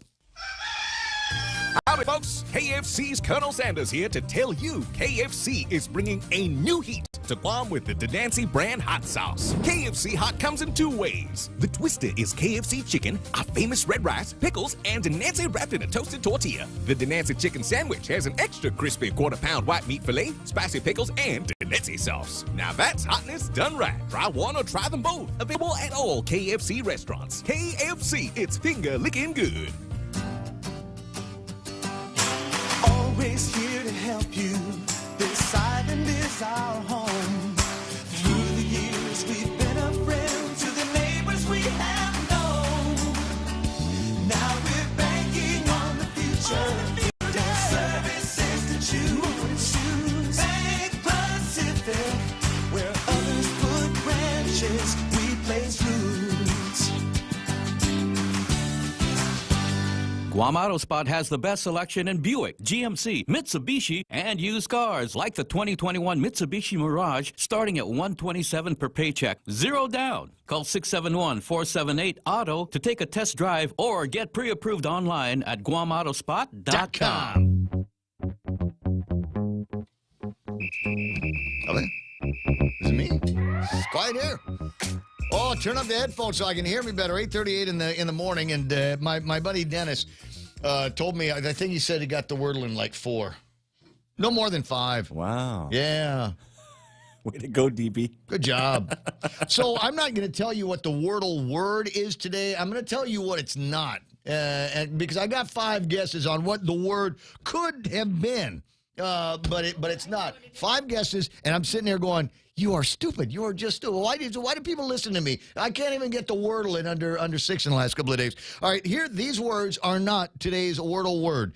Group, brook, frown, droll. I didn't even know droll was a word, but apparently it is. It accepted it. And cross. Those words are not the Wordle today. They all have the same thing in common. The second and third word are second and third letters are R and O. And do you know how many 5-letter words there are with the letters R and O in the second place? Man, can I give it away? No, saw the word. What? But I know you saw the word. No, because there's people that are waiting until that first. Can I give a hint? It's the first big bathroom break, and that might be the break. That might be the hint right there. When you leave the bathroom, you leave a.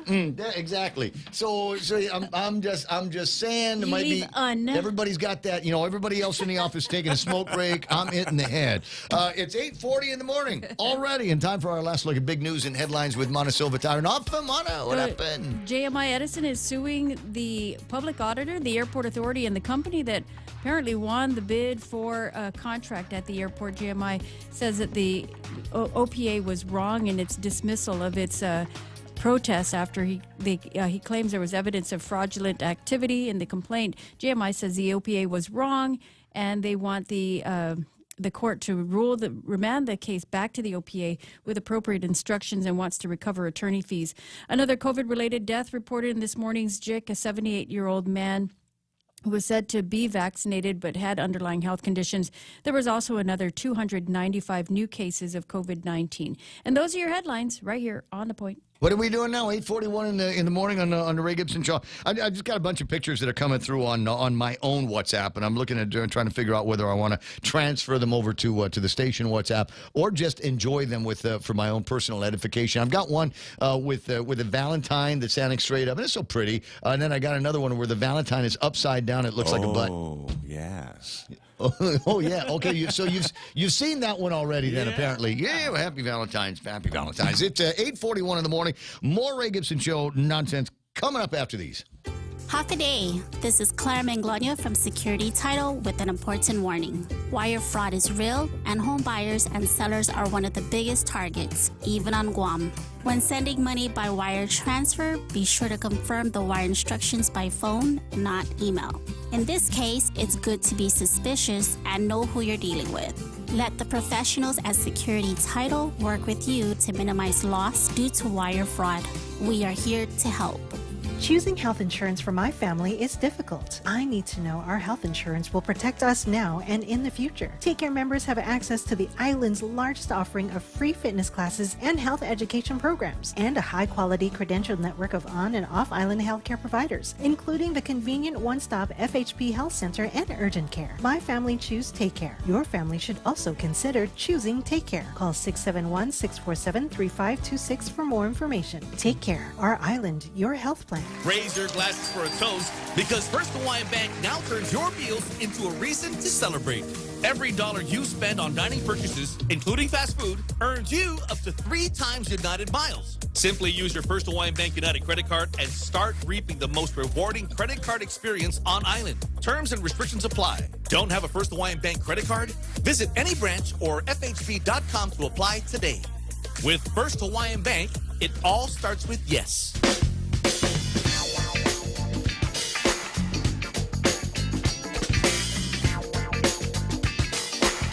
Online, my peeps. Jerome McDonald, Cameron Mendiola, Greg Basnight, Bertha Mazza Cruz.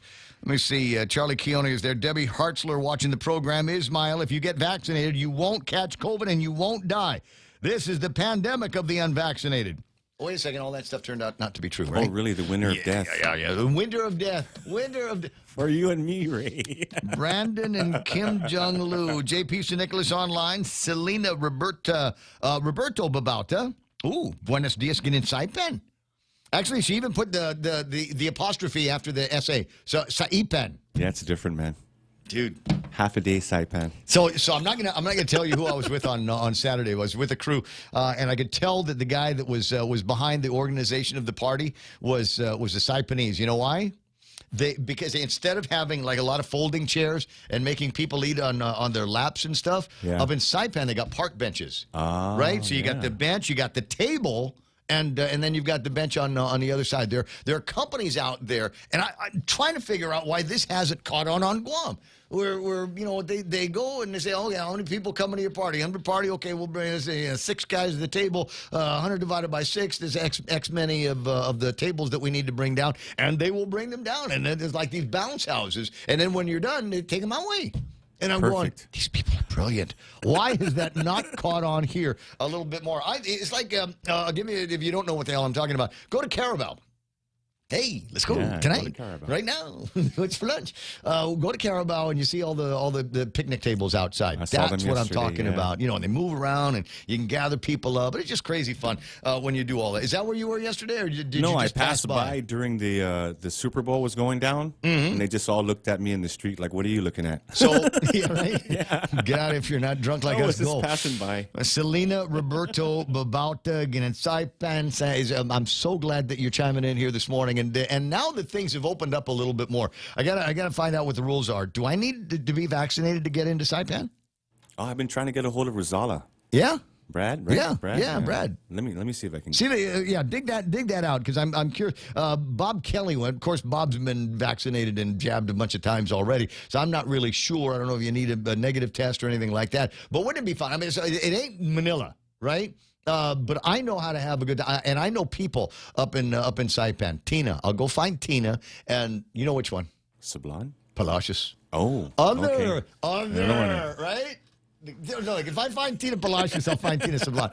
But and that's the one phone call that you have to make, and then whatever fun I want to have, wherever I want to eat, that's where I'm going to go. And yes, she will take me by the Ice Keki store. Ice Candy. Dean Tenorio, Maggie Woods online, Joe Jose Tetpahagu. I haven't seen this one. Hashtag arrest this governor. That's interesting. Dave Duenas is online. Francis Duffy is there. D.C. just announced dropping of the mask and proof of vax mandates due to anticipated truckers' convoy in March. Meanwhile, on Guam, tyrant Governor Lunacy Leon Guerrero is going to continue, as usual, with the fear porn so she can suck up all of the Fed money.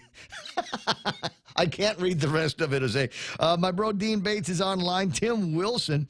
What's that, Colin? I used to lose 3 hours a day, 5 hours on Fridays traveling to work in San Francisco. Bay Area traffic is awful. Alfred Wayne Cup. I feel sorry. I was just talking about that story about how much time people lose because of traffic in their different cities. Like I said, 80 hours a year.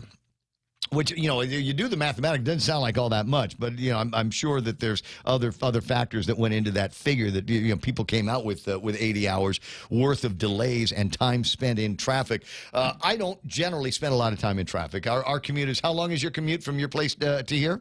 6 minutes. Yeah, right? What maybe. intersections? What's that for? Whatever. Yeah, my best time was 6. I get out of the village, and about 6 or 7 minutes later, I'm pulling into my spot here. The only thing that takes any time at all is getting out of the car and go grab the newspaper in the morning over at the Shell. But otherwise, I just pop right into the radio station from here to there.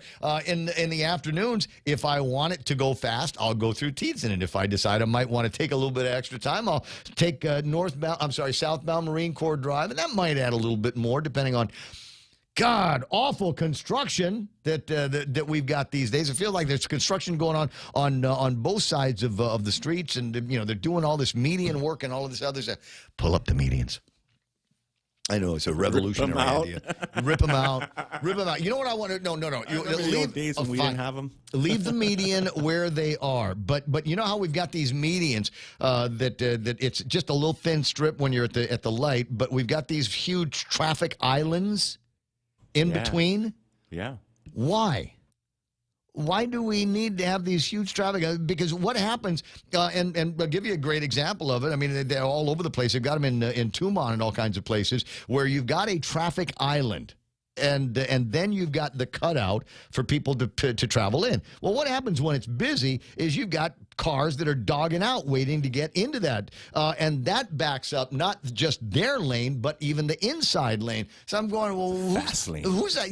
I'm sure that there was somebody going, well, you know what? We'll put some shrubs there, and it'll be nice. Maybe some flowering plants. I don't know. Maybe some fruit-bearing plants. Lilies. We'll do all of that stuff, and they did. They never did. It just here's dirt and grass growing on it. In the meantime, it backs up traffic like you wouldn't believe. We need fewer of those and more. Just let me turn. Here's the line. Let me turn. Now, once upon a time, I think they tried that over by the Guam International Airport. If you make that turn. Coming in from the mobile station, you pass by the 76 Circle K. You pass by that one, and just before you get to the old bank, there's a piece of asphalt, and it used to be straight. Used to be. Yeah. And it's all snaggletooth now. It's just, it's jagged, and some of it sticks in the oncoming lane. And you just go, they're obvious. You go, I'm sure you can pick them up. I'm sure 2 strong boys could pick them up and put them in the back of a truck, and then maybe somebody down the line might come and repair it, but otherwise it doesn't seem to be doing what it's supposed to have been doing, why they put it there. So let's go find 2 strong boys from DPW and either straighten them out and nail them down, or pick them up and make it less of a hazard for drivers out there. 10 away from the top of the hour. Sorry. Again.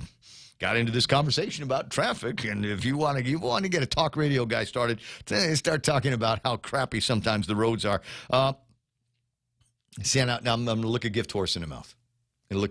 So I appreciate the new ribbon of blacktop that we're seeing on Marine Corps Drive. Was it too much trouble to find a way to make sure that it was all level at the same time? You got these little tiny holes. They're like pinpricks in the asphalt. I mean, it's just the size of what like a 7 or 8 inch kind of public works thing, right? That is there a way? Can we put a sandwich of asphalt in between that, just so it's the same thing, the line and on the road? Okay, finished. Alfred Wayne Cabo is there. Gus, Anthony, Zisangus. I remember my membership club at the Guam Athletic Club at the Cliff Hotel, the racquetball courts.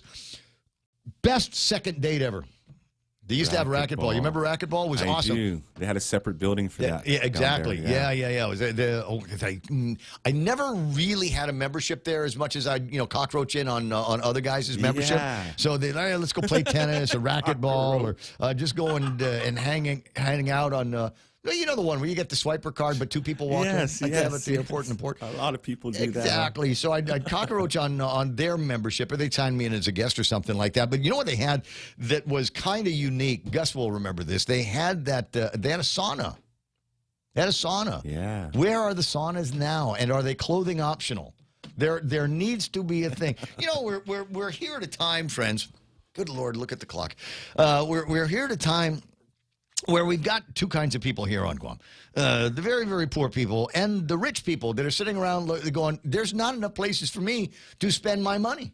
Me and 20 friends will go in and take up all the seats in the restaurants and booze it up. You can wait outside. You wait when we're done. I'll let you know, and then you can come in. And they're going, we need to spend more money on stuff, right? Like, have you seen people buying trucks? There are a lot of people buying way too much truck. You got hey, extra cab, 4x4. Hey, do you even, bro? Have you ever put that in? Have you ever put that in 4 low? Just tell me yes or no. Did it ever go into 4 low? No, it didn't, but it came with a nice package. I got the bubble to the rims and a light package. I mean, it's a light bar on the top. You know what I was looking at yesterday? Just because it's us two. I was looking at one of those key cars. I was looking. Yeah? You know what? I was looking at one that looked like the old Suzuki Jeeps that we used to have back in the day. The little like a 3-speed transmission. Small ones. You remember those? First, second gear, third gear, and then reverse. Driving on the right side. Would that weird you out? Man? No. When I was a little kid, no, I'm sorry, I was dating. When the Japanese were... No, but I'm trying to remember. She had one of those cars, but it was left-hand drive. It was normal. Right. Okay. Yeah. And so I was, I always appreciated being able to drive in that car, and the fact that the only thing I really had to worry about was I was always scared it would go over in a hard breeze.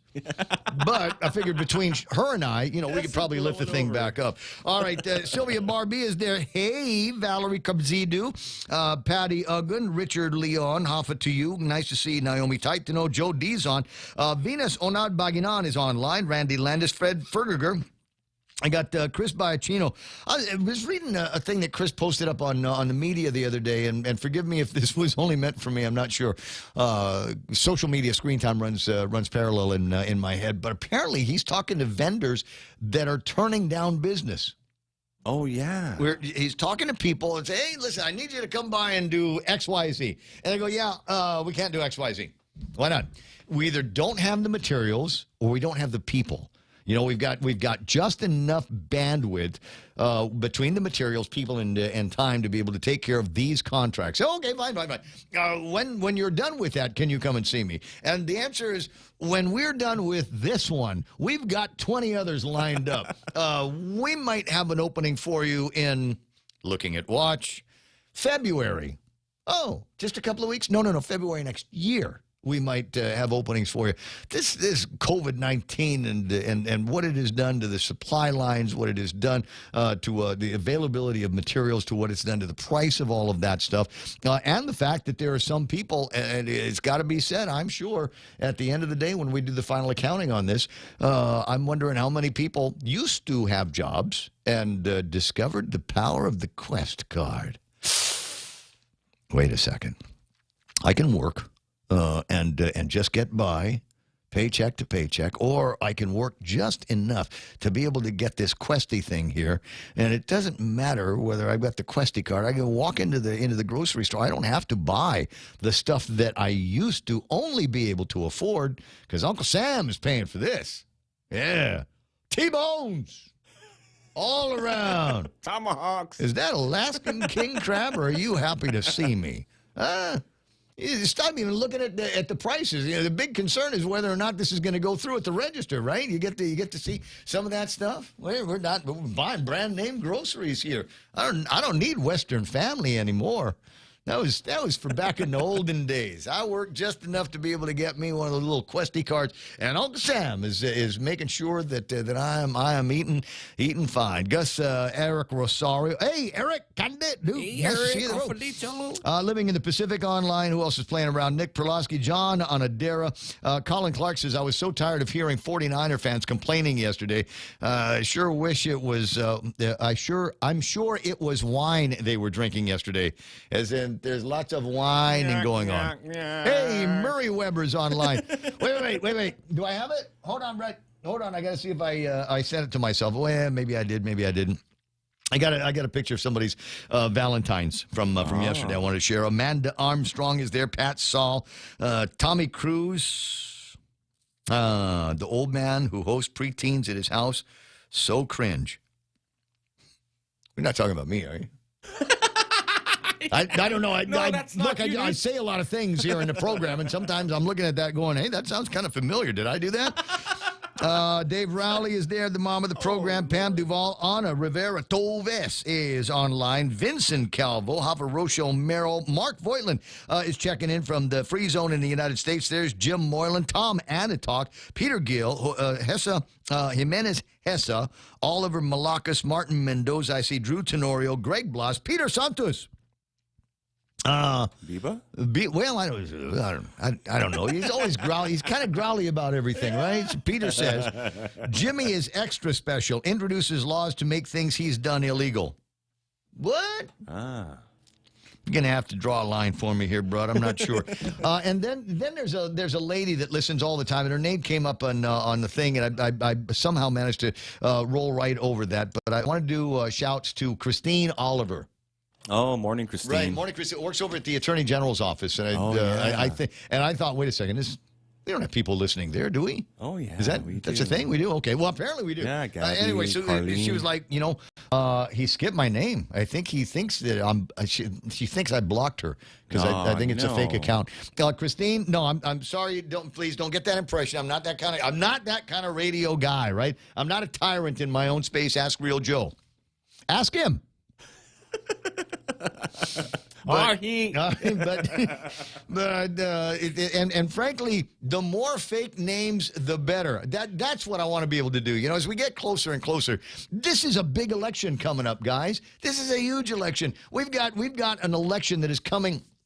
That may or may not be post-pandemic. I think for a lot of people, myself included, the exception of the occasional mask mandate, whatever hassle I got to do when I go inside someplace, and or the idea that my eating options are Touré, Mosa, Stacks, and those kind of if it doesn't have outdoor, I ain't going. I'm sorry, I just. I don't, I'm not a to-go kind of guy all that much. But at any rate, so until we get rid of that, then the pandemic really won't be over. But it's happening all over the place. As the man said, you just take a look at what's going on in, where's that? In Washington, D.C. As more freedom truckers head off in that direction, they're going, better do something about these mandates and head them off at the pass. And we'll see if maybe something like that could happen around here. Rally up the truckers. It's seconds away from 9 o'clock in the morning. KUSG Agania 93.3. We are The Point. Here's Fox News.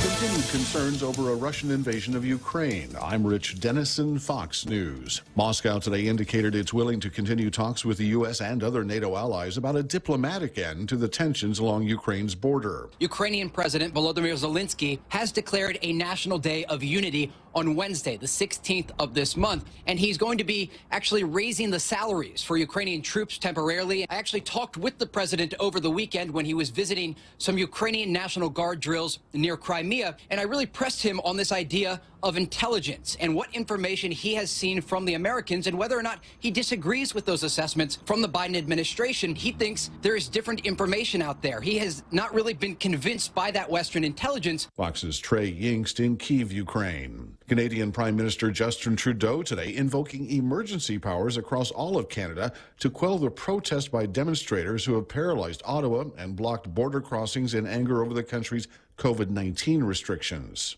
As daily cases of the Omicron COVID variant continue to decline in the U.S., bipartisan consensus is growing among the nation's governors to lift mask mandates. Colorado Democrat Jared Polis says individuals should take voluntary precautions based on their own risk and comfort levels. And the truth is, if you're at risk, and I use my parents as an example, they're 77 and my mom has some respiratory conditions, yes, they do wear medical grade masks when they're out around others, but that should be an individual decision based on the science and the data. The CDC continues to recommend masking in indoor public settings where transmission is substantial or high, which still includes most of the country. Fox's Jonathan Seri. The Carteret County Sheriff's Office says a body's been found in a field of debris off the coast of North Carolina near where a plane disappeared yesterday.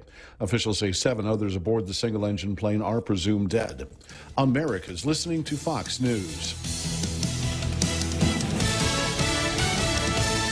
$15 buy not get you that far, but Chili's is bucking the trend with $15 meal deals. At Chili's, $15 gives you not one, not two, but 3-course meal deals complete with a drink, a starter, and an entree. Mix and match 3-course meals 15 ways to Sunday with soup, salad, or chips and salsa to start, and ranchero chicken tacos, honey chipotle crispers with rice, bacon ranch quesadillas, or personal fajitas for the main course. Build your own $15 meal deal at Chili's. More life and great value happen here. Do you or a loved one have loss of use of a hand or hands from an injury, stroke, birth defect, or pain? Then reach out to a specialist in upper extremity and hand surgery care by contacting Dr. Jerome Landstrom, board-certified reconstructive hand surgeon and microsurgeon. 671-646-HAND or visit his website at www.pacifichandsurgery.com.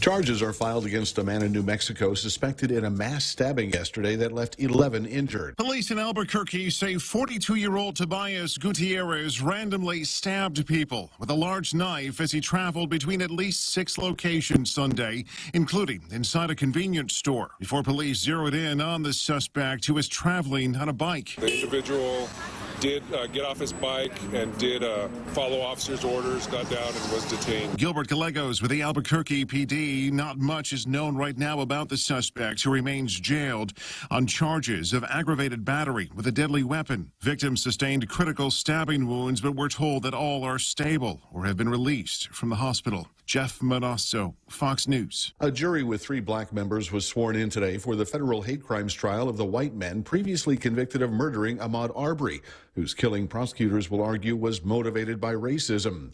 The judge says she expects the hate crimes trial to last between 7 and 12 days. A probe into a Russian skater who allegedly took performance-enhancing drugs prior to the Winter Games wraps up. Russian figure skater Kamila Valieva has been cleared to carry on competing at the Winter Olympics, even after it emerged the 15-year-old had failed a drugs test in December. The Court of Arbitration for Sport has ruled there are exceptional circumstances. Its Director General, Mathieu Reeb. The athlete is under 16 and is a protected person under the World Anti-Doping Code. It means Valieva can compete in the singles figure skating beginning tomorrow, but her doping case is still under investigation. Medal ceremonies are on hold. In London, Simon Owen, Fox News. Ivan Reitman, the filmmaker and producer behind films from Animal House to Ghostbusters, has died. He was 75. His family says Reitman died peacefully in his sleep Saturday night at his home in Montecito, California.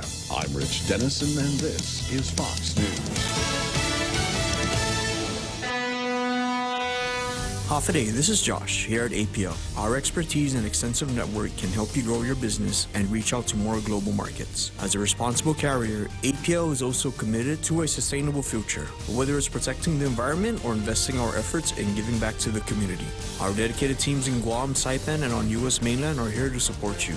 Call 588-4651 or visit www.apo.com.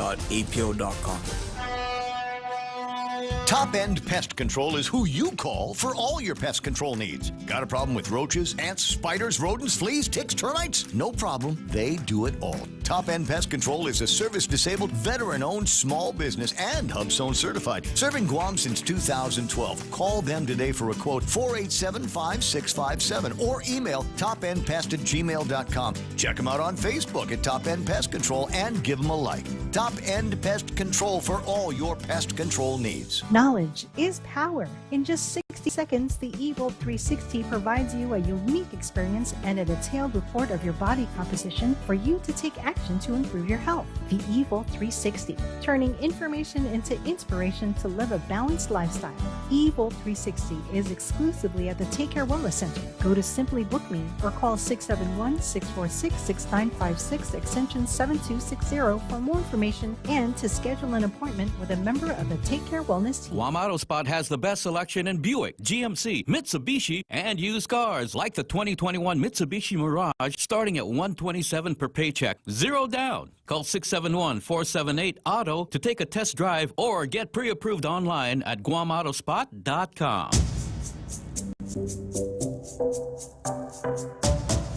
Any speaker, anytime. The Ray Gibson Show. Call now, 888-TALK. That's 888-8255.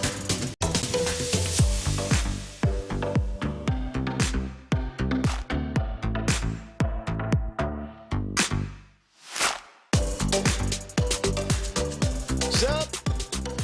Everybody good? Everybody get a rest? Did you go outside, have your smoke break, whiskey break, whatever? Now you're back in. That's good. We got Fox News Live playing there at the top of the hour.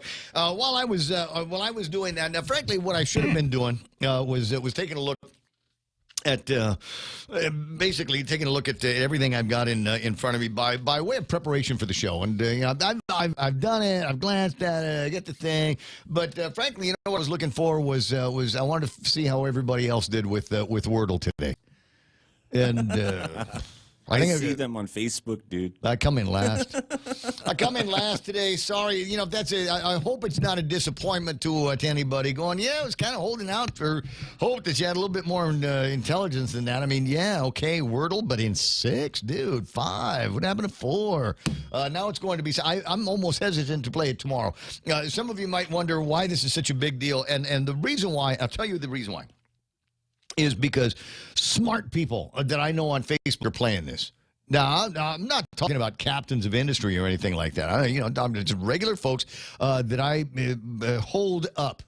I put them on the Ray Gibson pedestal because I believe that they are smarter than the average bear, and they prove it to me on a regular basis. And I want to be able to compete Wordle-wise along with these guys. But I haven't seen anybody yet that's hit it in 6 just yet. I got it in 6, but the majority of the people that I follow that are likewise Wordle players are getting it in better numbers than that. Now, I do know some people that are really good at word games. I mean, really, really good. You know, the ones where you got to do that word search thing or I don't know, words with friends, that kind of thing. They're really, really good at it. And I've introduced them to the world of Wordle, but they didn't take.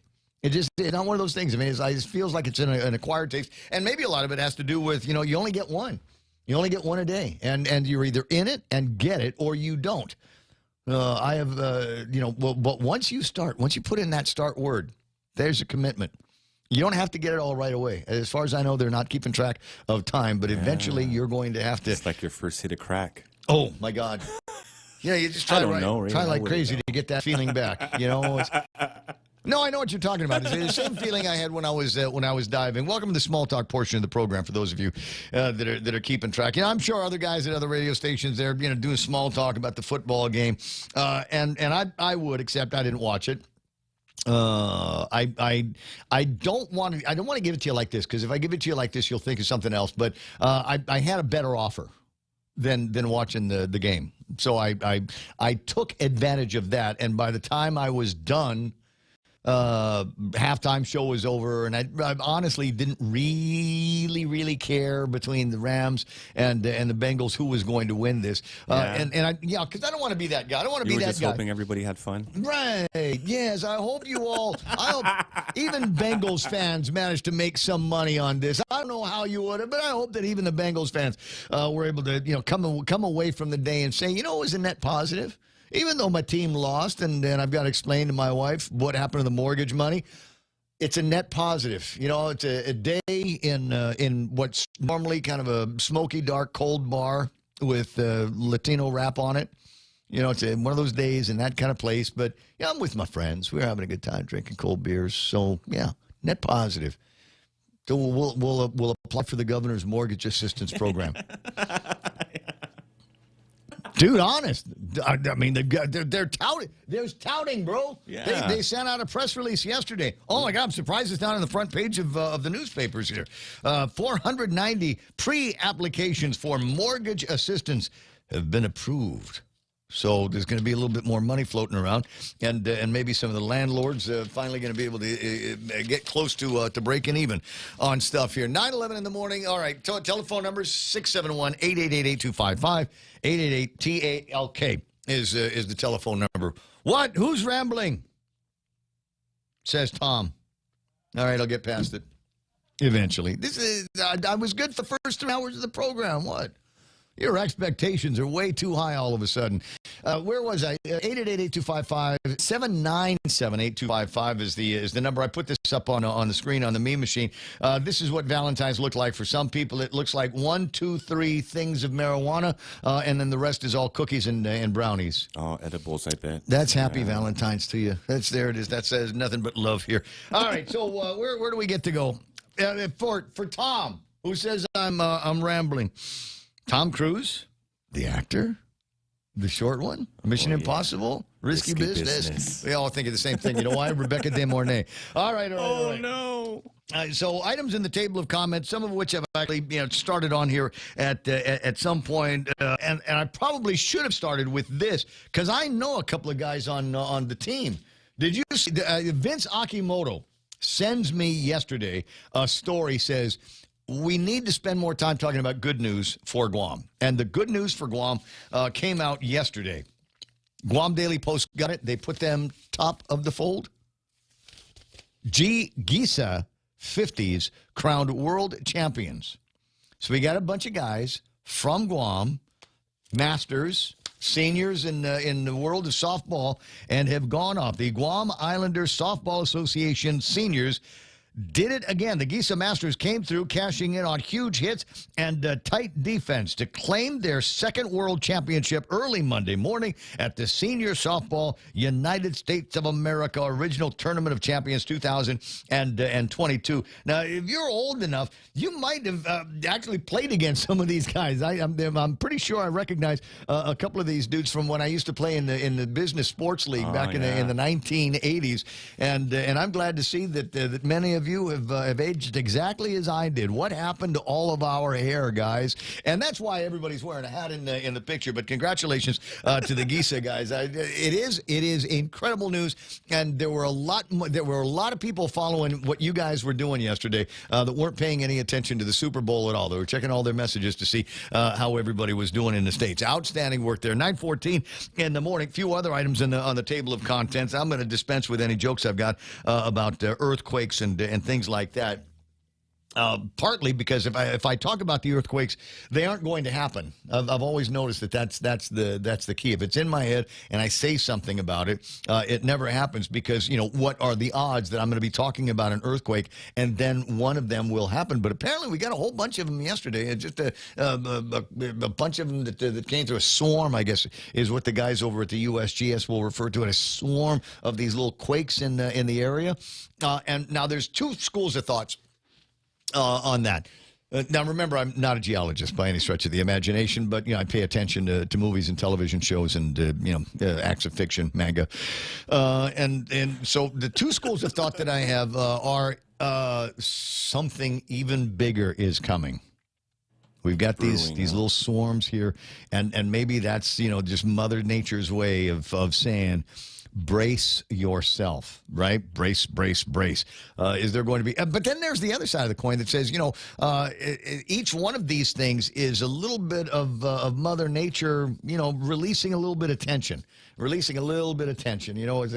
we get triggered into anything else, we'll slide it up a little bit, release the tension, slide it up a little bit, release the tension. And that way, when the big one comes, in comparison, it won't be as bad as, I don't know, Futenma or something like that, where we got stuff actually falling into the power plant, falling into the sea. 9:15 in the morning.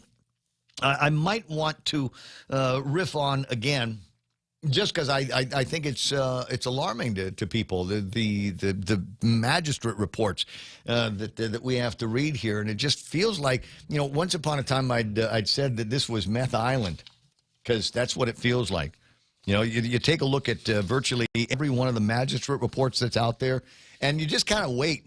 Okay, pretty soon there's going to be something in there about a crystallized substance, presumptive positive for crystal methamphetamine. Virtually every story has some of this stuff. March 31st, 2019. Wow. Fresh school, right? Police officer R. Lujan interviews Francisco Sanchez, who said he gave his 1991 Nissan truck to his nephew, Francis San Nicolas Jr. In January 2019, he gave him the car to repair it, but the defendant never returned his truck despite his making several attempts to retrieve it from the defendant. And then fast forward. Now, this is, remember what I said. This is 2019 in January. Fast forward to 2022 February at 5:39 in the morning.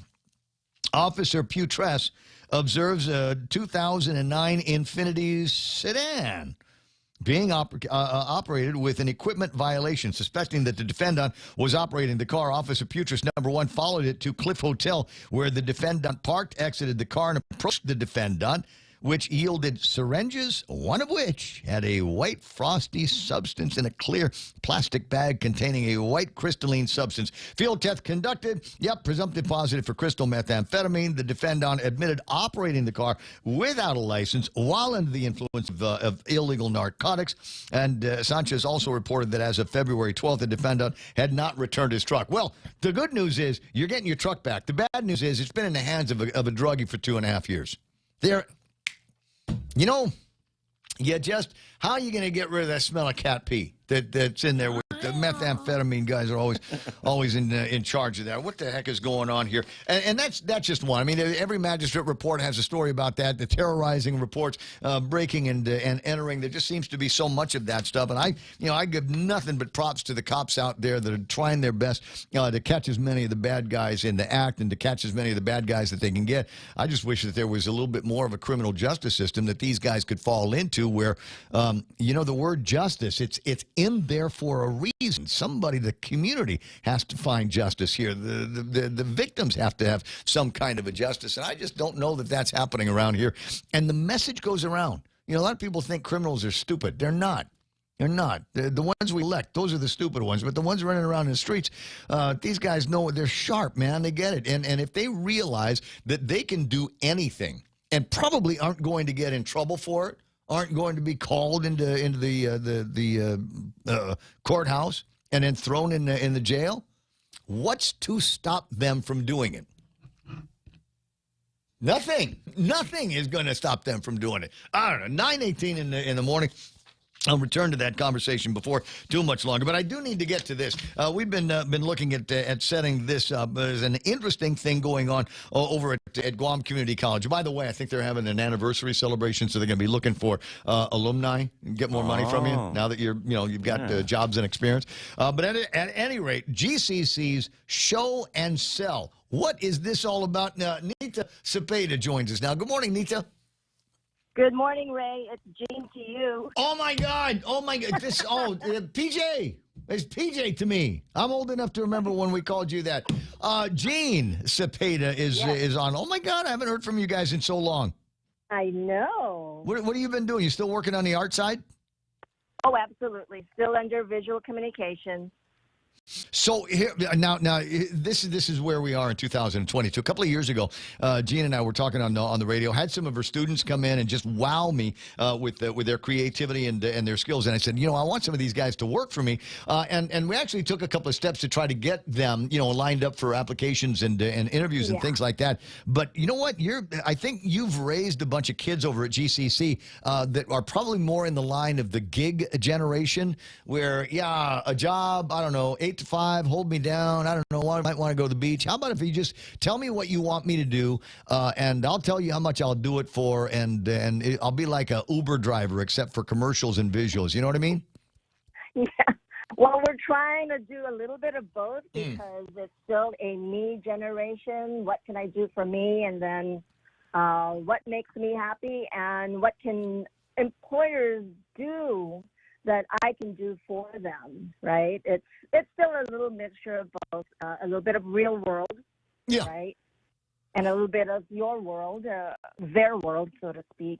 But, well, I've come to the conclusion, it's not time for me. Maybe we're not quite post-pandemic around here yet, but it is possible that when I'm just talking from my perspective as a radio guy, media guy, it is possible that, instead of giving guys, full-time 40-hour, week, 40-hour week jobs, real world, come in at 8 to 5 responsibilities, that kind of thing, and, whatever the benefits are going to end up being, I might just say, look, You're a gig worker. I need you to do some work on the website, change out some backgrounds, do some work with the color, update pictures and things like that. I'll do that for, I don't know, $50 a week. What do you say?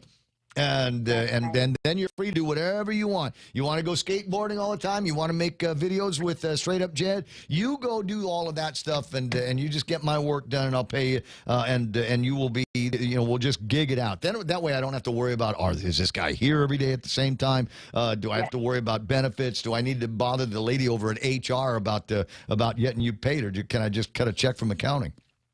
That's true. That's true. I think that's what it's veering into. And that was the whole point of this show and stuff. There are so many students that have side businesses. They have a side hustle. Yeah. And it's not even related to their major half the time.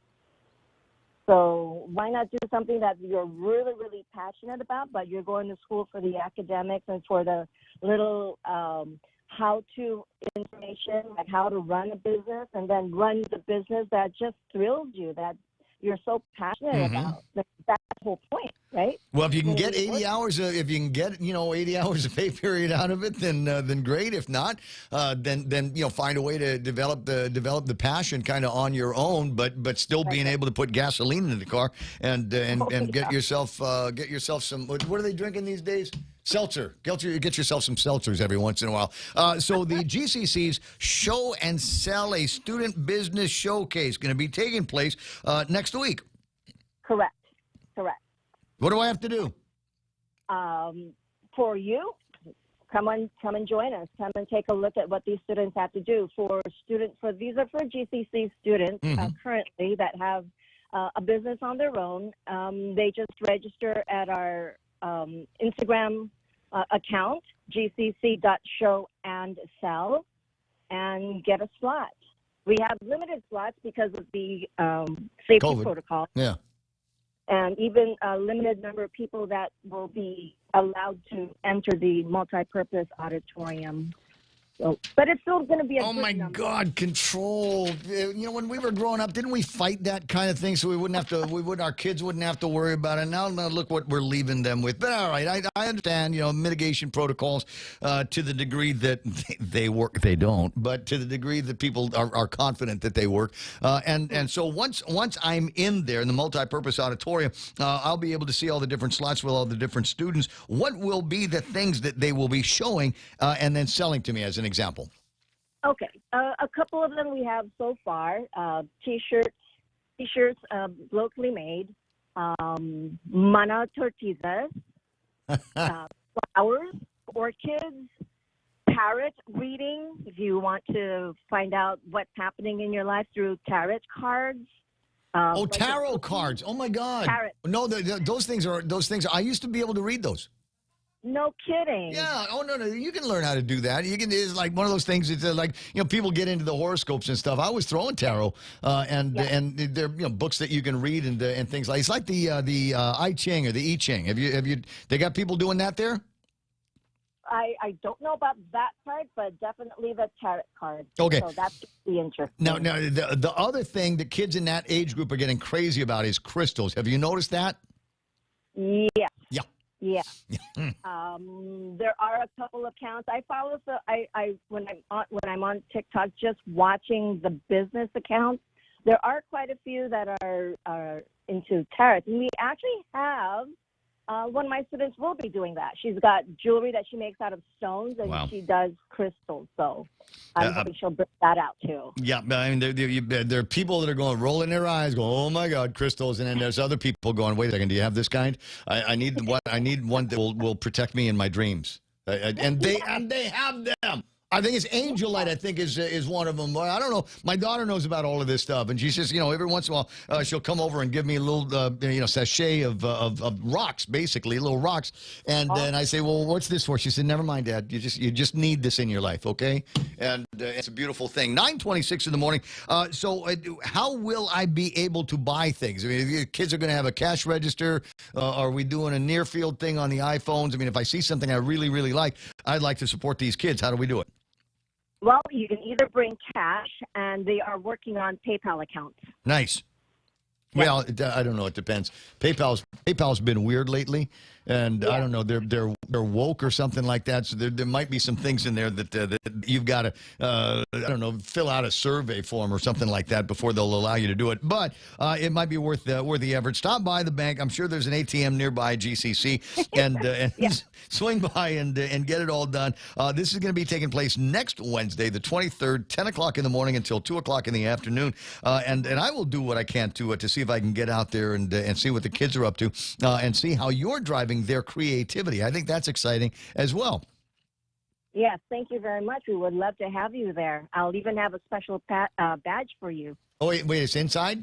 I don't know. Sometimes they don't let me inside. I'm an unvaccinated heathen, so check with your mitigation people before it happens. Hey, Gene, how do people get more information? I know there's a QR code, but I can't show it up on the radio, Right. so where do you want them to go? They can go to our Instagram account, gcc.showandsell, and they can get in there, and our information is all there. Okay, now a little bit of an older audience that you're talking to here. Do you have a World Wide Web address, or is there something on the gcc.edu page? Oh, they can call me. Yeah, they can either call me 482-9779. That would be easy. All right, I've got the number, and I'd be happy to share it with you if you're listening and going, yeah, I can't write it down right now or something like that. 927. Hey, listen, I got to let you go. I'll talk to you pretty soon. Hugging a kiss to Joe. Yep. Thank you. All right, you have a fantastic rest of the day. 888-8255-888-TALK is the telephone number. Yeah, threw me off as well. I don't know where I don't know where the Nita came from. I've known her as Jean like all of my adult life, and when we were in high school, I want to say she's a year. Never mind. We're around in the same kind of geography of high school years, and my nickname for her was PJ from back in the day. 9:28 in the morning. 888-255-888-TALK. No, I'm serious about that thing though, right? It just seems to me that there are so many more people after COVID-19 and a couple of years of not necessarily working kind of in that same groove that we were back in 2019 and 2020. I mean, if you think about it now, there's still some workshops in the world where they're just now calling employees back to the office. They've been, on online and distance meetings and Zooms and things like that for all of this time. And it's freaking me out because, I'm sitting there. I come to work every day with Joe and Mana, and I got other people that, lurk in the building. But there's a couple of positions that I miss having filled here at the station. Maybe if you're a boss of a shop somewhere, you're thinking along the same lines. Yeah, I wish I could fill position XYZ. There are so few people here that are doing it, and they may have other priorities in their life, i.e., I want to learn to play the ukulele, or I want to go hang out at the beach with my friends, or I'm going to do lights for the next Straight Up Jed music video. Straight Up Jed is the morning guy on Star 101, by the way, and he's I almost want to refer to him as a performing artist. So he's got a posse, he's got a crew. Right? And these guys might not want to work for me from 8 to 5 doing creative work that I need done. On the other hand, we also don't need about 90% of the infrastructure. I'll give it, now you think about this radio station angle, right? We've got a room, and the room was designed to be soundproof. I have state-of-the-art audio and microphones and computers in there for which we can make some incredible pieces of commercial art. Virtually everything I have in that room, every teenager on Guam has. Right? Okay, they might not have the Heil mic or the Electro Voice mic or those kinds of things, but they've got something similar. And frankly, if you get a cheap mic and you use the software to make it sound like an expensive mic, that's how it works in 2022. So why do they need to come here? Your home studios and work, right? Yeah. So I'll just, what do you need me to do? You need me to mix this down? You need me to do some character voices? Fine, I'll do that at the house, and I'll send you an MP3. I'll send you a WAV file, and you just give me $20. And that might be more for guys in my business, and they're all over the place. Fiverr, Fiverr, I've gotten some sound work from those guys and a bunch of other little shops. And I think there's going to be a lot more of that kind of thing where you just kind of gig it out. Yeah, I want to update the website. Okay, no problem. Give me $100 and I'll do this. We'll run a scope of work thing. And if it looks good to me on Friday, then here's the check. Or here's cash. I'll take the cash. Don't tell Daphne. Don't tell Daphne. If I got to report this money, then I don't get the Quest card. Come on now. It's all connected, bro. It's all in this weird kind of, we're at the end of the pandemic now, and we're about to see what's changed. We're about to see what's changed in the hospitality industry before long. As Governor Gutierrez says, our source markets are going to get it. They're going to say, yeah, Omicron, go to Guam, frolic, have a good time. Try not to come back with anything. It's what they tell me about Manila, but anyway. So go and have a good time, and then come back. Don't worry about quarantine. Just go back to work or go back to whatever it was you're doing before that. Eventually, that's going to happen in Korea. Eventually, that's going to happen in Japan. Eventually, that's going to be happening all over our source markets here for tourism. A, I hope we're ready for it. B, what kind of hospitality are these folks going to be looking for? I mean, are they going to be going after the resort thing? Are they going to be going after a lot of shopping, unusual or novel dining experiences, rides and things like that? You say what you want to about Vista Del Mar, but dude, they were going to build a big Ferris wheel down there. Oh, yeah, slides and dude, stuff. I'd pay money. I'd pay money to do all of that kind of thing. Something to do. Forever, the surveys were, they said, what's the problem with Guam? Nothing to do on Guam once you get there, right? Eat, go to the beach, go shopping, maybe watch a dinner show over at Sandcastle or something like that, and then you're done. But, wow, let's do that resorty thing, that water park, water resort kind of thing. And I think some of the activists might have scared them off from doing that part of the project where they wanted to do it. They made some modifications, and now they've got all of the votes that they need to keep moving forward. But like I said, I think we don't know yet because we haven't seen them yet. But what is going to be happening with the nature of the travelers that we're going to be entertaining here on Guam? Will they come back at all? Will they come back in the same kind of numbers that they did? What's the spend going to be like, and how do we ensure that every wallet gets opened at every business on Guam? Ponder that. We'll take a break, come back with a few more stories and things that I personally have found interesting today after Super Bowl. Always here to help you. This island is our home. Through the years, we've been a friend to the neighbors we have known. Now we're banking on the future. There's services to choose. Bank Pacific, where others put branches, we place roots.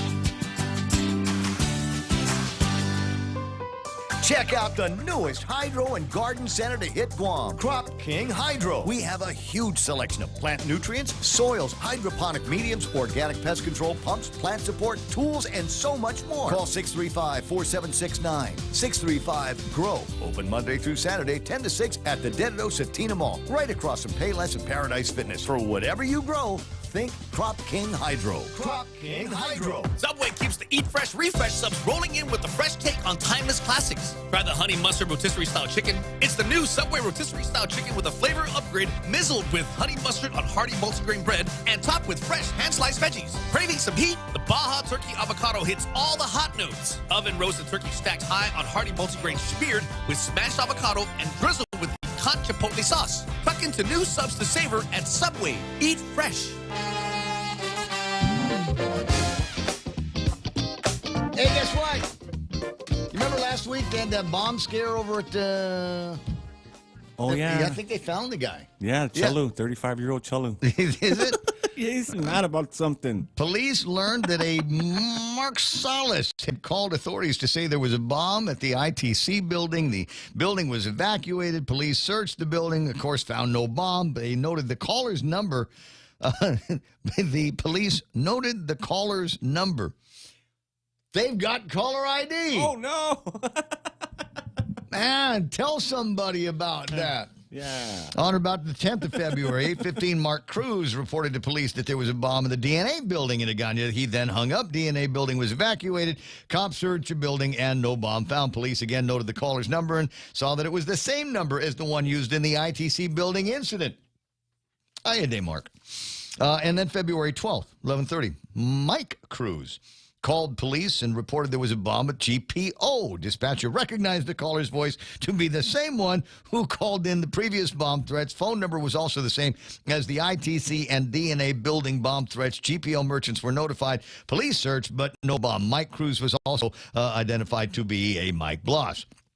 Or Mark Bloss. A police investigation led to Bloss, who was staying in Tamuning. They found his cell phone with him and discovered that his phone number was the same as the bomb threat caller's numbers on all 3 bomb threats. He admitted to police that he made all 3 friends. Are you ready now? He apologized. Oh. That's all. You know what? To everyone? Just say, I'm sorry, and you won't get in trouble. Just, I'm having a bad day. I don't know. Yes, you need to go to everybody at the ITC building and apologize. You got to go see everybody at GPO and apologize. You got to talk to everybody in the DNA building. Go from one floor all the way to the top and say, I'm sorry. Maasi, maasi, maasi. Based on, he said he was upset for having to quarantine. Oh, whose fault is that? Lou's. It's the governor's fault, man. This is why we have to end the mandates, end all of the rules and the restrictions. COVID's over on me. What do we got? People in the hospital. Good. That's where sick people belong. Everybody else, let them go to work. Let them eat wherever they want to. Go inside the gym.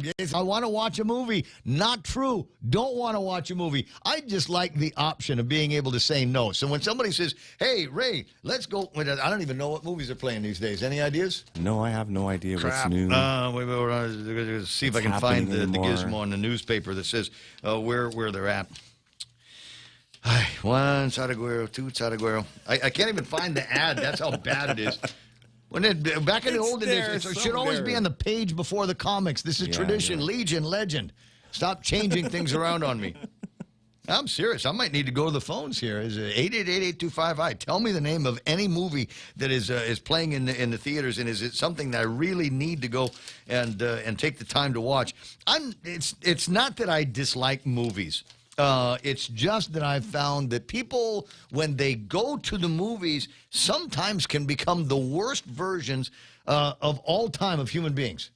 I might be talking about you if you're one of the people in the movie theaters that can't resist looking at your phone every 5 minutes while you're in the movie theater. DND, do not disturb. That counts for me, too. You turn on your phone, and because you want to check out your, whether you got a Tinder notice in the last 3 minutes. Make it real bright. Ray. Stud, yeah.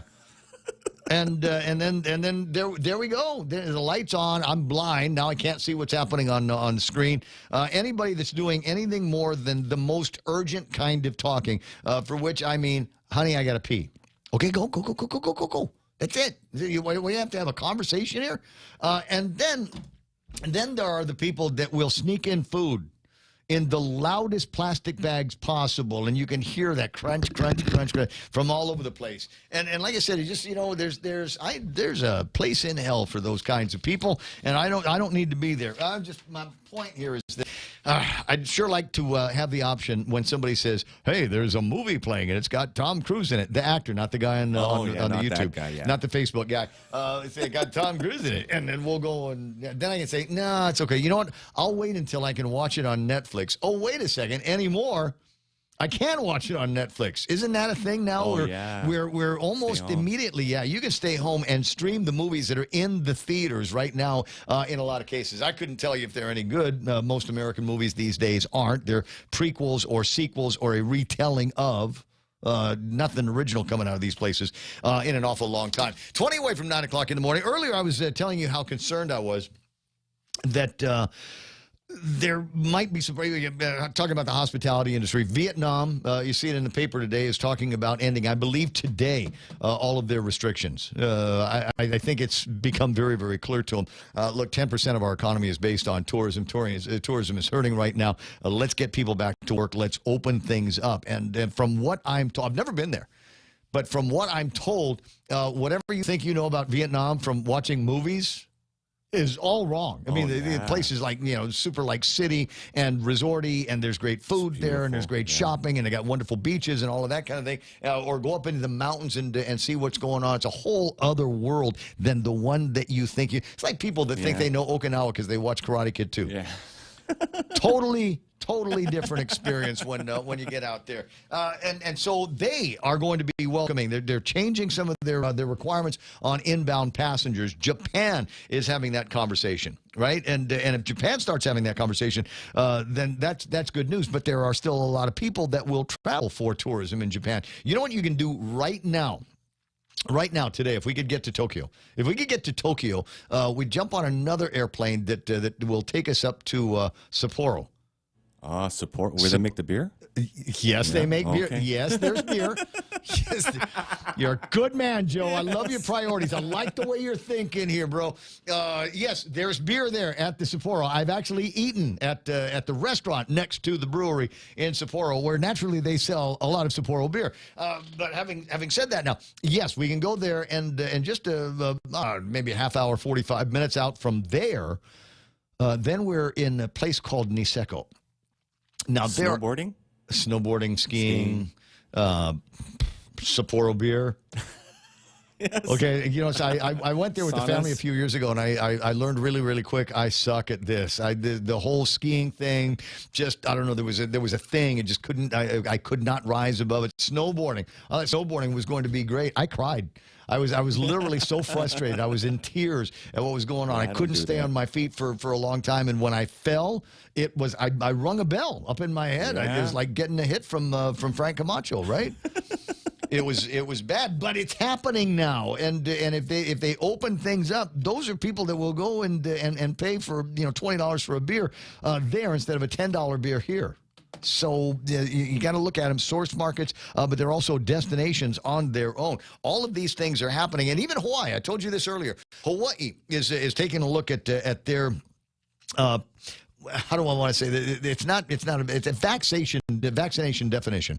Originally, they said in order to come to Hawaii, you got to be vaccinated, or there's got to be vaccines, and we consider vaccinated 2 shots and a booster. That was what they were threatening to do. But now, after Omicron, and they're watching their numbers dive down as well, they say, yeah, you know what? Never mind that whole booster shot. We'll just go back to the original version of vaccination, which was, a fantasy and a fabrication to begin with, but it's the one that we like, so we're going to stick with it. So these guys are out there, and they're dropping that, and they're probably also going to be dropping some other things. Why? Because they want to be, as we move through the winter months into the springtime and then the summertime. Hey, cuz, you gonna come out here? You gonna come out and hang out with us in Hawaii?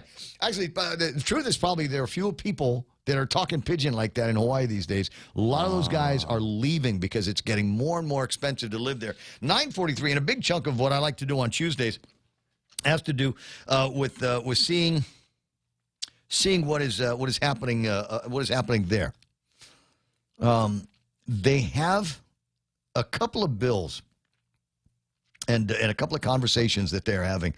the guy that writes the editorial says, opinions are split on the destruction of the tourism industry here. Listen, there are active and activist voices there that don't want more tourism, because it's been the death of Waikiki. Yeah. And go home, Holly. Yeah. Aloha. That's for us, not you, okay? 48% of those polled supported reducing or limiting the number of tourists. Whoa, that number is almost 50. Almost half of the people that were surveyed in Hawaii say, yeah, we need to put a cap on the number of tourists that we have coming around here. There's another one that they did. How about this? 70% support charging tourists fees to visit certain attractions. I'll pay to get into, the Islander Festival thing that they've got. I forget the name of that. It's like, Micronesian, Melanesian, Polynesian Disneyland thing that they've got out there. Yeah, guys that teach you how to make fire out of coconut fibers and climb the tree, do all of that stuff. PIFA, Pacific Island Fair. It's not. There's a place there for that, and I can't remember the name of it. But anyway, the Mormons run it, I think. Pretty sure, but they've got attractions now, and they've got other things for which you can just walk right in. And now there are people in Hawaii, 70% surveyed Support charging tourists for that. So that might be all we've got going for us. We start thinking about the hospitality industry and our competition. That's right. Jose Martinez, you're right. Polynesian Cultural Center, which was great. They've got a bunch of guys out there, like I said, and that's what they do is they climb coconut trees, come down, make fire out of the coconut fibers. Everybody gets to eat some of the coconut, and then every once in a while you'll see the guy flirting with whatever girl you came with. Yeah, they're going to be making those Polynesian Cultural Center eyes at them. Look at me, climb a coconut tree. Don't look up my thoo. There was an actual thing here, ladies and gentlemen. There was something else going on in Hawaii I wanted to talk to you about. I don't know if I'm going to be able to get my hands on it in time. Oh. All right. I hesitate now. Sometimes when I read these stories, because I can only imagine that there's at least one or two guys over at the legislature that can read the handwriting on the wall and realize that among the reasons why we don't mention their name on the radio is because, as far as we're concerned, they're just useless. Don't bother calling. I don't want to hear from them. I don't want to hear what they've got to say. Just useless. Waste of space, waste of a couple of years. And they might be going, yeah, maybe there's something to that. Maybe I need to come up with something here that will help me do more or appear like I am doing work for the community. In the state of Hawaii, there is a bill, SB 2441, and it says relating to liquor. The 2241 would add a 10-cent per drink surcharge on their existing liquor tax. They've already got sin taxes there. Now they want to add a dime to every beer that you order, every wine that you drink, every seltzer that you pop the top off of. The state of Hawaii is going to get an extra dime for all of that. What are they going to do with it? I don't know. But businesses all over the state, restaurants, bars, attractions, and retail are saying, you know what, guys, we're hanging on by our nails here. Just hold on to everything. A lot of other businesses have gone under, never going to be coming back. Restaurants that are closed, bars that are closed, nightclubs that are closed, retail joints that were selling booze closed because they could no longer afford to pass the additional cost on to, the costs are going up. Minimum wage goes up. There, and they've got a bill for minimum wage too, and I'm sure that their electricity costs have gone up. I'm sure that they're at the end of the supply chain. I'm sure that they've got supply issues there. So if we've got it, we got to charge more for that. Same as we've got here on Guam. Can you imagine? Here comes the government of Hawaii doing what I like to refer to as bayoneting the survivors. Oh, my God, you're still alive? How'd that happen? Charge your customers more per drink. 6-pack an additional 60 cents. For what? What do we get for that additional 60 cents? Shaka, brada. That's what you're going to get for the additional 60 cents. So, like I said, when I think about where these guys are in the industry, I think, wow, there's a lot of peril for hospitality, a lot of competition, and Hawaii's out there. But when I look at that, I think, you know what? If these guys are going to be preparing a noose, I'm not going to get in front of them and stop them. I would only hope that we've got a few more people around here that are on the ball when it comes to policy and things like that. There's an interesting. I'm going to take a break, but when I return, I will read to you what I consider to be the interesting language in an editorial from the Admiral. Yeah. Did you know we had a new Admiral around here? It's not Minoni. No, it's not Minoni. New Admiral Benjamin Nicholson, U.S. Indo-Pacific Command Senior Military Official in Command, your Joint Region Marianas. I'm the guy. He's the man. He's the guy. You know what uniform they're wearing today at Navy Base? The white one? Whatever he says we're wearing today right. at Navy Base. That's people just wait until he wakes up in the morning and walks out of the house up at Flag Circle. He's wearing the whites. He's wearing the whites. Send the word down the wire. He's got the whites on. But he wrote an interesting and rare editorial talking about the changing military landscape here on Guam. And I'm frankly kind of delighted to see this because it looks like we've got somebody that is a trained actual war fighter here as opposed maybe to somebody that was in public affairs. 10 away from the top of the hour. I'll be right back. Half a day, this is Congressman Nicholas. While local COVID-19 testing has unfortunately become less available lately, there are 4 free at-home federally available COVID tests that you can have to test yourselves and your families as needed. Please contact your congressional office at 671-475-6453 or at michael.snicholas@mail.house.gov to find out how we can help you access those tests. This ad was paid for with official funds from the office of Congressman Michael F.Q. San Nicolas. Everyone has a busy schedule these days, and sometimes we forget to schedule our routine dental checkup and cleaning.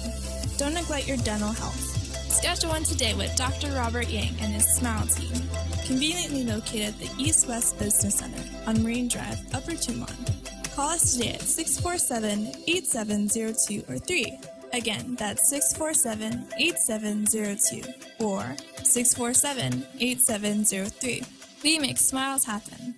Choosing health insurance for my family is difficult. I need to know our health insurance will protect us now and in the future. Take Care members have access to the island's largest offering of free fitness classes and health education programs, and a high-quality credentialed network of on- and off-island healthcare providers, including the convenient one-stop FHP Health Center and urgent care. My family choose Take Care. Your family should also consider choosing Take Care. Call 671-647-3526 for more information. Take Care, our island, your health plan. Anybody got an estimate on when Trudeau's going to start shooting his citizens? The truckers? That's bound to happen soon, right? I don't know. I mean, I've been watching this guy, and I'm thinking, how in the hell did he get elected?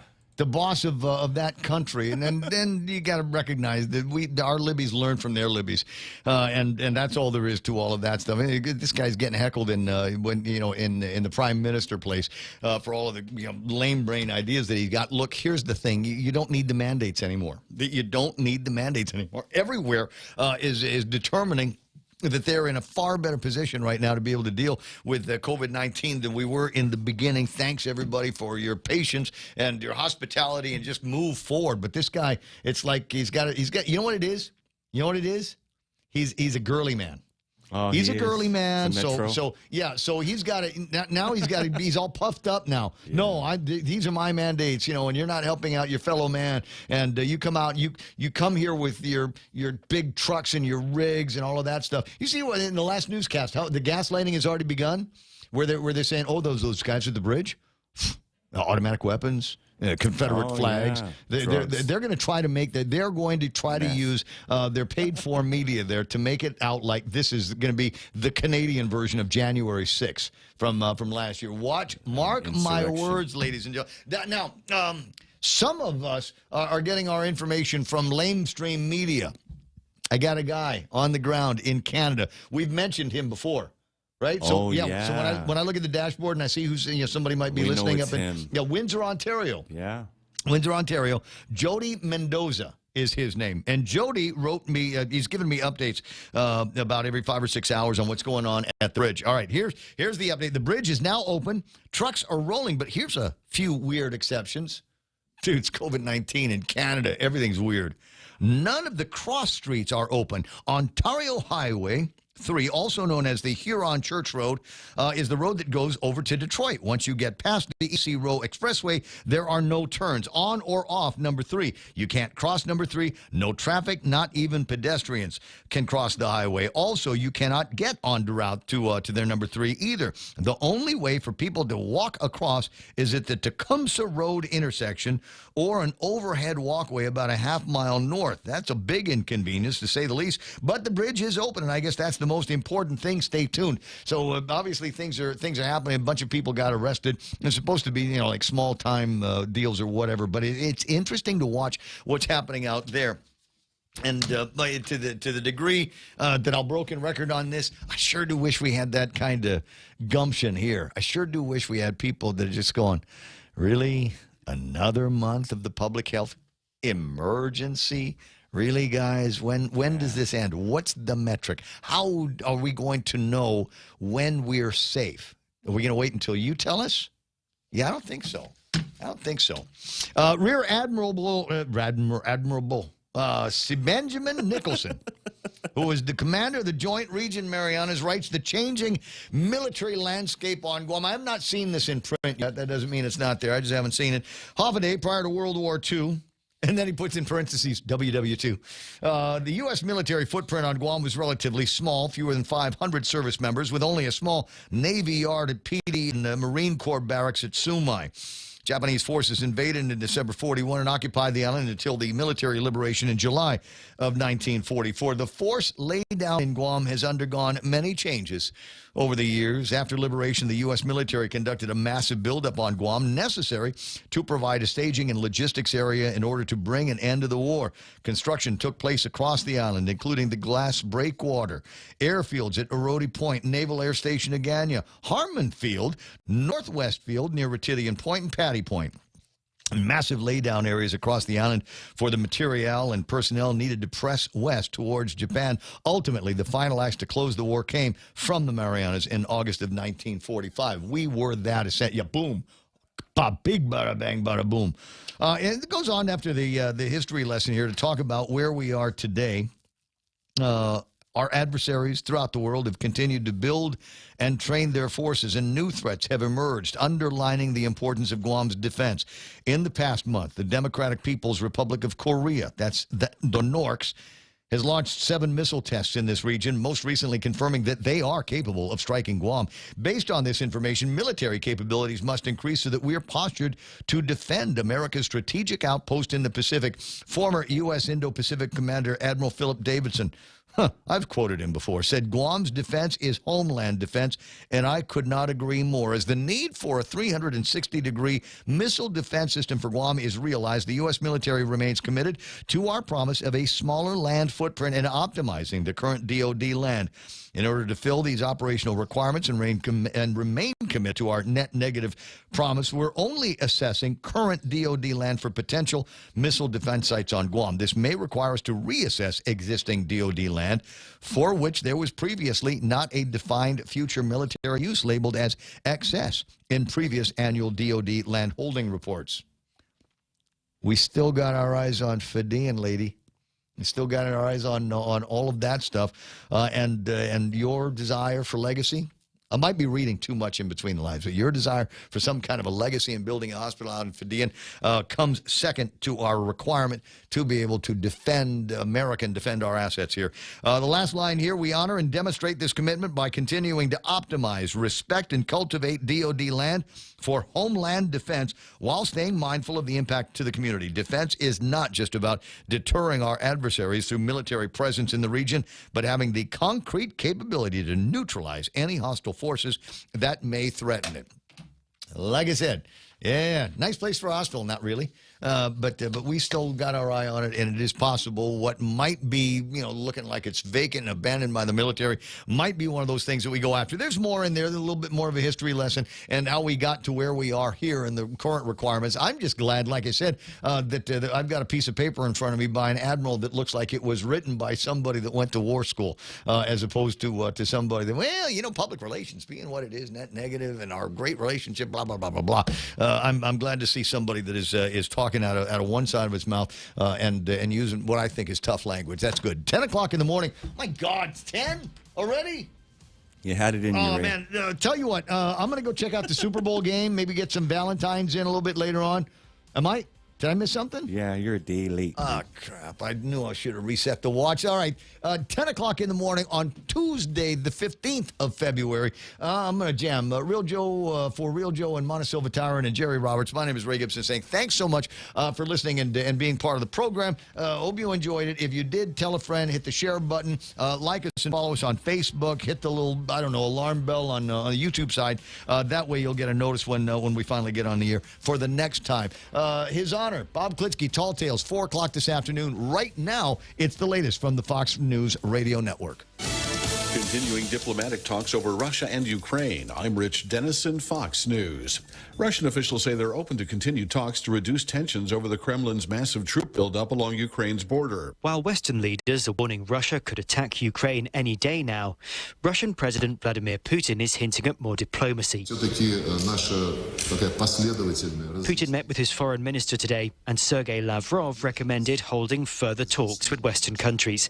He said the United States had put forward concrete proposals on security compromises. Germany's leader is due to meet with Putin in Moscow tomorrow. Fox's Simon Owen in London. White House Deputy Press Secretary Karine Jean-Pierre says U.S. officials continue talks with NATO allies and Moscow in an effort to avert a possible invasion of Ukraine. The path for diplomacy remains available if Russia chooses to engage constructively. Intelligence officials say Russia has deployed about 130,000 service members along the Ukraine border.